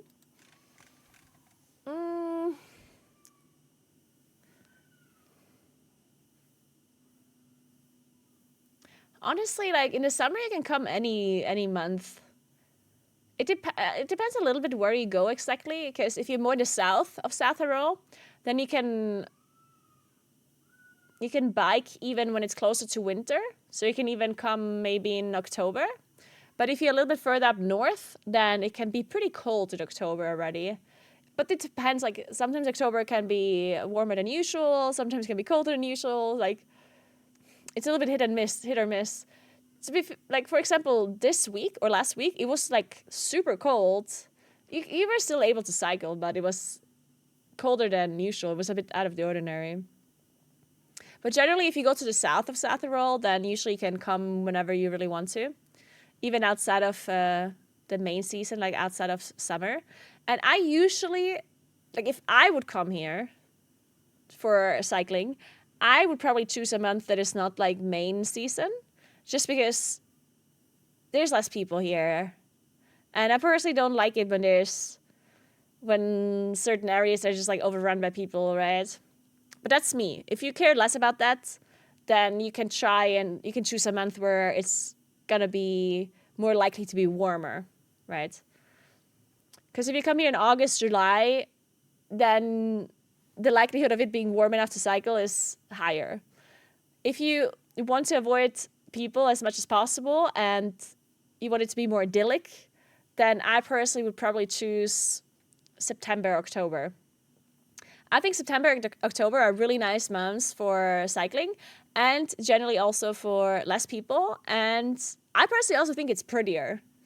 I think whenever the sun sits a little bit lower, it creates like much more beautiful like scenery, and you can do sunset hikes, sunrise hikes. You can do all sorts of stuff that, in my opinion, is pretty. It also, like with the different, like when the trees start losing their needles and their leaves change color, it's just much prettier, in my opinion. So I think I would come here in September, October. But of course, you might get unlucky and have a lot of rain. But that can also happen in the summer, so yeah, that point is what it is.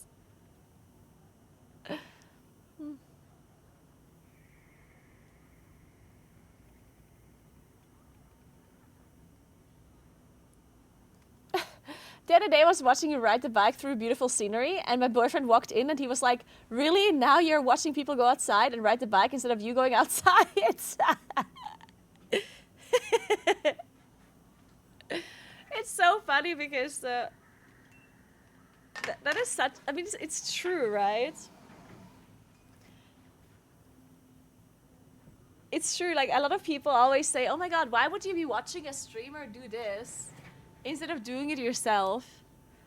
But you can do both, right? Like I feel like people always think like, why would you watch someone play instead of playing yourself? It's like, I can't play and watch someone else play at the same time. Or some people are at work, or you literally just can't go outside in that moment, or whatever, right?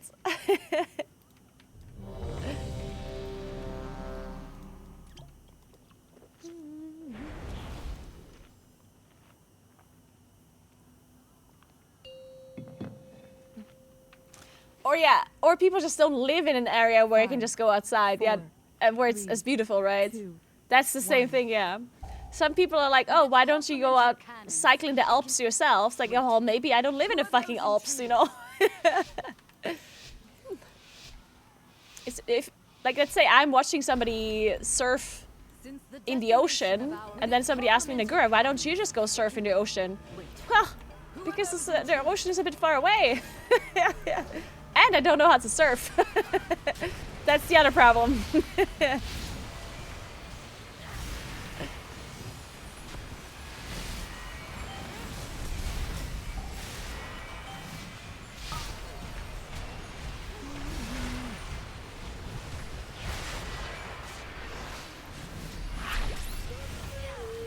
Hey, Nuada, thank you so much for the 1 year. What's up?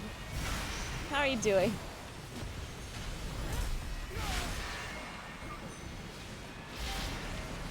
Hey, seriously, Ivan?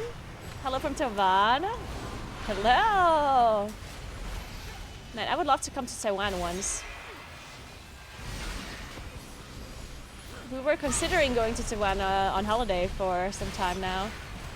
But we also considered a million different countries, and at this point we might not go anywhere. Because we can't find a date where everyone can take time off work and stuff. So we might end up doing like a much shorter holiday, and maybe we don't even go to a different country at all. Maybe we just stay in Italy. The struggle of going on a vacation with multiple different people.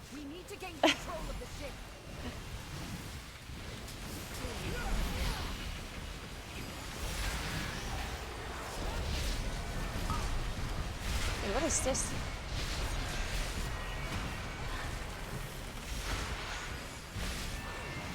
Airships approaching. Be careful, outsider. Those aren't ours. Okay, I haven't done Dawnbreaker since they changed it. I want to see what this is all about now. They empowered Belador's shadow. The Lamplighter's blessing will keep you safe.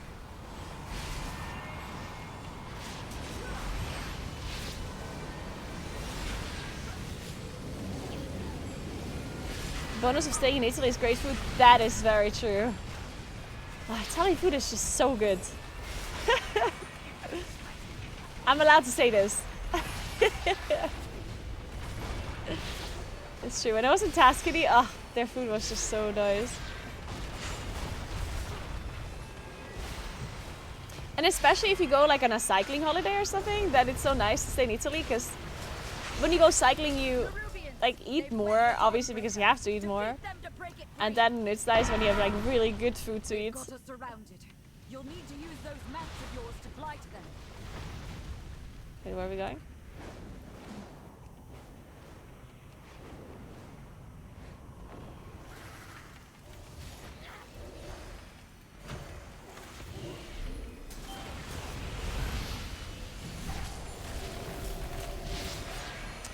Mythic Zero is going to be weekly next season, not daily. Blanto.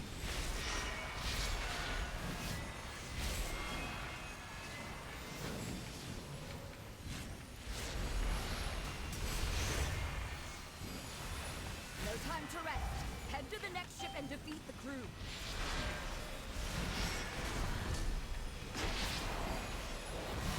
Think it's worth it to enchant and suck up my gear right now, or just save the gold?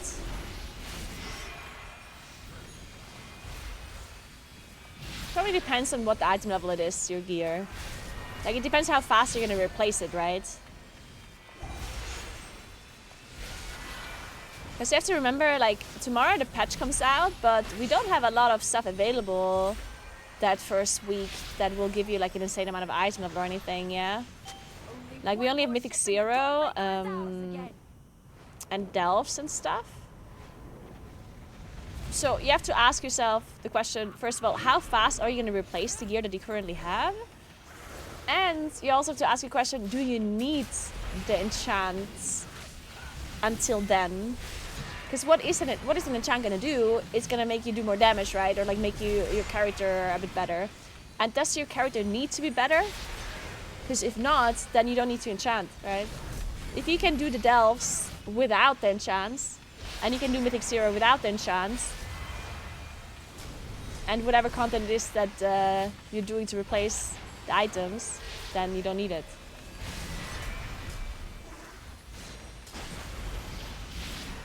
But that's something that you have to figure out for yourself, right?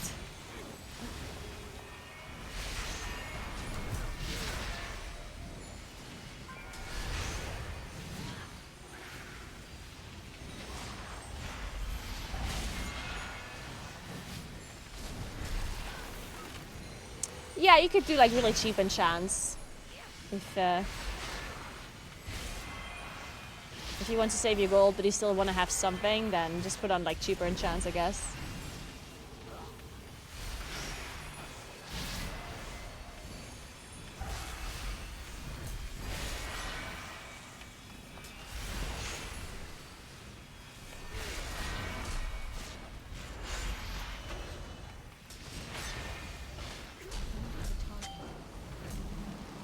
We have learned to embrace the dark.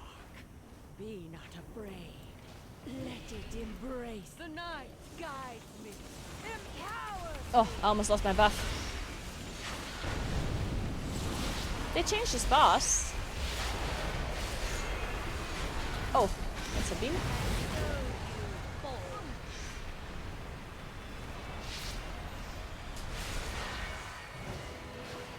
The shadows bless you.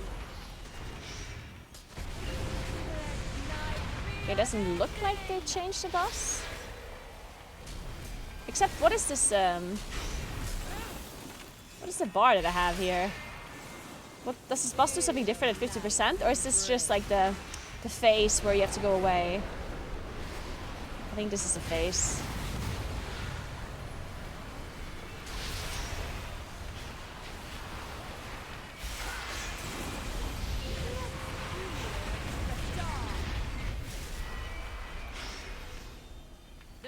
Oh, what the hell? I just fell down the stairs.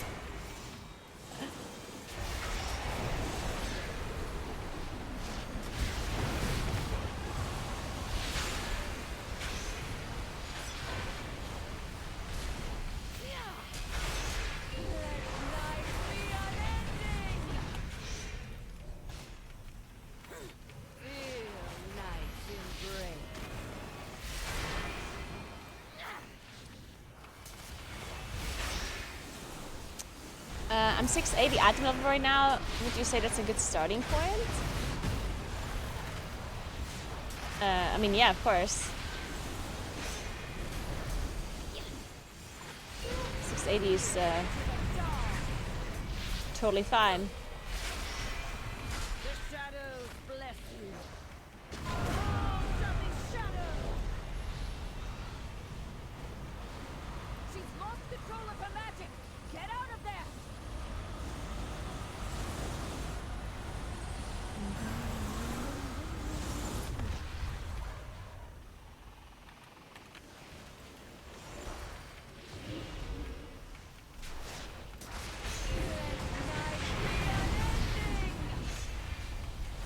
I mean, any item level is fine, really, yeah. The item level that you have right now is only gonna make things easier, like at the very start. But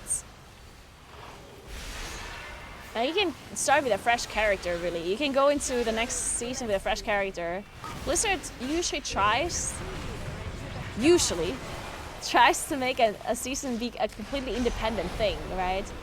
Where even if you didn't play the season before, you should not be at a disadvantage, theoretically. Sometimes they do it wrong, or sometimes they make mistakes where there are certain items that you still need from a previous season, like for example the Cersei's ring, like the special ring that we were running for so long. But this time around, there's nothing from season 2 that you need in season, or there's nothing in season 2 that is going to be best in slot in season 3. So you don't need anything to, like, you don't need to do your character to be like some insane item level or some insane whatever, or this item or whatever. You can literally just go in with a fresh character and gear it up next season and you're going to be fine. Of course, it's going to be a little bit easier if you're already high item level going into the season, right? But like only at the like very start, right? It's always like the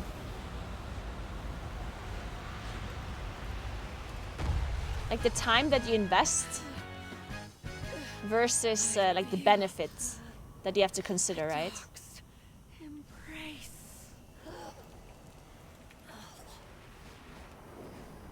I'm on my way, I'm sorry. We will have to face that commander at full strength.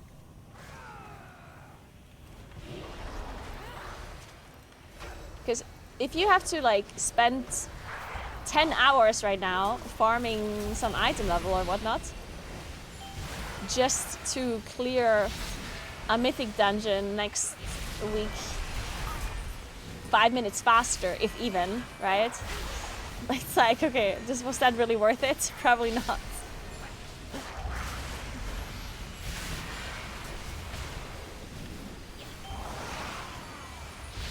If there's like an easy upgrade you can get right now, then of course, go ahead and get it real quick, but don't have to do anything like super crazy to get item level. Bori, thank you so much for the sub, by the way. I appreciate that so much. Welcome in, thank you.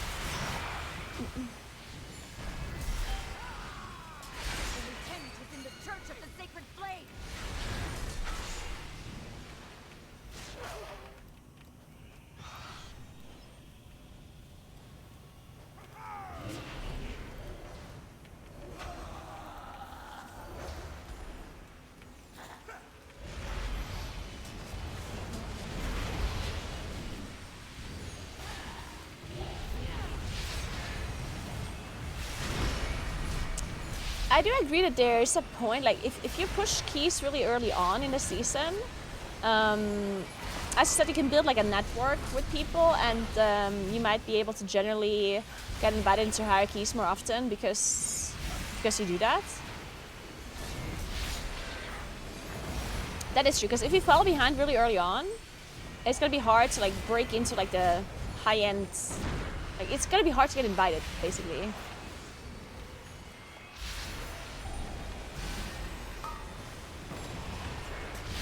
But you have to commit quite a lot to be able to keep up with the high-end players at the start of the season.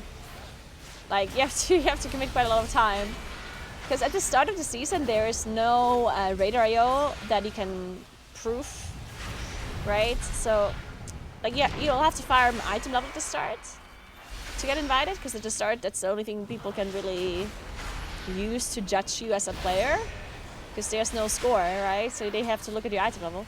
So you have to farm a lot of item level at the start, and then you have to try and get high keys done really early on, which is counterproductive, right?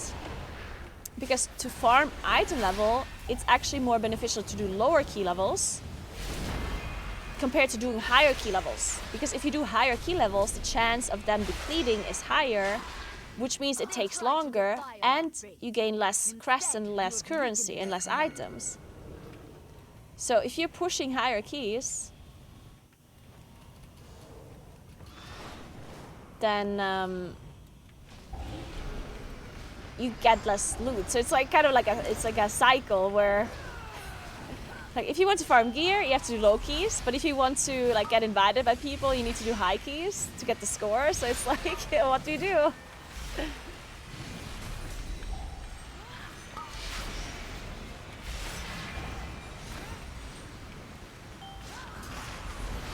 No, I know that you can see the score from last season, but people don't give a shit about that.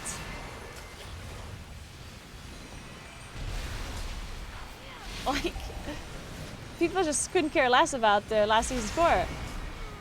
Which makes no sense, because yes, they do. I heavily disagree. And I can prove it because I literally have been doing this every single season, where the amount of people that don't invite me to a key because I've been farming like a single dungeon to get an item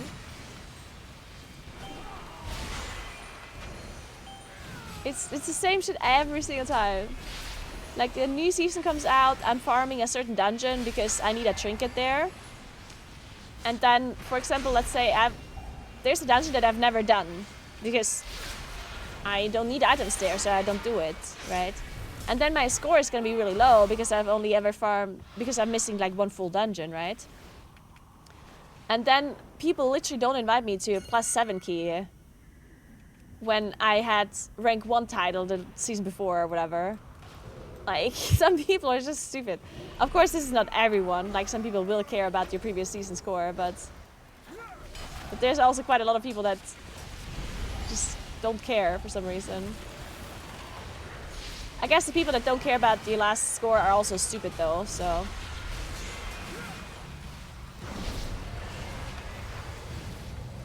So maybe it doesn't matter if you don't get invited to those keys.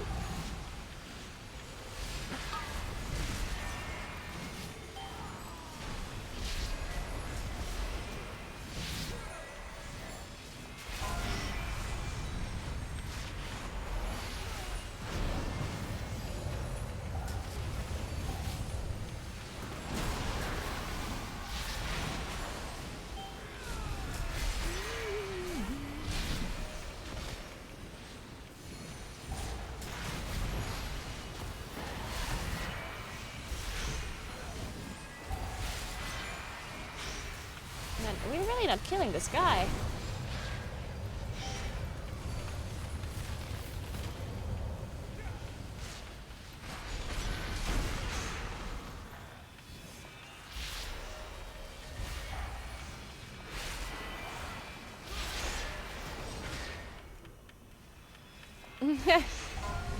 Yeah, I guess that's also true. And some people don't even know. Well, actually, no, that's not true. Everyone knows about Mythic Plus score because it's part of the game, yeah. Separate locks. I'm just calling it Radar Arrow score, but we do, like, it's in-game score, right? Of course people know what the score is. Like, it's literally part of the game. You would have to, if you play in Plus, you know what Mythic Plus score is, right? Except maybe in your first dungeon that you do. You would have to really like close your eyes to not know what Mythic Plus score is. You would have to do dungeons with closed eyes, I guess.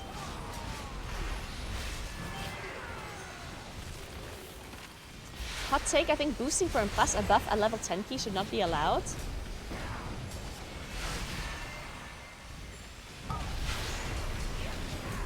Why? I mean that, okay, I understand, I assume I know why, like, I understand arguments against boosting, but then I guess you're just like generally against boosting, right? So you also wouldn't want Mythic raid boosting happening, I guess, or any kind of boosting at that point.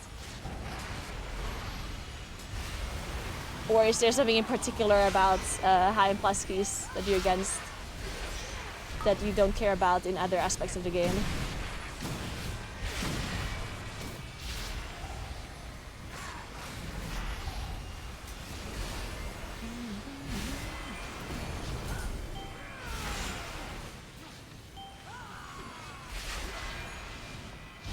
Making sure the title keys are legit.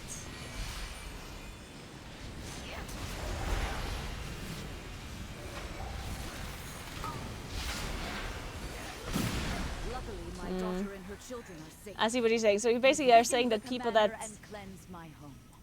get boosted for a rank 1 title are like taking people's spots that did not get boosted in a sense, right? Which is true. I do think the amount of people that get boosted to rank 1 is not very, like overall it's going to be a very small percentage. But it's still a percentage of people that wouldn't be there if boosting would not be allowed. Well, actually that's also not true, because even if boosting was not allowed, people would still do it. I guess that's actually an interesting thing that I think people sometimes forget. Like boosting in WoW is allowed. And people always argue, oh, well, if boosting wouldn't exist, then this would be more legit and more fair or whatever. But people don't actually think about the fact that boosting would still be happening even if it was not allowed, yeah?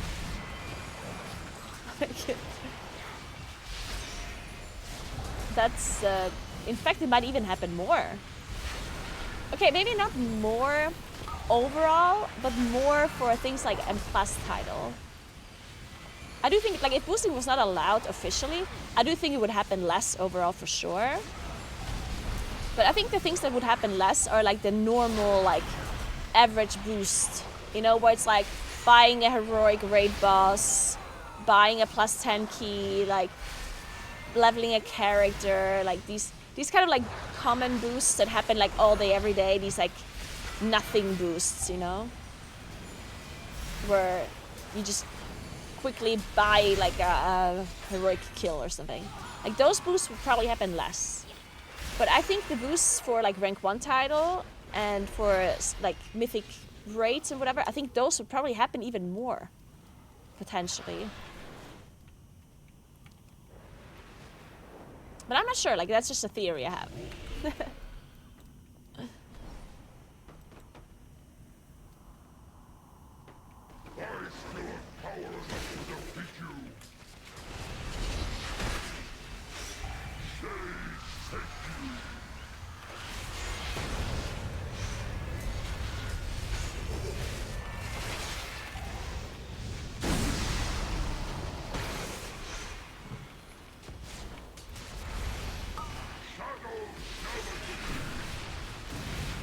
Boosting is good for WoW's economy. Is it?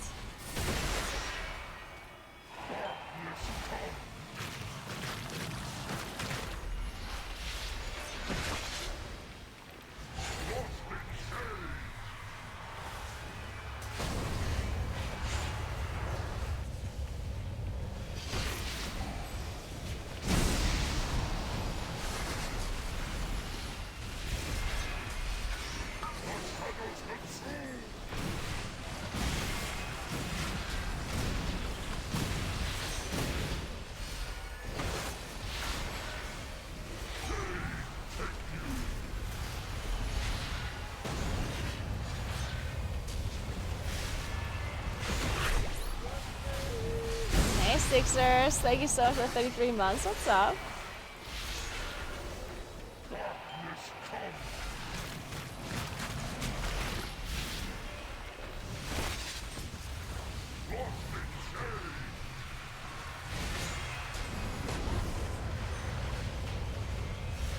Boosting is great for my economy. Oh, I believe that.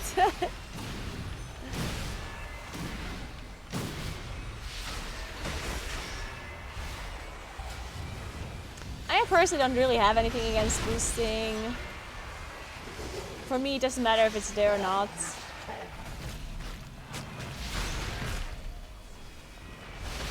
But I do understand why people wouldn't want it to be part of the game. Like, I do get that.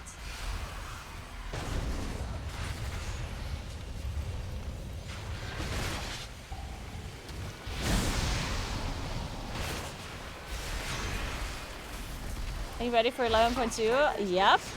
Are you?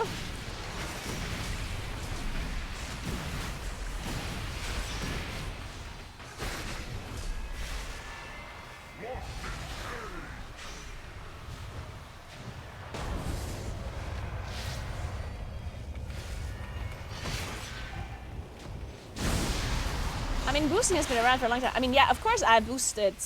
I personally did boost many times, and I've got boosted myself too. Like, I of course participated in boosting throughout. I participated in boosting when it was allowed and also when it was not allowed. So I did all the things.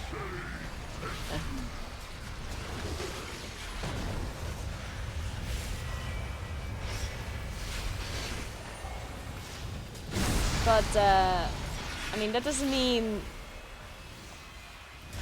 that I necessarily... Because, I mean, I participated in boosting when it was allowed because it was allowed, right? Like, if it wasn't allowed, then I guess I just wouldn't be boosting. That's it, you know? Like... I'm personally not really somebody that cares much like about gold generally. Like I'm not somebody that cares about like the economy and WoW. Like I'm not a gold farmer or anyone that really cares about that. I also like don't spend a lot of gold. That like I really only buy consumables, and even that. Wait, what are we doing?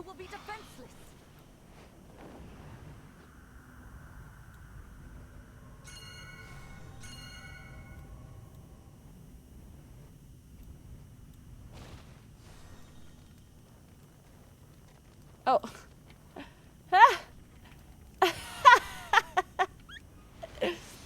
Our we were stuck. If the Order of Wait, Knights shit. steals the Dawnbreaker, Merildar will be defenseless.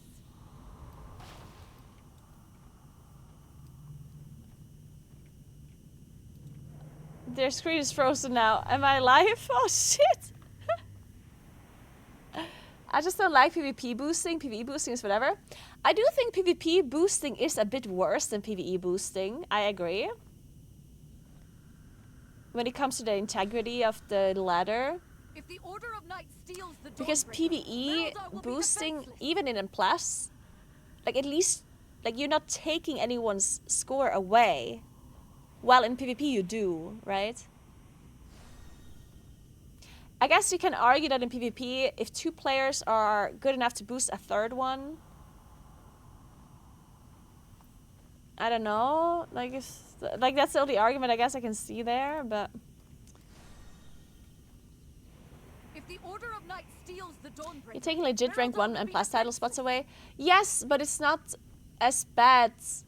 I mean, yeah, I obviously understand you're taking rank 1 title spots away, but like you're not like while you're boosting that person, there's no negative downside to anyone else compared to PvP. That's why I'm saying PvP is worse.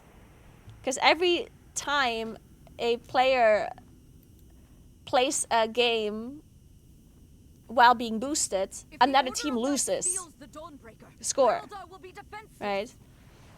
Of course, that team can get the points back, right? But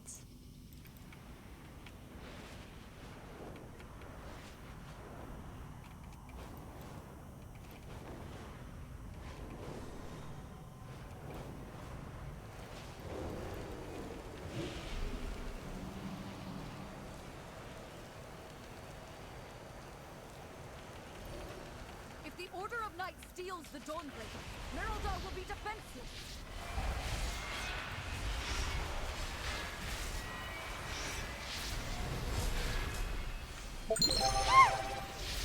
hey, Nicholas, thank you so much for the sub. I appreciate that. Thank you very much. Thank you, thank you.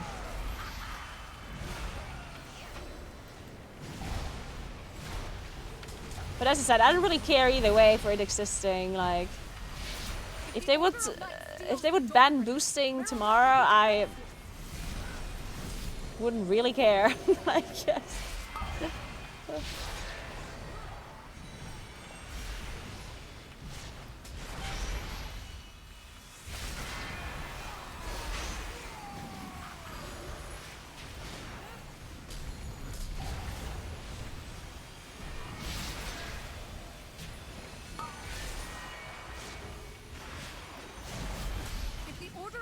Steals the Dawnbreaker, Merildar will be defenseless.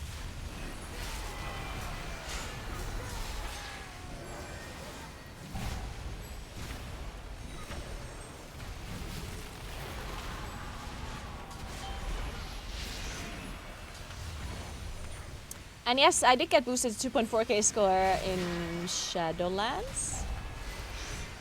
I mean, I made a YouTube video about it. It's not a secret, yeah. There was like a huge scandal once because I got boosted to 2.4k rating in PvP. Which is... Still to this day, I think it's one of the funniest things that people were actually upset about that. Because... like every raceable first player ever has been boosted to 2.4k rating. Every single season. And nobody gives a shit. But then I got boosted. It's like, oh, she got boosted. And I was like, Huh? What's why are we upset about this all of a sudden? I do think that people in the end were just like people were upset basically that because there's just a bunch of people that don't like boosting. Like people just don't think that boosting should be allowed in the game, right? And me participating in the boosting like made them upset, I guess.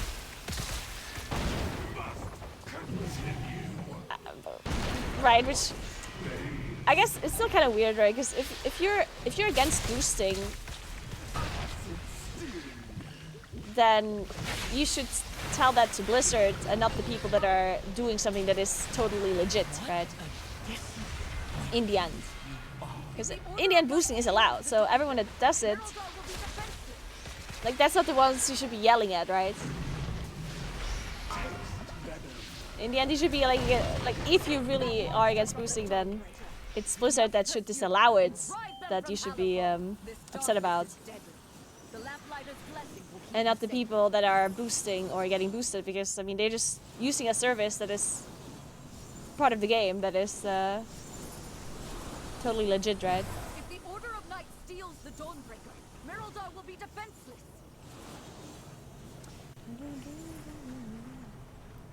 Five.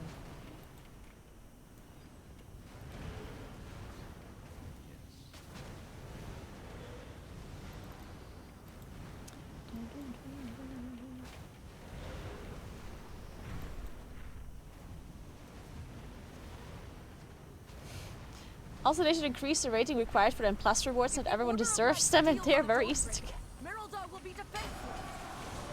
Why are you gatekeeping in plus rewards, though? like, why should it be harder to get? Think about it. Like, do you? Like, I feel like M Plus is already like an infinite scaling score system that you have something to brag about if you have higher score, right?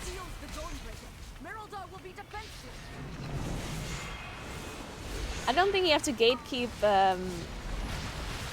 some like lower rewards. Because if you really want to go for something that is hard to get, we have ranked 1 title, right, in M Plus. So you always have something to strive for. You always have the M Plus title to go for.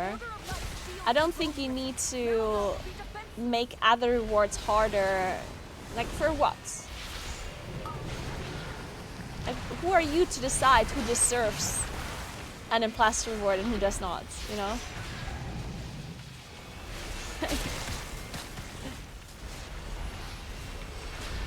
Because if you think that's too easy, like if you think it's too easy to do plus 10s or it's too easy to do plus 15s, that's fine, right? But then you can just do hierarchies. And you can get rank 1 title.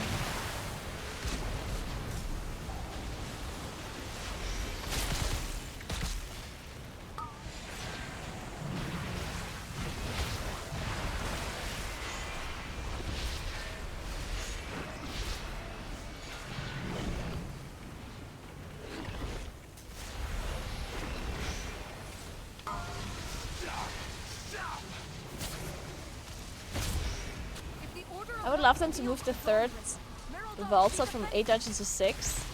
Oh, I agree with that one. I haven't unlocked the 8th vault in quite some time now. I do agree on that one.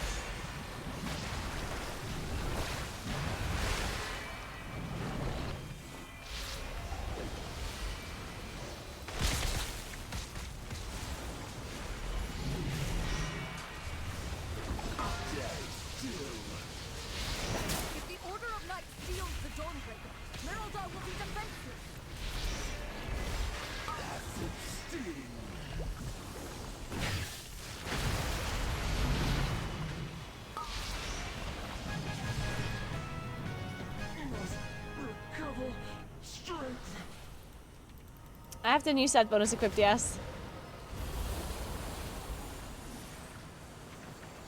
We should go back to 10 keys for 3rd slot. No, we should not. Oh, we haven't done... Trash. You've done it, champion. You've broken the unholy alliance between the Order of Night and Aj-Kahet.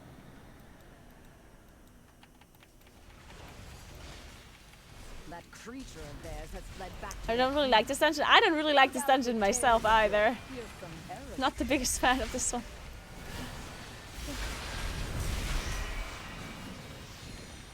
I'm sure your paths will cross again. And Mythic Zero will have a weekly reset, not a daily reset.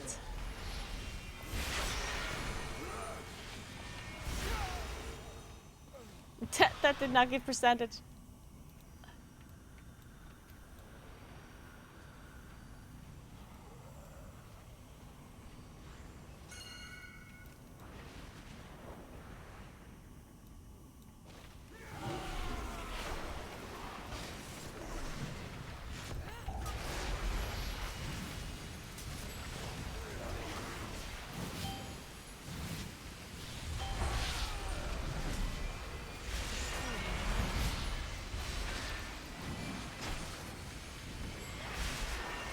Didn't they say it will be daily? They did? I don't think so. Unless they changed their mind again.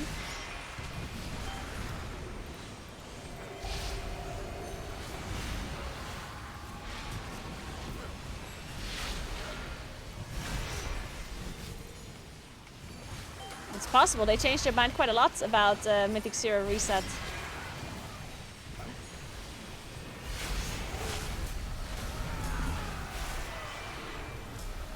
I didn't hear anything about that though.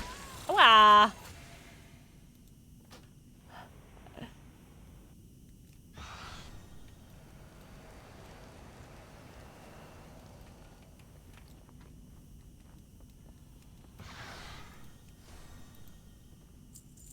Oh, I got a socket. Do we get hero check from delves first week if we have the map? There are no bountiful delves in the first week, so no.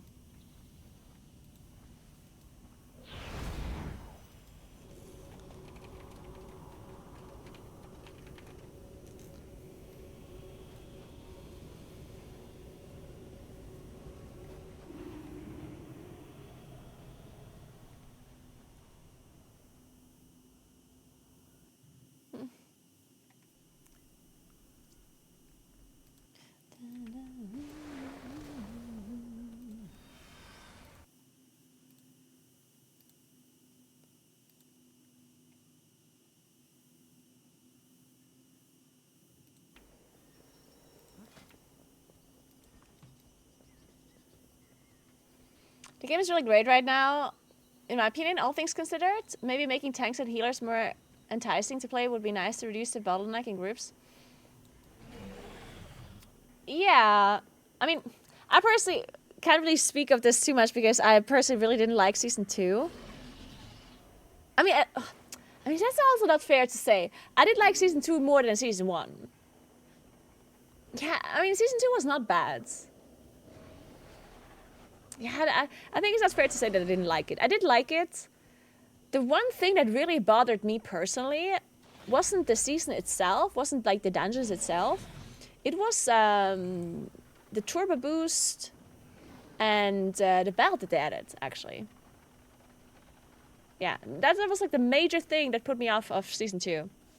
Because I personally don't play the game as much anymore, and it takes me quite some time to get to like max item level, right? Because I only get myth track from vault. I need to wait for crafted gear, for vault gear. It takes me some time, right? And then when I was finally like up to the item level that most other people were at, then they introduced the Turbo Boost season where everything went up to be upgraded even further. And then, as a player that doesn't play as much, I didn't have Valor Stones, I didn't have Crests, I didn't have... And I also didn't play 24/7 because it was the middle of the season, and I don't want to play that much in the middle of the season, right? Like, and then I just, like, didn't want to play anymore. Like, at that point, it's just, like, I just lost all motivation at that point. Because to me, it felt like, oh, I just got into, like, the high plus kind of spirit again, you know? And I managed to do high keys, and then all of a sudden everything was useless. Like all of the keys that they've done were completely pointless, basically, because as soon as the turbo boost was added, of course everyone was able to do higher keys again. So all the things he did before was kind of pointless. Not really pointless, but like, it felt like, you know, I don't know. To me, and then when I logged on, I just had to farm gear again, and it was just, I didn't like it.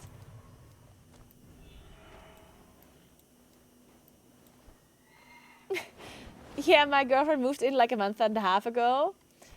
And I'm like, I have more priorities now. Please don't make me do more homework stuff in game. Yeah, yeah, exactly.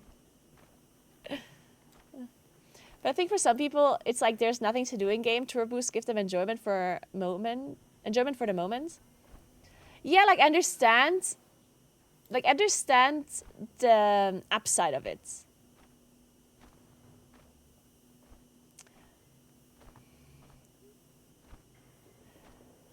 I don't know. Like, I understand that it's like people that want to play the game more, having something like the turbo boost, like halfway kind of thing, it does make sense for them because it gives them like more stuff to do. Like, I get that. Doesn't change the fact that it's shitty for me, yeah? Like, I'm just giving you my opinion. Like, I can see how it can be good for others, though. At the same time, I'm wondering, like, the people that play the game so much that they would enjoy that turbo boost, wouldn't they be playing either way? Like, do they need this? And doesn't it also invalidate what they have done until that point too? For M+ in particular. Like, people that play the game a lot, is it really like a good thing for them that all of the key levels that they have done up until the turbo boost have kind of been like let's say you push yourself a lot. Let's say you start playing in Plus and you're really into it and you really like it, and then you do super high keys and you manage to get like super high score, and then turbo boost happens, and then what? And then you feel like it was all for nothing, or like not for nothing, but it feels like now everyone can get that score because now everyone is gonna have like 10 more item levels, and now everyone is gonna be able to get that score, and it feels like you pushed so hard and it was, you know, like it just loses so much value. Thank you so much for 5 months, Boris. Appreciate that. What's up? How are you doing today?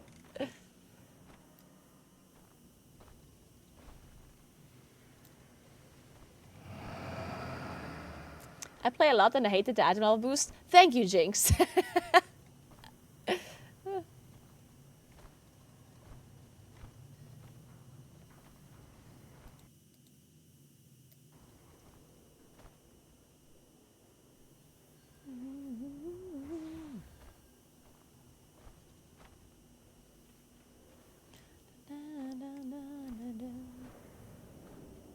But yeah, I mean, in the end, I feel like no matter what they do in that regard, because if they give us a turbo boost, some people like me are gonna be upset about it and don't like it, and other people want stuff like this to happen. Like, there's people who complain that there's not enough stuff to do and they want more stuff to do and they want more gear to push, right? And then they give us a turbo boost, and then there's people like me who hate it, right? So it's like, I guess there's just nothing, there's no right and no wrong, I guess. It's just like, there's just different people playing the game, and for some people this is good, for some people it's bad, you know? It's,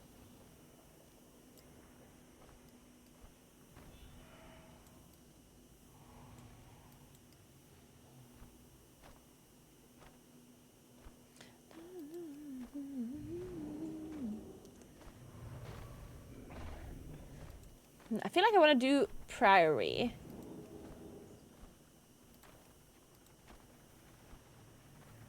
Do you like the tier set? I don't like the Elun's tier set very much. I mean, I don't hate it. It's just like, I'm not the biggest fan of it, I guess. I do like the Keeper set in theory more. Like, the vision of the Keeper set, in my opinion, is good. I like it. I like the theoretical idea behind it and how you play around it. The problem is that it's really bad and yeah. Like, it's bad and you can't really play around it anymore because it like caps really on a really low level already, and it's like, it's just kind of stupid. I don't know why they did this. Like, it's so strange because, yeah, I don't know. Like the keeper, the theory behind the keeper set bonus is so good, and the reality of it is just, yeah. Now it's just like a set that exists, but it doesn't do anything, and it's kind of like, why is it even there? And yeah. Are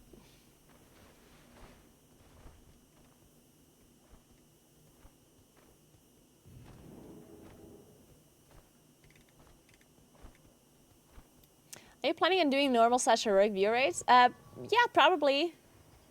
I'm probably gonna do a normal heroic viewer rate when the season starts. Yeah. Maybe just normal mode though. I think heroic, I'm probably just gonna find a group to join. Heroic is always a little bit hard at the start, and I don't want to be like wiping there for hours and hours and hours, because I'd rather just play in plus instead. And I'm not, like, I didn't look up the raid bosses myself, because I'm not casting a race, so I wouldn't really be helping either.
One second.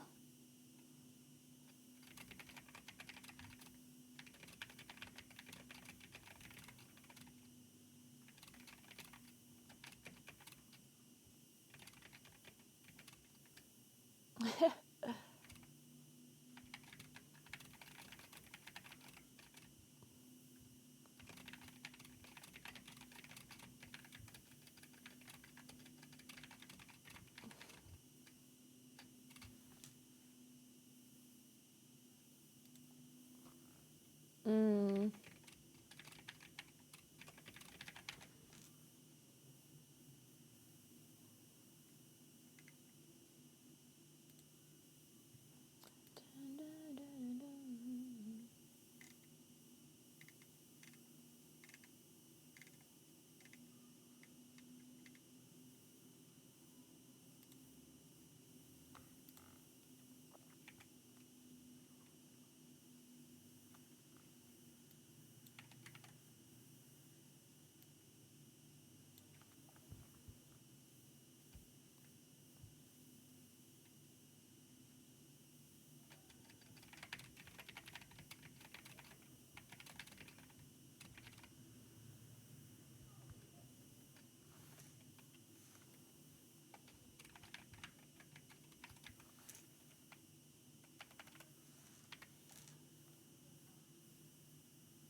So, sorry. Priorities, but shit. I guess Arakara I also need to do. Well, I don't have to do it, but I haven't done it yet. I only did it earlier when we wiped on the first boss.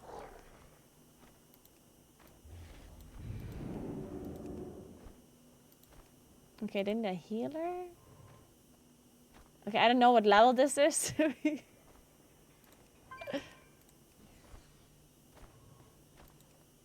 Maybe I also queue for other dungeons. Let's queue for everything.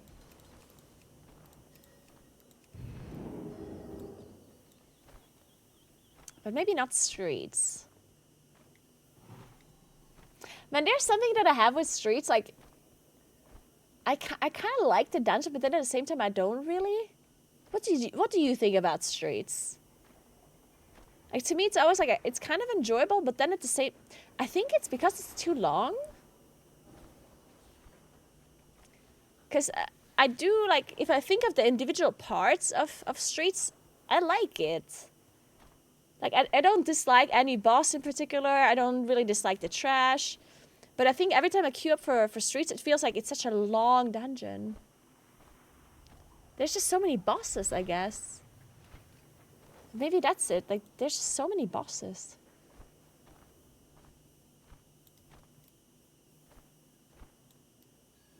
Yeah, I think maybe it's just too long. Maybe that's it.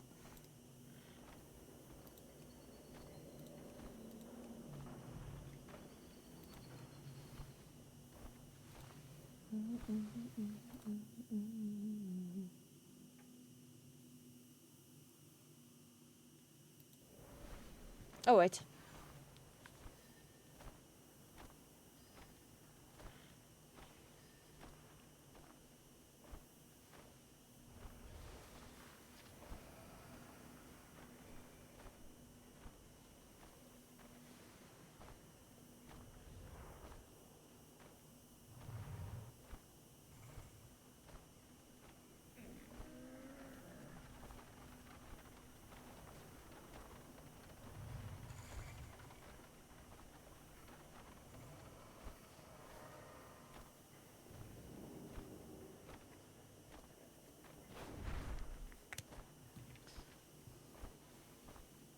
You don't like the boss fights in streets? I don't really mind the bosses in streets. Like, at least not on an individual. There's just too many. But overall, I don't necessarily dislike them, I guess.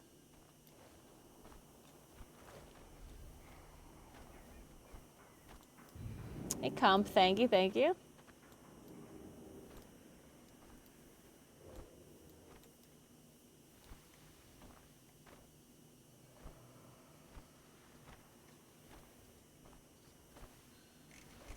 Also, I don't like it when you go to the left side in streets. Cause, like, you know where there's like the core hounds and stuff?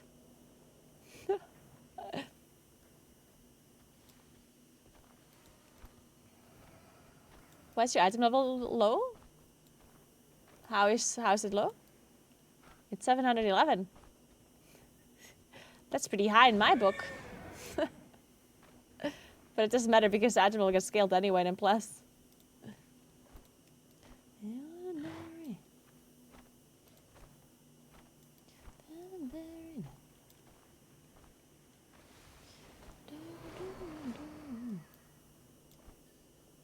Would you guys like it if item level would scale in plus generally?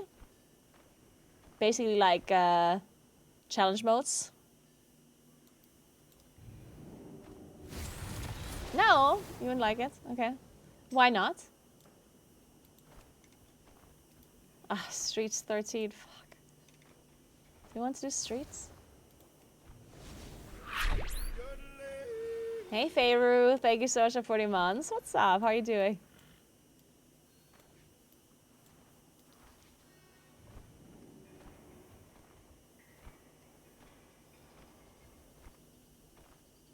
Gearing will make no sense. Yeah, that's true. Gearing doesn't make sense. Well, you would still have to get like set bonuses and stuff like that, I guess.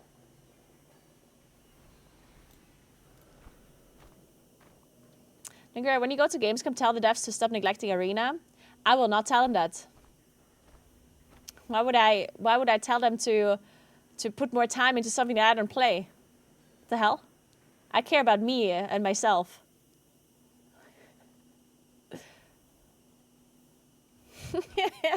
Hey Mika, what's up?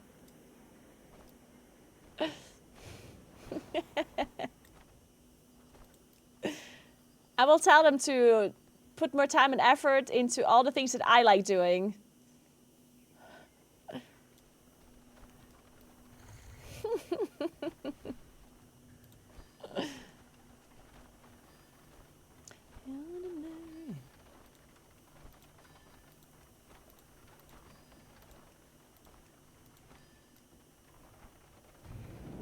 Best class and race to start for a beginner? Race really does not matter. You can play whatever race you want. And class, there are some classes that are very beginner friendly, I would say. Paladin, for example. Hunter.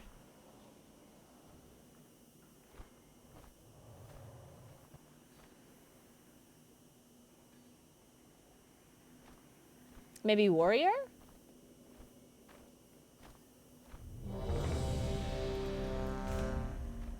Yeah, Red Paladin and BM Hunter are definitely classes that are pretty, or like specs that are pretty beginner friendly, I would say for sure.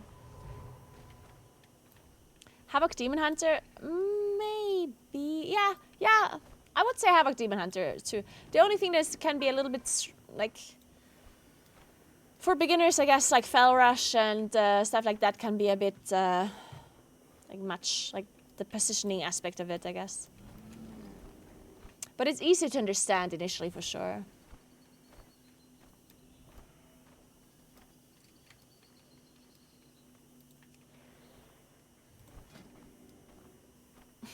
Look how everyone has to mark, to leave her mark. Hey, how you doing?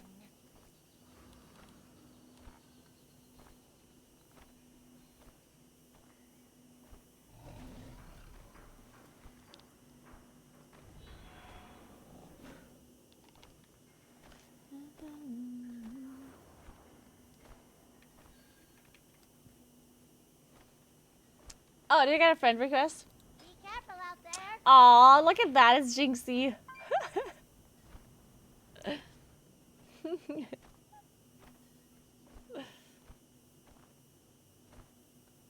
I did finish E33, yes I did, Vekrakasor. Oh, such a good game. E33 is so good. It's crazy. I started playing old school RuneScape a little bit now. I actually really like it. It's crazy. It's crazy the fact that I can't believe I'm liking old school RuneScape. It's actually insane to me. I can't believe I actually like that game. Yeah, it doesn't make any sense.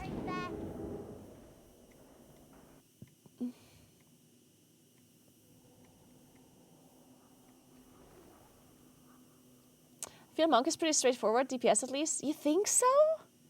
I wouldn't consider Monk that easy. I also wouldn't consider Moonkin easy. I mean, you guys have to understand, like when somebody asks for a beginner class, you have to understand that they're complete beginners that have to learn the class, not just a spec. And if you think about Druid as a class, it's actually one of the most complicated classes to learn. Because you have all of these different shapeshift forms. Each form has different abilities. If you change into a different form, some of your action bars change, but the others don't. Some abilities you can cast only in that form, and the other abilities you can only cast in this form. Like it's actually a bit complicated to understand initially. Like it's just a lot of stuff to remember. You know, I wouldn't say it's like complicated per se, but it's like a lot to remember initially. You know. While if you have a class like, let's say Havoc Demon Hunter, or generally just Demon Hunter, they have a lot less abilities, a lot less to understand when you log on. Like you log in and it's like, oh, I am this melee and I have these like 10 abilities, and you know, and then you go from there, right? There's some classes who already start with like a lot of abilities, and it's hard for a complete beginner. It's hard to understand which of these abilities are really important and which are not. Because if you play Druid for a long time, you understand there's a bunch of stuff that you don't need, that is not really important to you, right? But as a beginner, you don't understand that, I guess, initially. So it can be really overwhelming, I guess.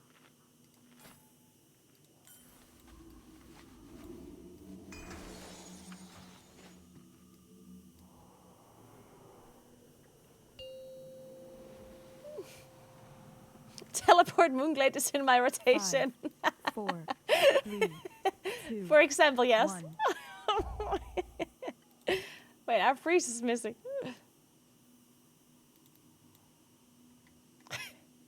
When's the next IRL stream? I might do an IRL stream at the end of the week. There's a new WoW patch that's coming out this week that I am playing. So definitely not going to be an IRL stream within the next couple of days. But since it's the first week of the patch, and it's very possible that I'm done after like 3-4 days. It's possible that I can do like an IRL stream maybe on Friday. Because it's also going to be really nice weather this week. And it's going to get a lot warmer. So that would be nice for an IRL stream for a bike tour.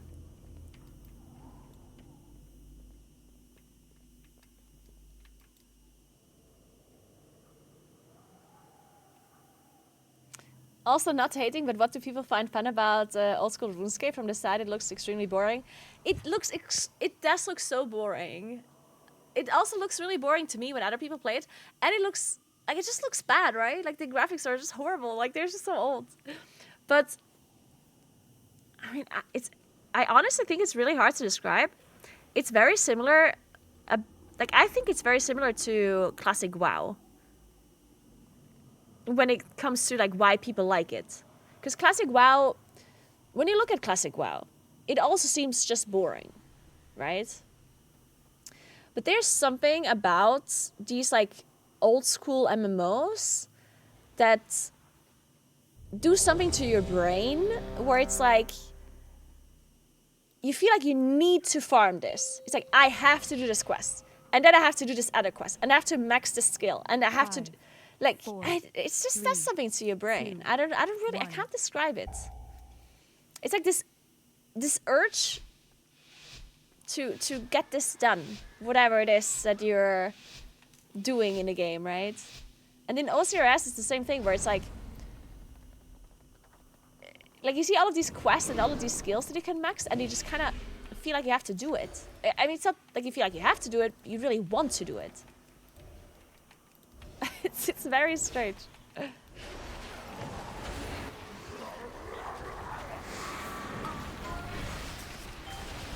Fuck, I forgot to buy potions again.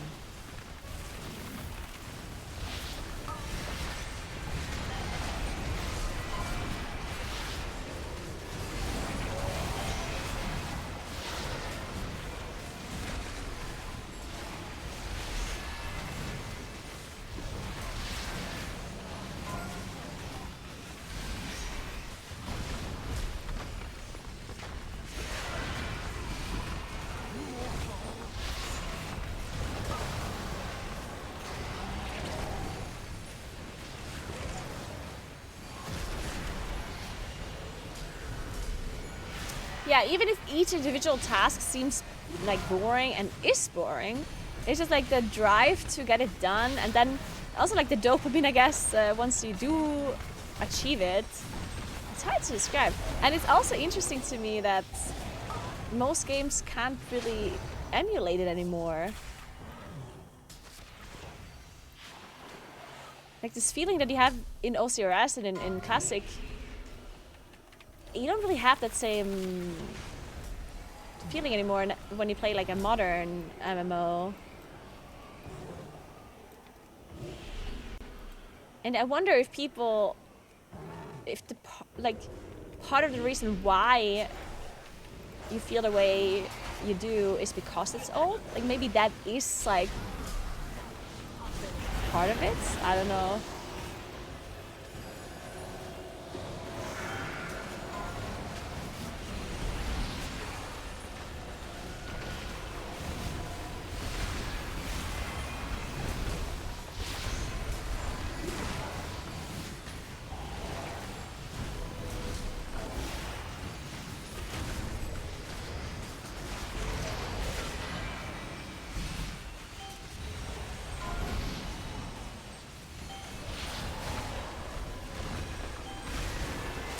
don't see this buffs. Shit.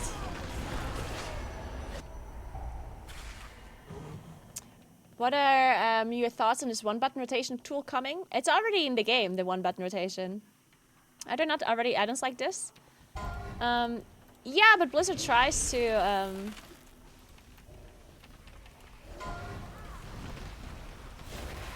okay, so the way this one button rotation works is okay, so there's two aspects to it. So there's one thing, I forgot what it's called, but it's like a rotation helper.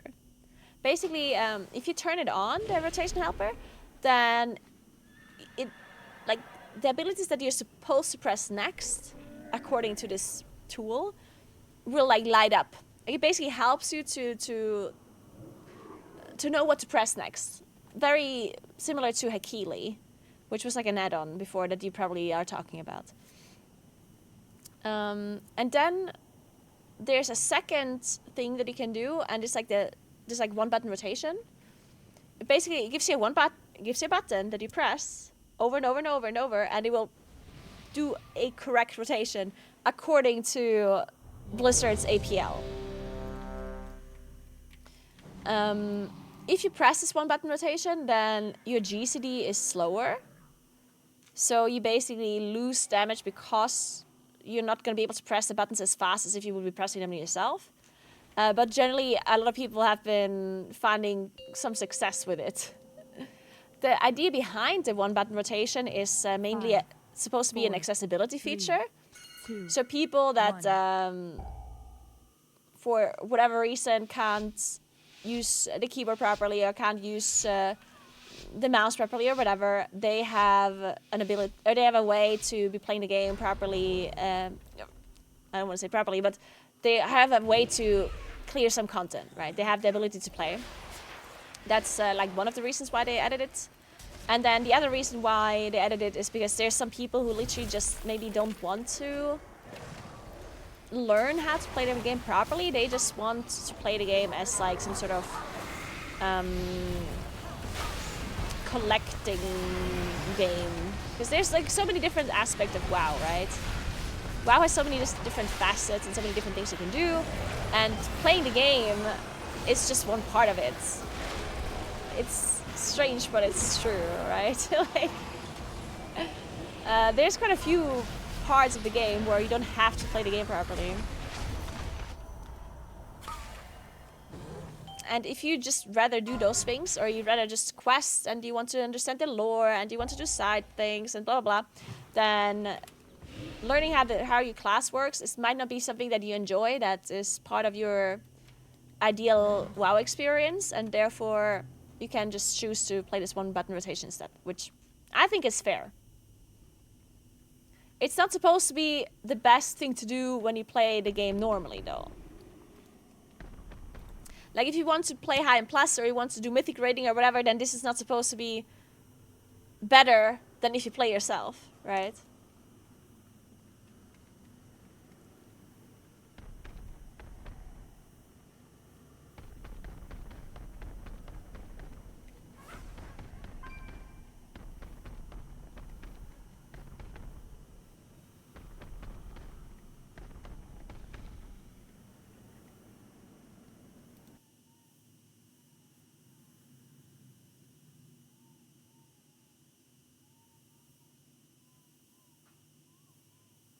Go for it, Belara, go for it.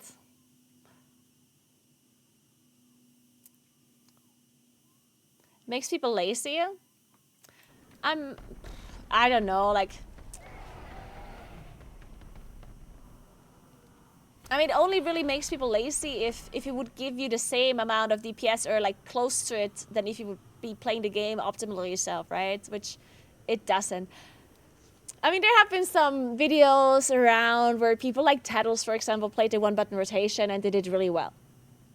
And a lot of people got the misconception that it actually is better than if you would play yourself. The thing though is, the one button rotation is as good as the player that is using it. Like, some people think a player like Tattles using the one button rotation is doing the same damage as an average or below average player using one button rotation, and that's not true. Because the one button rotation does not move your character, and it does not fix your positioning, it does not move in the correct way, it does not target the correct things, right? So you still have to play the game yourself, partially, right? Like it's not like it's a robot that plays your character. You still have to move your own character, you still have to use your cooldowns, you still have to use your utility, you need to make sure you don't die, you need to position yourself, right? And if a really good player uses a one button rotation, they will do well, right? But because they are a good player, right? So if you take an average player or somebody that's below average and they use a one button rotation, they will not be doing the same damage as Teddles using a one button rotation, you know what I mean? So it's always going to be worse, or it should always be worse than if you play your character properly. So that's why I personally think it's fine that it exists, because if people really just don't want to learn how to play their class optimally because that's not what they play the game for, then that's fine, right? And then they just play this stuff. As long as they don't bother anyone, right? I feel like people always are so quick to tell others what they should be doing. And people are so quick to judge others and like make fun of them or whatever. It's like, but why? Like, just let people play the game the way they want to play it, you know? It's like, who cares? Why do you care if somebody else farms their transmogs with the one button rotation, right? Like, why do you give a shit? Just let them do it.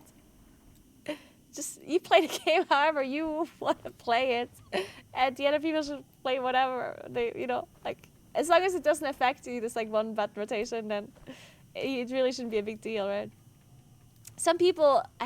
I remember that some people said, oh, all of my plus keys are going to be full of people that play the one button rotation. They're going to be really bad. It's like, no, that's not how, like, why would people that play the one button rotation, how would they end up in your plus key, you know? Like, just because they play the one button rotation doesn't mean that all of a sudden they can do plus 20 keys, yeah? Like, they're not gonna pop up in like super high keys all of a sudden, yeah?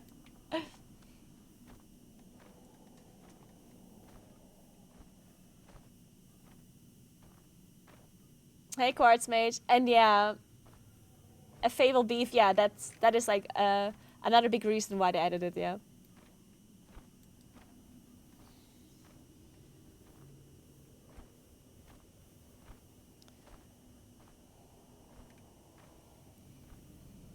People don't need a one button assistant to be bad.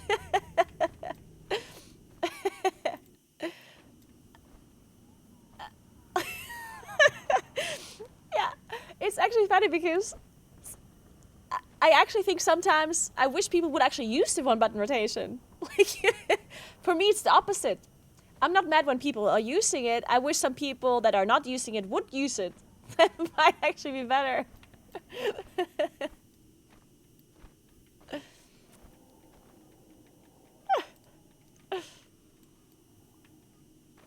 I would be a one button rotation queen, honestly. Go for it, Valara. Honestly, go for it. And would it really be a bad thing? Like, think about it. Like, if there's somebody that is just like overwhelmed by the game, right? If they can press the one button rotation, they can focus more on what's going on around them, and they might be dying less to like random abilities. You know, that might be a good thing for you if they're a new key. If you join a plus 10 key and then there's a person that can focus more on dodging because they play the one button rotation, good. Perfect, right? Problem is, the people doing plus 12s with the one button rotation, like you said, you need to position right, and they can't do that in a plus 12. What do you mean? No, literally the opposite is true, though. The opposite is true, right? Because people that are playing the one button rotation, they should be more likely to be able to dodge things compared to if they wouldn't be pressing the one button rotation, right? Because you have more overview, like more brain power to be able to focus on dodging and seeing stuff rather than having to focus on the rotation, right? So technically, a person pressing the 1-button rotation in your plus 12 key should be, in theory, dying less than a person that is not pressing it, if they're on the same skill level, of course.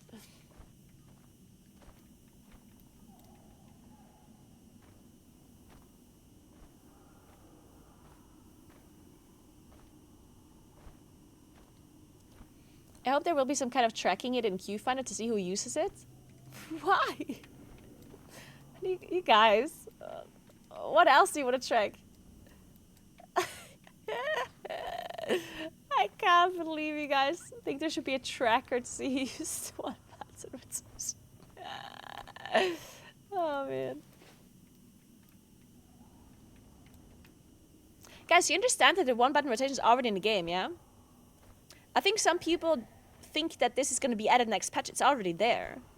So if it hasn't bothered you until now, then it's not going to bother you moving forward either, yeah? It's already in the game. For a few months now. So if you haven't noticed it, then you're not going to be bothered by it. Knowing that it exists bothers me.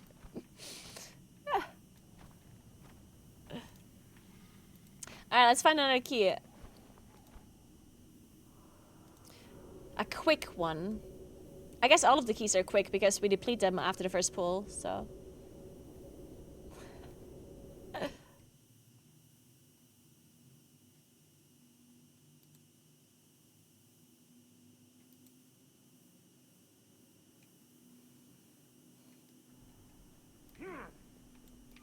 Oh, thank you, Belara. I do need to buy pots. Oh my god, thank you. I would have forgotten again. Okay, wait. First I queue up for a key. Then we buy pots. Quick key. An Arakara is quick in theory. The winds guide. Wait. Are consumables only in Orgrimmar? Maybe. You want us to abandon our hunt for Zalata? I do also not like Arakara. It's not my favorite dungeon, that's for sure. It is not my most favorite key of all time.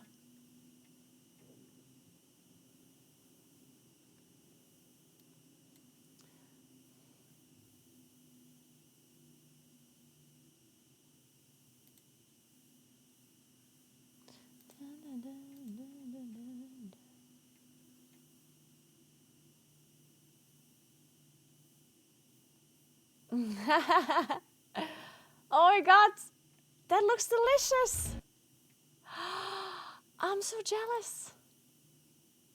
Guys, Nilu made the pizzas when he invited me to eat there. Oh no, that looks delicious.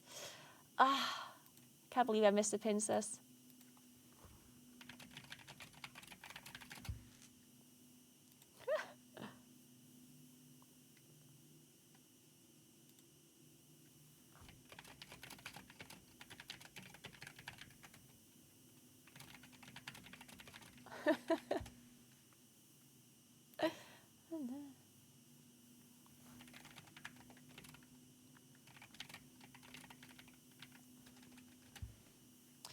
Oh shit. Sorry. I'm on my way. Wait, where am I? Wait, I just need to buy potions, then I'm there. This time.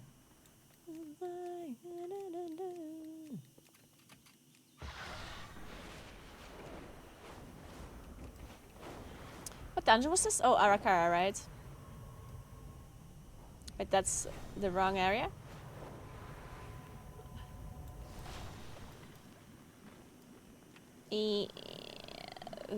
Potions. I have exactly what you need. Okay. Port, tension, teleport. Teleport. Where is that guy? Oh, here. What? Here. Hey, how you doing? What dungeon was this? Oh, Arakara. Okay, got it.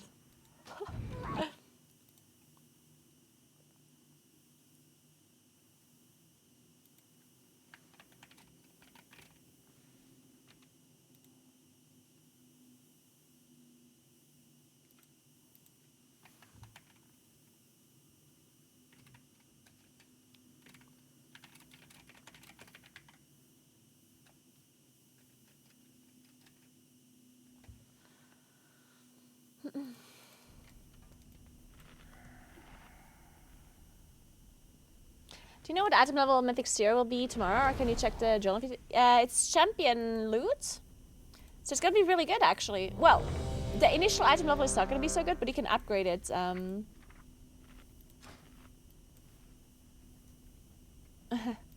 You can upgrade it to pretty high item level. I posted this on my video. Let me double check my own checklist.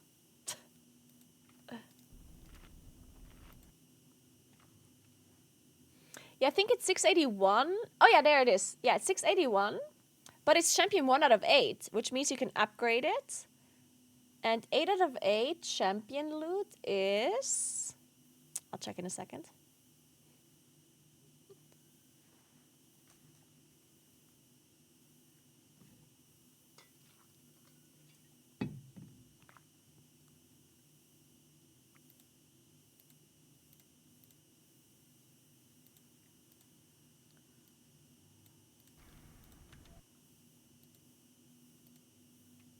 Don't start the key, don't start. There, it's 704. No. Yeah, 704, right? Yeah, 704. So technically, if you upgrade it all the way, it's 704 item level.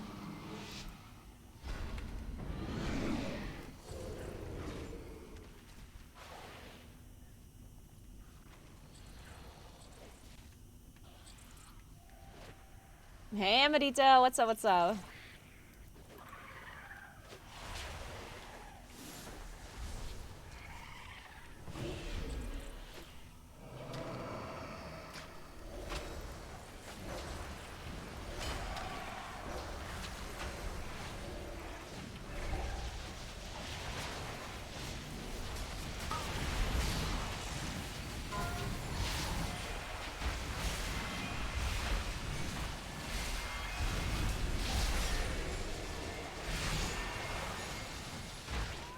Only the strong. Oh my god, I was in that. I was stupid.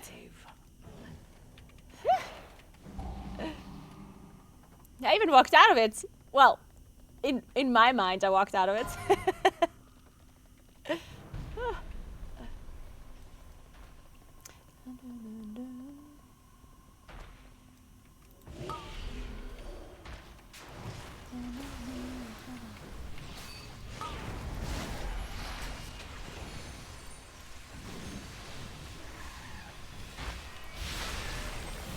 How's Moonkin feeling?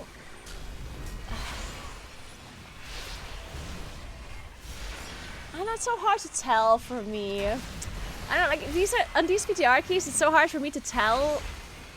Cause like it's not the playstyle feels like pretty much the same as before if you play Loons, yeah? Like nothing really changed. You do the exact same thing as before.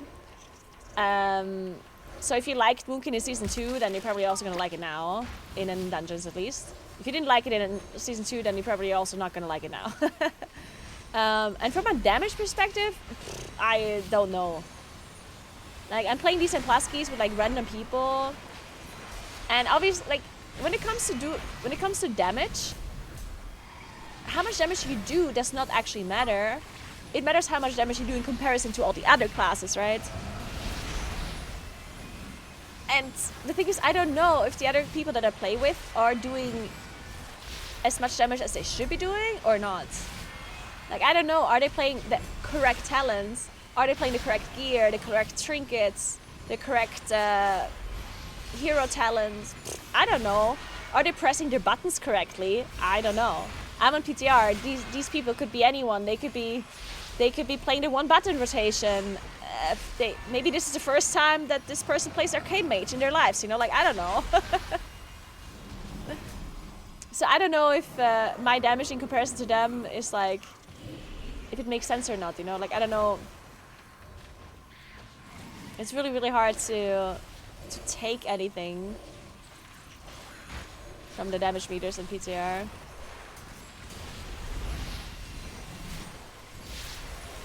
The one thing that I can tell is if somebody does a lot more damage than I am doing, then like that means Yeah, okay, like there's something, right? But if someone does a lot less damage to me, like then, I don't know, they could just be doing something wrong, right? But if somebody does a lot more damage to me, then that does tell me something, right?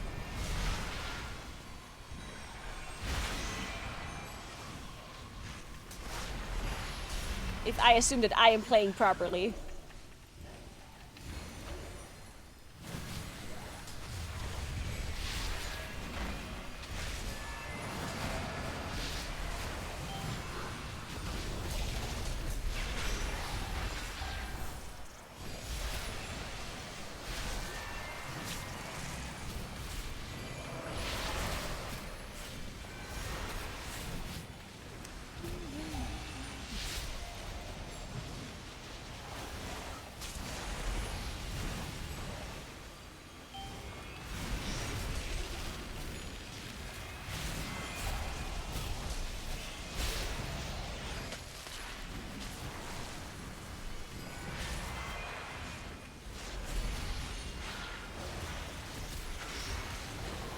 Wow.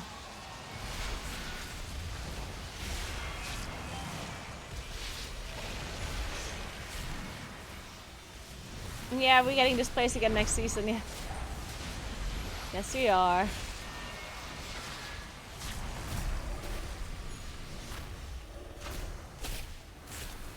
I'm not the biggest fan of Arakara myself.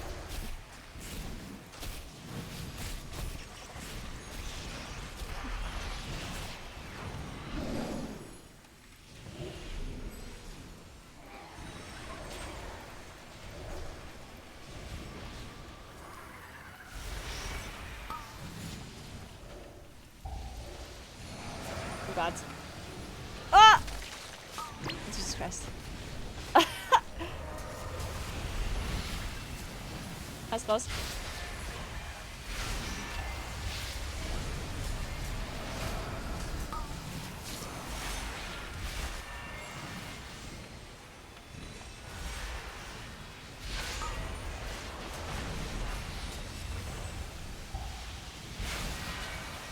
But the one thing that I do know from PTR testing now is that Hunter is doing pretty well.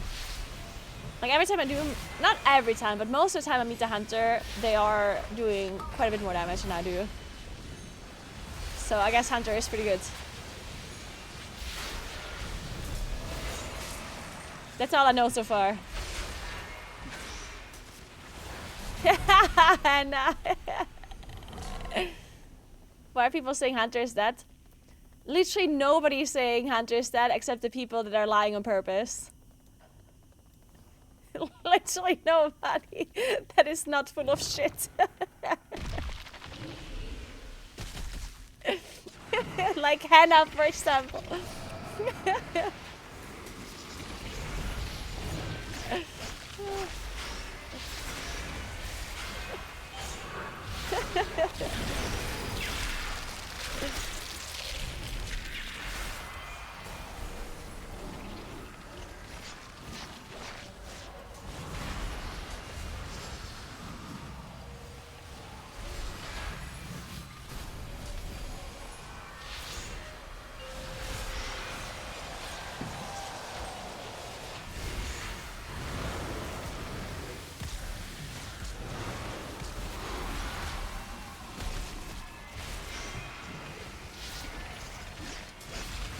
I would have gotten a 6 sec.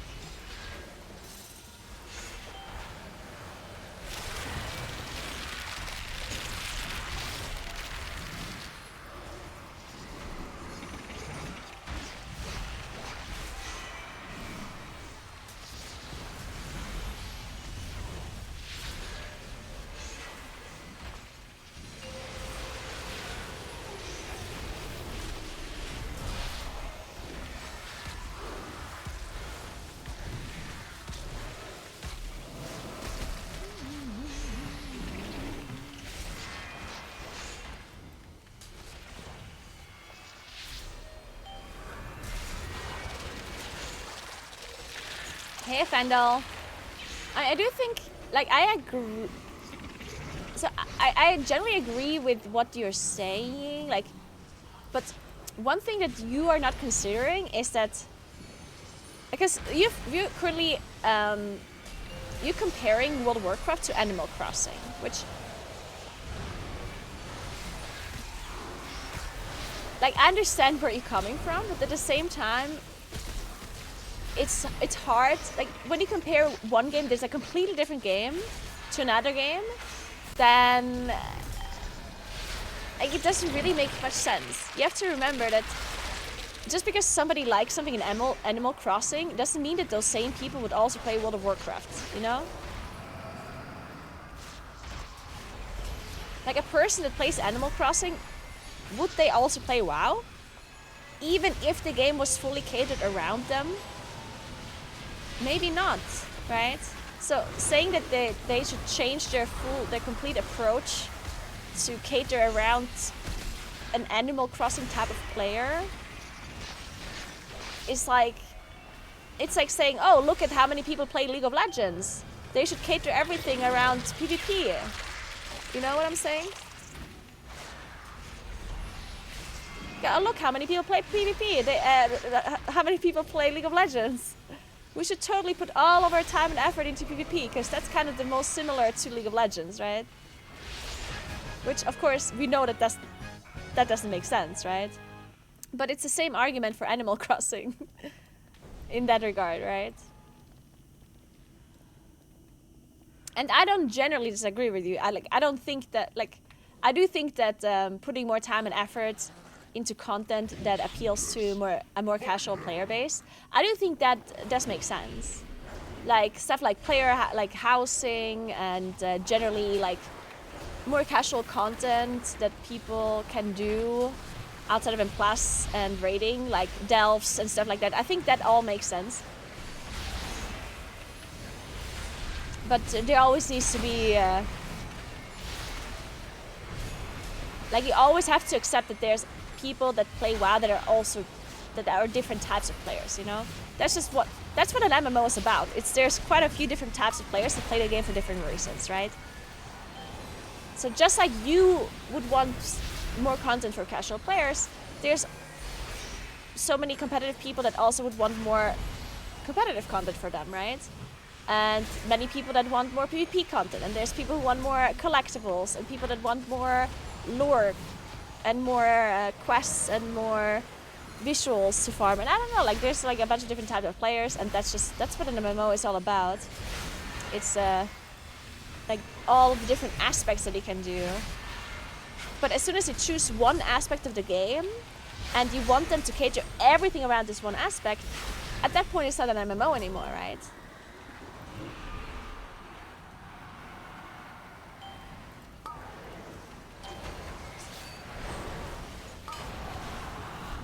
Nice. Oh, I simply wish fuck. you had lasted a little longer.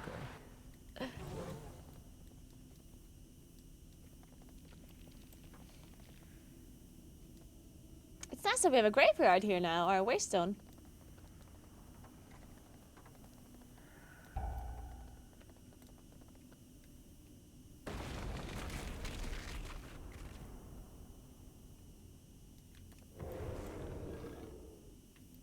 Oh, we're setting.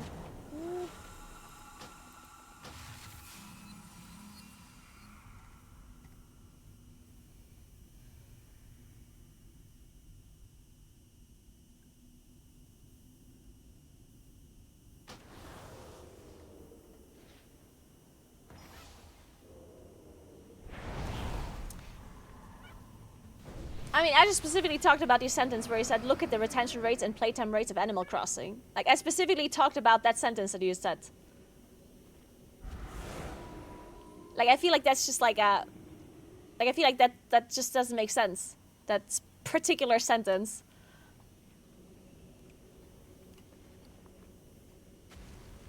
I do generally, as I said, like, I do generally agree that having more content for a casual player base is a good thing. But we also do have it, so I'm not quite sure what we're really like arguing for in this regard. Like Blizzard in particular is giving us more casual content, right, by introducing player housing, and even like in the War Within we got Delves, which is specifically for casuals or meant for casual players, right?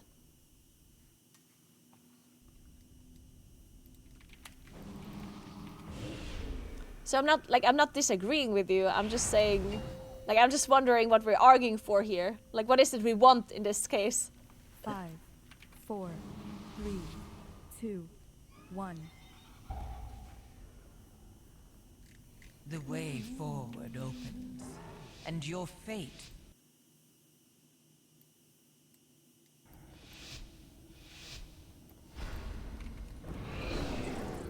I was supporting the argument that Blizzard shouldn't concentrate on high-end players. Yeah, but see, I disagree with that too.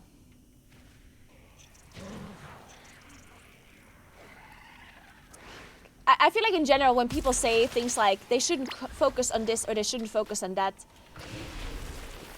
I think that's just like that's generally just a misconception of how the game works as a whole. Because Blizzard never focuses on one thing and one thing only, right? Again, the argument of it being an MMO that has lots of different aspects of the game, right? At no point does Blizzard ever focus on just one particular thing, right? Have you ever seen like a patch or something where we only got one thing for one of the player bases and all the other ones got nothing? Not really, right? Like, Blizzard can focus on multiple things at the same time.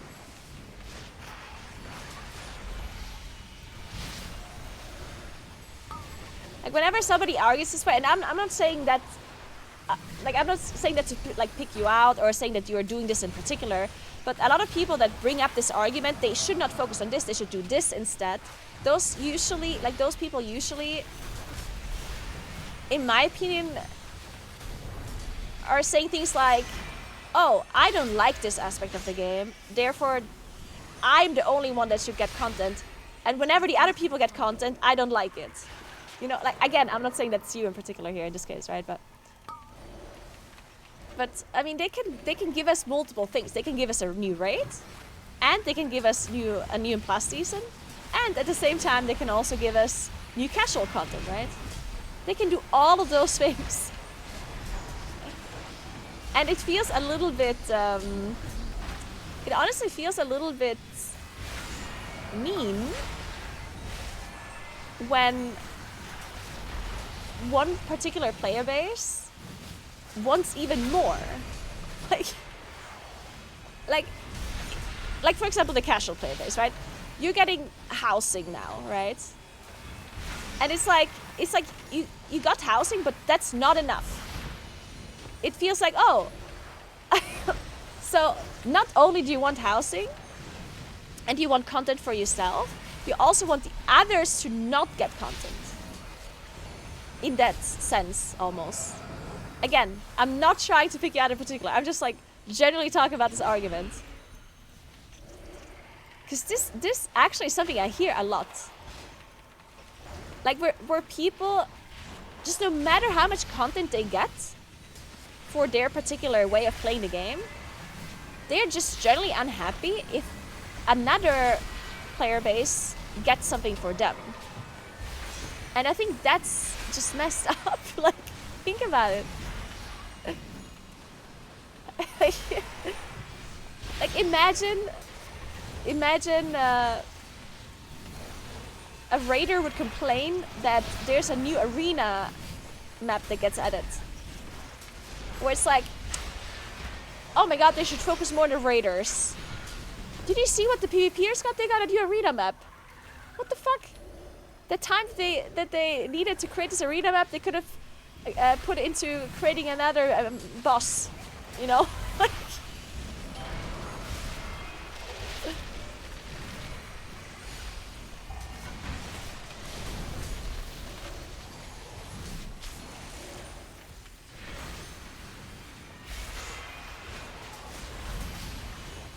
So yeah, I'm not saying that, like, obviously everyone can argue for their own content, and everyone wants more content, right? Like, then plus players want more dungeons, the raiders want more raids, the casual players want more content for them to do, the PvPers want more content, like everyone wants more content. I do think that it's just like, I personally find it annoying when people not just argue for them to get more content, they also argue for others to get less content. And that's what I don't like. And you did say that. Or you did like imply it.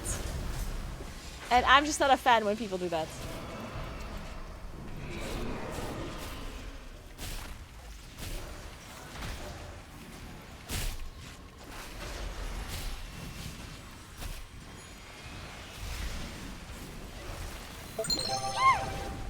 Hey, Kicking Wing, thank you so much for Prime. Thank you so much. Welcome in.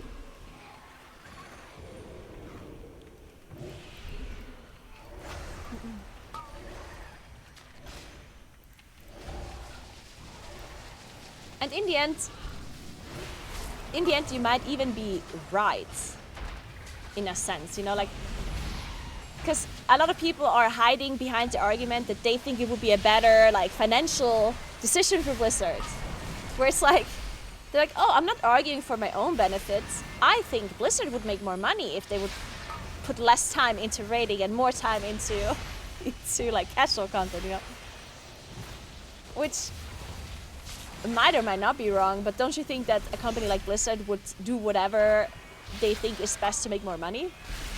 Like, do you really think they create more content that they think is not going to make them money if they could do something different that would make them more money? Because I don't think they would. I think they know better what makes them more money than what we know from an outside POV, right? They have more data to support whatever it is that they're doing, right? So I think arguing for their sake, like people sometimes act as if Blizzard is like completely stupid and they don't know how to make money at all.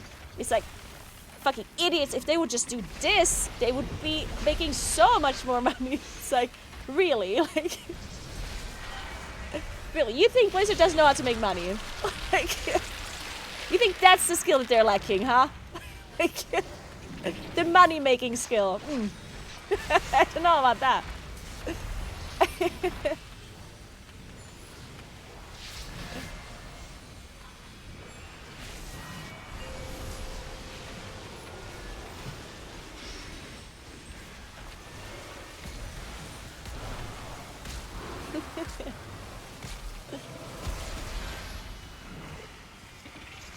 And I'm sure they don't always make the best financial decisions like every single time, because obviously if they would, there probably would be even more people playing this game, right?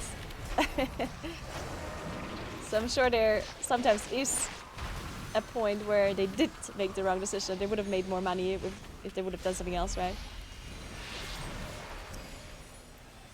That is for sure true. But to say that we as outsiders or like an individual player would know better is like a little bit like, I don't even know, I don't know what word to say, but like to think that an individual person, like an individual player would be able to tell what makes Blizzard more money overall is a bit, I don't know. Maybe delusional is a good word, I don't know.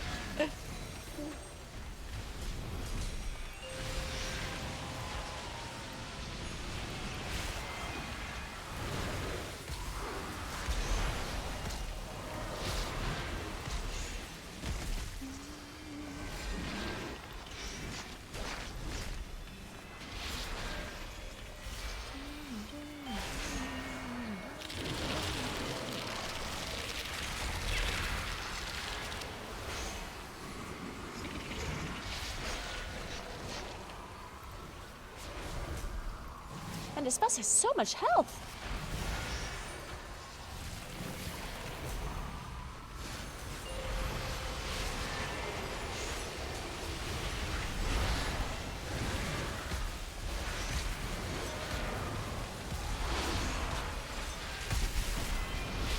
Did Avanox always take this long?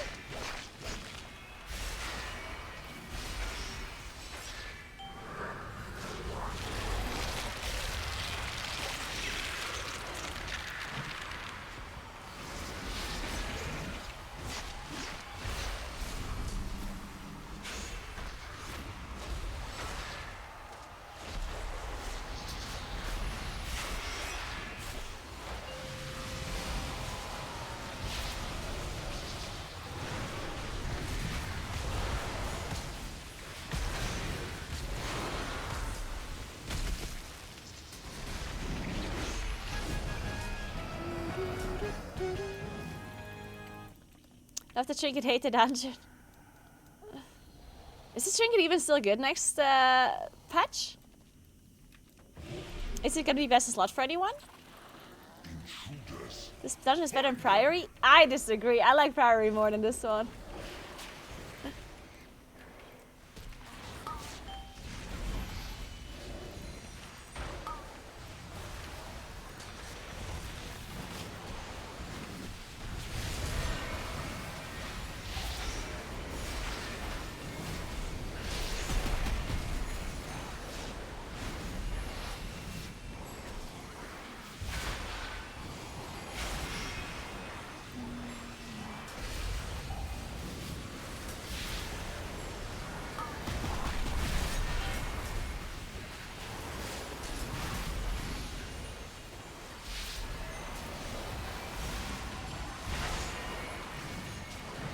The last boss in this dungeon is the worst. You can release, but it will respawn right here.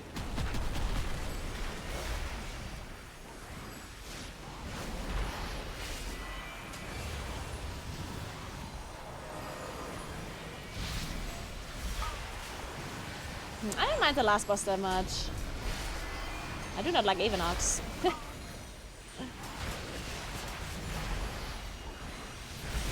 Well, I guess I also... yeah, the last boss is a little bit... Like, I'm a Moonkin, right? So for me, like... Or I'm a druid, I can just shapeshift out of the root afterwards, which makes that mechanic quite a lot easier, I guess. Yeah, there's a DK, it's even better, yeah. As a melee, it can be annoying unless you're a DK.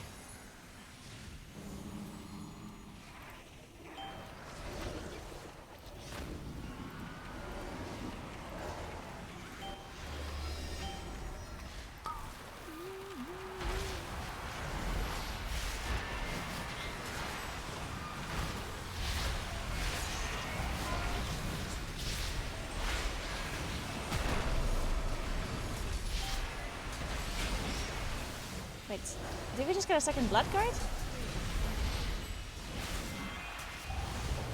Oh my god.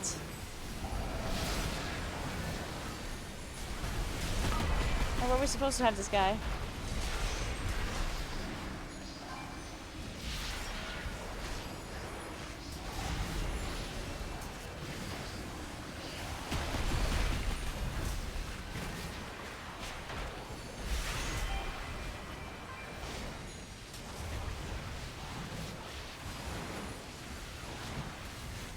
Uh-oh.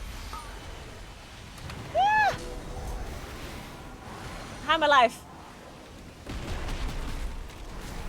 I simply wish you had lasted a little longer. So close.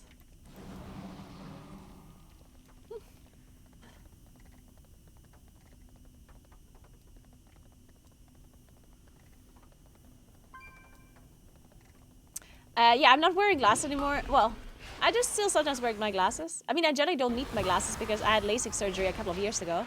So I just generally do not need glasses at all.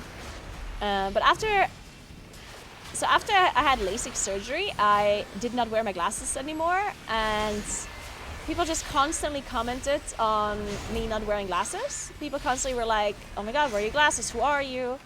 You look so different without glasses. You look so much worse without glasses. Put the glasses back on. You look so much better with glasses. Blah, blah, blah, blah, blah. At some point, I got so annoyed that I just replaced my glasses with blue light filter glasses. Or my frames, rather. And I just put them on again. Wish you had lasted and I just wore them. Because I honestly also didn't really mind wearing glasses because like, to me, they're not uncomfortable. So I kind of like didn't mind wearing them, and I was less annoyed wearing my glasses than I was annoyed by the comments, and I was like, I'm just gonna choose the lesser evil here and just put on my glasses again. But lately I've been doing a lot of like IRL streaming where I go cycling and doing outdoorsy stuff where I can't really, I mean, it's not that I couldn't wear my glasses, but I don't want to. Like, when I go cycling, I don't want to wear glasses underneath my cycling glasses. And when I put off my cycling glasses, I don't want to like bring my other glasses with me and put them on, you know, like. So whenever I was cycling, I would just not wear the glasses. And so I just kind of got used to like not wearing them. again, and then at some point I was like, ah, fuck it, I'm just not gonna wear glasses again. But now it's the point where I constantly get people messaging about my glasses again, which is, again, annoying. So maybe I put them on again. I don't know.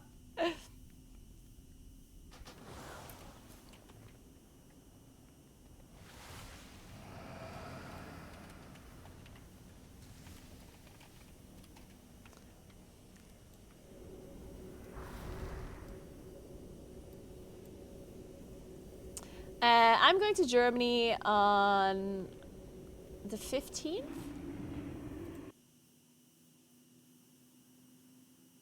No, 17th? 17th? 17th.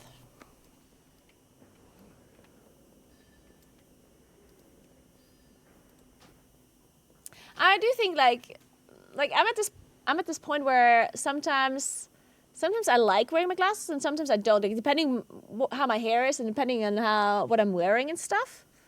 Because sometimes I put my glasses on, I'm like, this it's nice. Because, you know, sometimes it's just, it fits the outfit or it fits your moods or whatever. I like wearing my my darker frames because I have a bunch of different glasses. Yeah, I have like these ones, for example. These are like very like thin, like metallic glasses, right? They're like barely there, but they're very big and they're more elegant, I guess. And then I also have these like darker frames that are a bit smaller. And I like wearing those when I am wearing like a really like chill outfit. Like if I just wash my face and wash my hair and I put on like a really big shirt and I'm just like hanging out. Like people are coming over, I'm just hanging out or whatever. Then I like wearing those big frames because it's like this whole vibe, you know?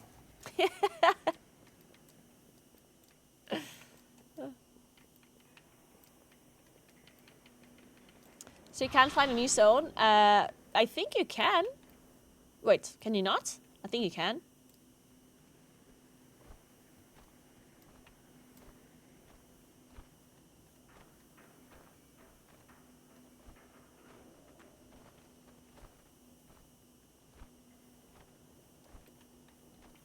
Did the surgery actually help? I've heard a lot of bad things about the surgery. You heard a lot of bad things about LASIK surgery? Man, you must have read some like conspiracy things then. Because LASIK works really well. It's a pretty... it's a surgery that gets done loads and loads of times every day. It's really safe overall. Of course, it can have side effects, like lots of surgeries can have side effects, right? But LASIK definitely is at a stage where it's really safe.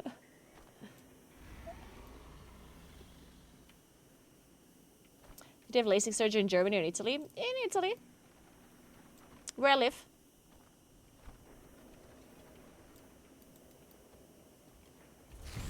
Might have been reading an article from 30 years ago. Yeah, maybe. There's some people who go to like other countries to get their eyes lasered because it's like cheaper and stuff. I wouldn't necessarily recommend that, right? Like I wouldn't recommend going somewhere else just because it's cheaper, because in the end it is your eyes. I mean, there's definitely some negative effects I had from LASIK, but I would still do it again. Like I personally, I'm a little bit of a special case, I think, because I already had dry eyes before I had LASIK surgery. And LASIK surgery tends to have a little bit of a side effect that you have dry eyes afterwards. Usually it only happens for like a year and then it like goes away once it's fully healed. But the surgery itself causes like dry eyes a bit, right?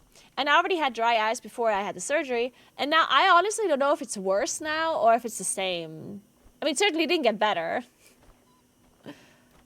And I guess there's one side effect that I have. At least I think so. I can't prove this. But I think I see worse now in like dim light. Like I think my vision is not as good anymore in like low light situations compared to how it was before. I of course can't really prove this or like because I don't have a comparison, right? But I think so. It's not like like an insane difference by any means, but I do remember in the past I would like to like cook and stuff sometimes because I don't like having bright lights in the evening. Like I like when it's like cozy light, like dim light.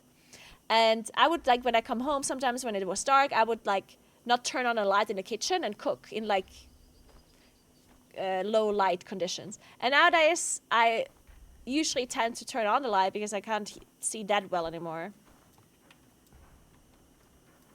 But it's not that it's not that it impacts me like super negatively in any way. Other than driving cars at night, I don't like that. I don't like driving cars at night. I think that might have also something to do with dry eyes, honestly. Because I generally think I see worse at night, which I think is also like a side effect of dry eyes. Because if you have if your eyes are really dry, then your vision is worse. And usually you tend to have the dry eyes at the end of the day, right? Because especially if you're sitting in front of a PC the whole day, you're not blinking enough. And then at the end of the day, once you're tired and you've been watching a TV screen your whole day, then your eyes are really dry. And then you see a little bit worse. And that's also, coincidentally, when it gets dark. So the dry eye situation is definitely not helping with me seeing worse during the night.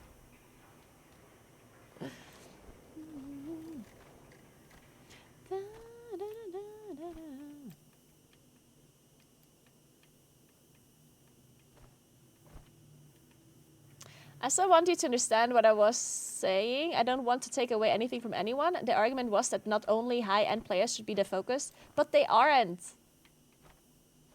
Like, I do understand the argument, but why are you arguing that not only high-end players should be the focus when they're not? When was the last time that you think high-end players were the only focus of the developers in WoW?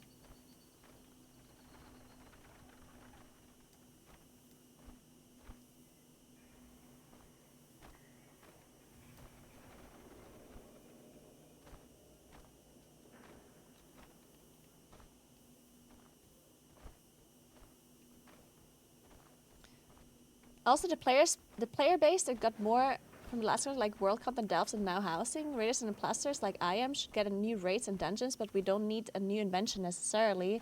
While the retention of a broader base can be boosted with things like Housing, Blizzard is doing great. So you're basically just saying that. So you're basically saying that whatever Blizzard is doing is good, and you were arguing against like someone else that was saying that the top 1% thingy.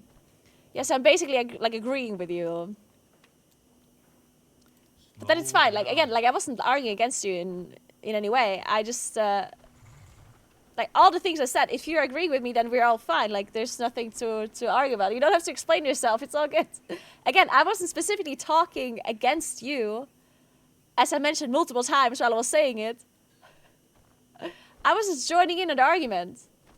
I was never at any point was I talking against you. I just joined in on whatever you guys were arguing about.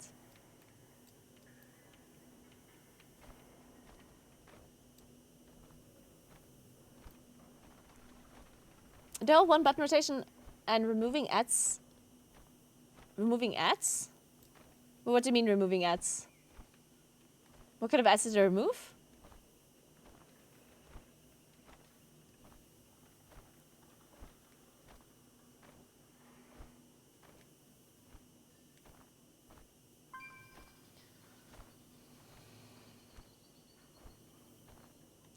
How was your initial week after? I had PRK and that first week sucked.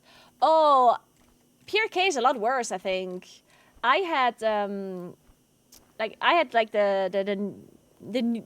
least invasive LASIK. I forgot what it was called.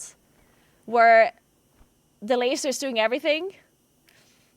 And it really was just one day where I couldn't really like I was basically like I went home and then I kind of like I slept a little bit, and then once my eye drops wore off, like the anesthetic wore off from my eyes, then I could definitely feel the pain. It was like kind of like a Like it hurt a bit, but nothing like crazy. I could sleep through it, which means it didn't hurt that bad, right?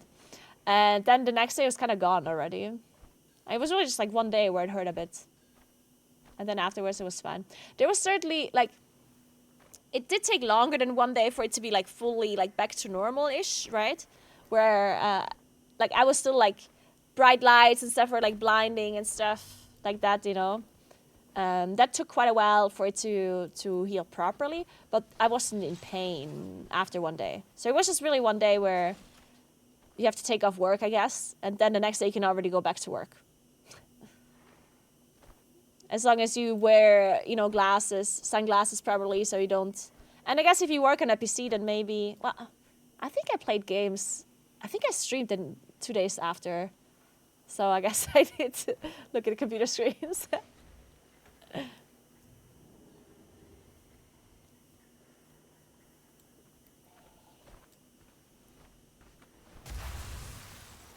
Sunglasses indoors, yep.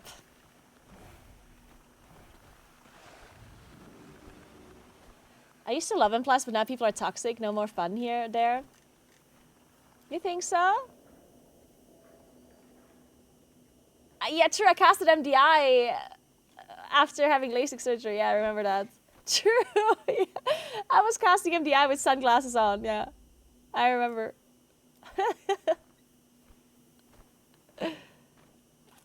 Is there anything we should do to prep for season 3 if we're trying to min-max? And you can check out my video I made about it on my YouTube channel if you wanna. But realistically, not really. I guess the answer is no.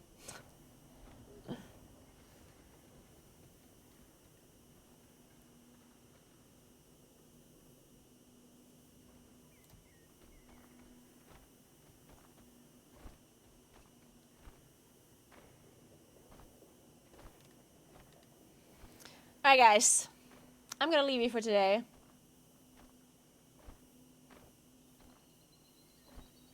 So tomorrow is patch day for, of course, only for NA. But that means the servers are gonna be offline and the EU people are the only ones online. So we're gonna play all the PTR while you guys stare at an offline server window. Haha. We can play PTR while you guys are stuck doing nothing. Wait, does it mean the PTR is gonna be offline too? Wait, I might have talked shit now, and I might not be able to play PTR myself. I guess I can only play live servers and not PTR. Shit. Well, at least I can play 11.1.7 or whatever patch it is we have currently.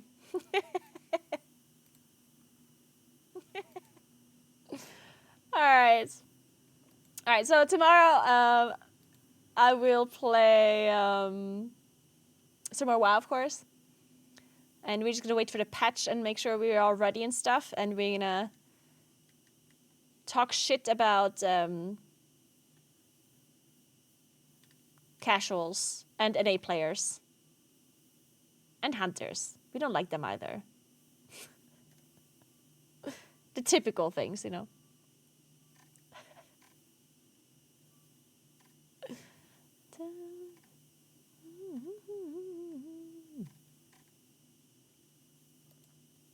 And the English. Oh, we should not forget to talk shit about the... You know how long it is ago that I talked shit about the English? Oh my god, it's so long ago. I haven't talked about the split faucets for so long. And the roof that doesn't go over the entrance door. Oh my god. And the ta. Not to mention the food. Oh my god, we have so much to talk about tomorrow, guys.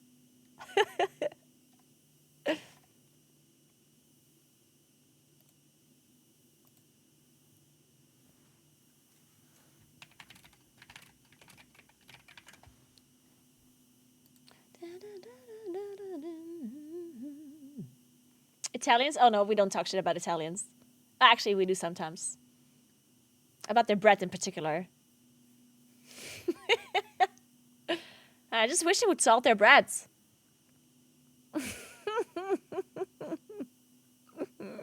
And I still have to laugh about this copy pasta. It's so good.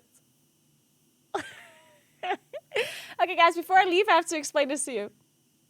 You know, some time ago, this was like years ago, I was in Tuscany on vacation, and Tuscany has amazing food, right? Like their food is so good, but the way they make their bread, usually like the normal kind of bread that they have as a side, they usually don't put a lot of salt in it. If they put any salt in it at all, I don't know. I think the reason why they're not putting salt in it is because, you know, they usually tend to eat it with olive oil and like salt on top, or they eat it with like other dishes where their salt is in a dish, and you know, like they just generally just don't put salt in some of their like normal quote unquote bread. And like when I was in Tuscany, that like really bothered me that their bread didn't taste like anything. I was like, and I just like had these like random rants on my stream where I was like, you know, their food is delicious, but their bread, you know? It's like, if only they would put some salt in their bread, that would be delicious, you know? And nothing. And then I had this discussion about how they're not putting salt in their bread and blah, blah, blah. And then I think it was like 3 months later, somebody came into my stream, and this is quote unquote what they said. A friend of mine just told me, you once said Italians can't make bread, that our bread is unsalted and tastes like nothing. You probably ate bread once in like Florence, where they specifically make unsalted bread, and talked shit about the whole country when our bread and baking in general is ages above everyone else. Get more informed before shouting Basil's opinions next time.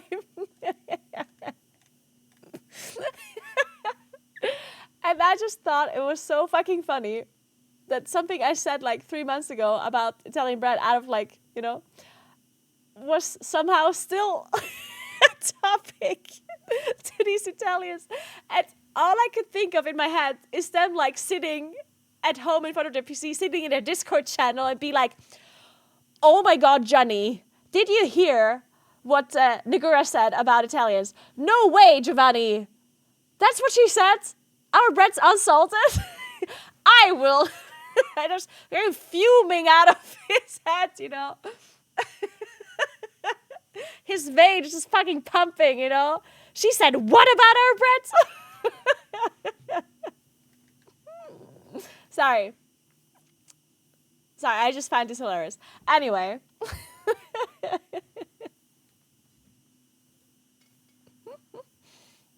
Sorry, but Spanish bread is the best. I was in Spain last year. Let me think if I remember the bread in Spain.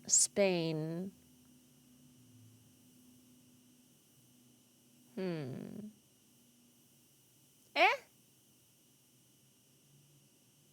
I don't know about that. I would disagree. I mean, it's not bad, but yeah. Bread ranking stream when?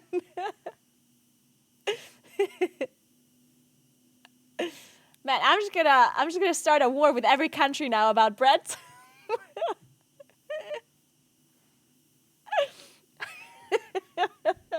Oh no, don't say anything wrong now, or Javier is writing a tweet longer. Oh no. I'm crying.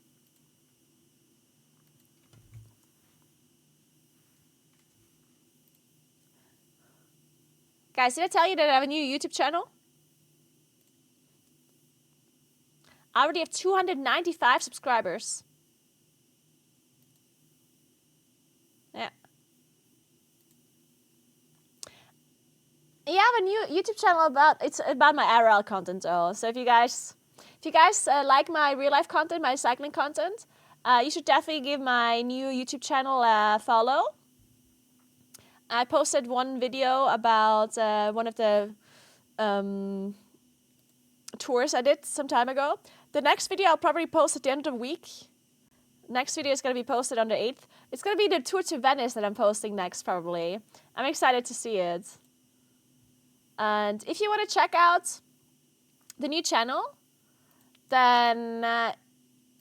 sorry, I can't link it to you, but... if you look out the latest If you check out the latest video that I posted on my main channel, it's embedded at the end. I'll show you. Sorry, I can't link it to you because of algorithm reasons, okay? The algorithm is messed up. But if you look at the latest like WoW video that I made about the what to do first week, which you should watch anyway. If you look at the very end of it, it like links to the new video. You can check it out there. I'll show you. Non andare! La terra è piatta! Cadrete tutti dal bordo! Amore, la terra è rotonda come una pala. Almeno porta un Red Bull con te! Ti mette le ali! Non si sa mai! Linea seta ultra. Non si sa mai.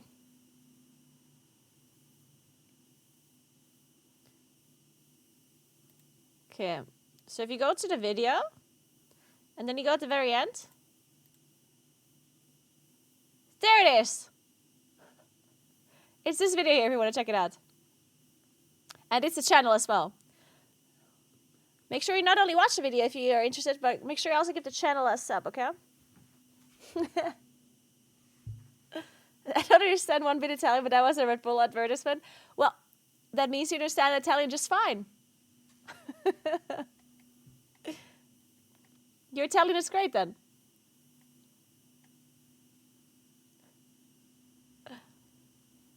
The whole time Boomy was meta for seasons, Naguura wasn't playing, now she's back, Boomy's beat here. Hey, I was playing the whole time, okay? What you mean? Also, we don't know if Moonkin is beat here yet. We'll see. Maybe it will do well randomly. Maybe it gets buffed.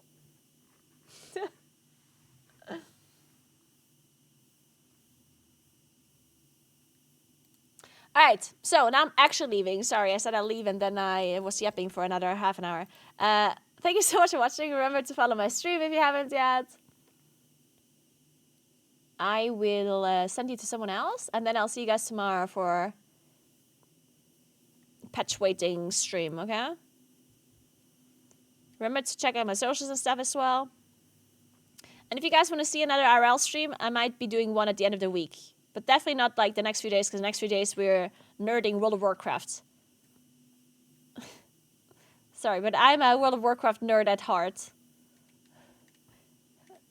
The cycling will have to wait for a little while. Maybe on Friday, though. Maybe on Friday. Who are we hosting?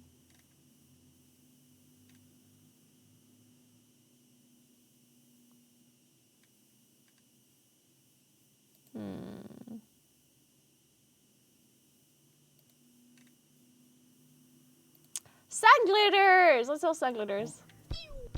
No, Okay, let's see if I can throw the rock.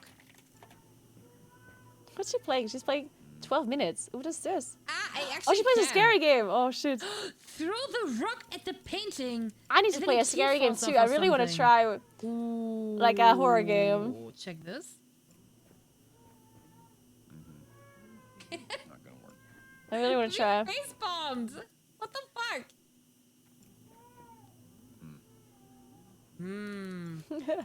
Alright, thank you so much for watching, guys. Have a nice rest of your throw the evening rock or at the day or whatever it plant may be, pot and to I'll see you break guys it. tomorrow, okay? You're pretty cool. Most of you. I Oh. appreciate you. I just put it back. Goodbye.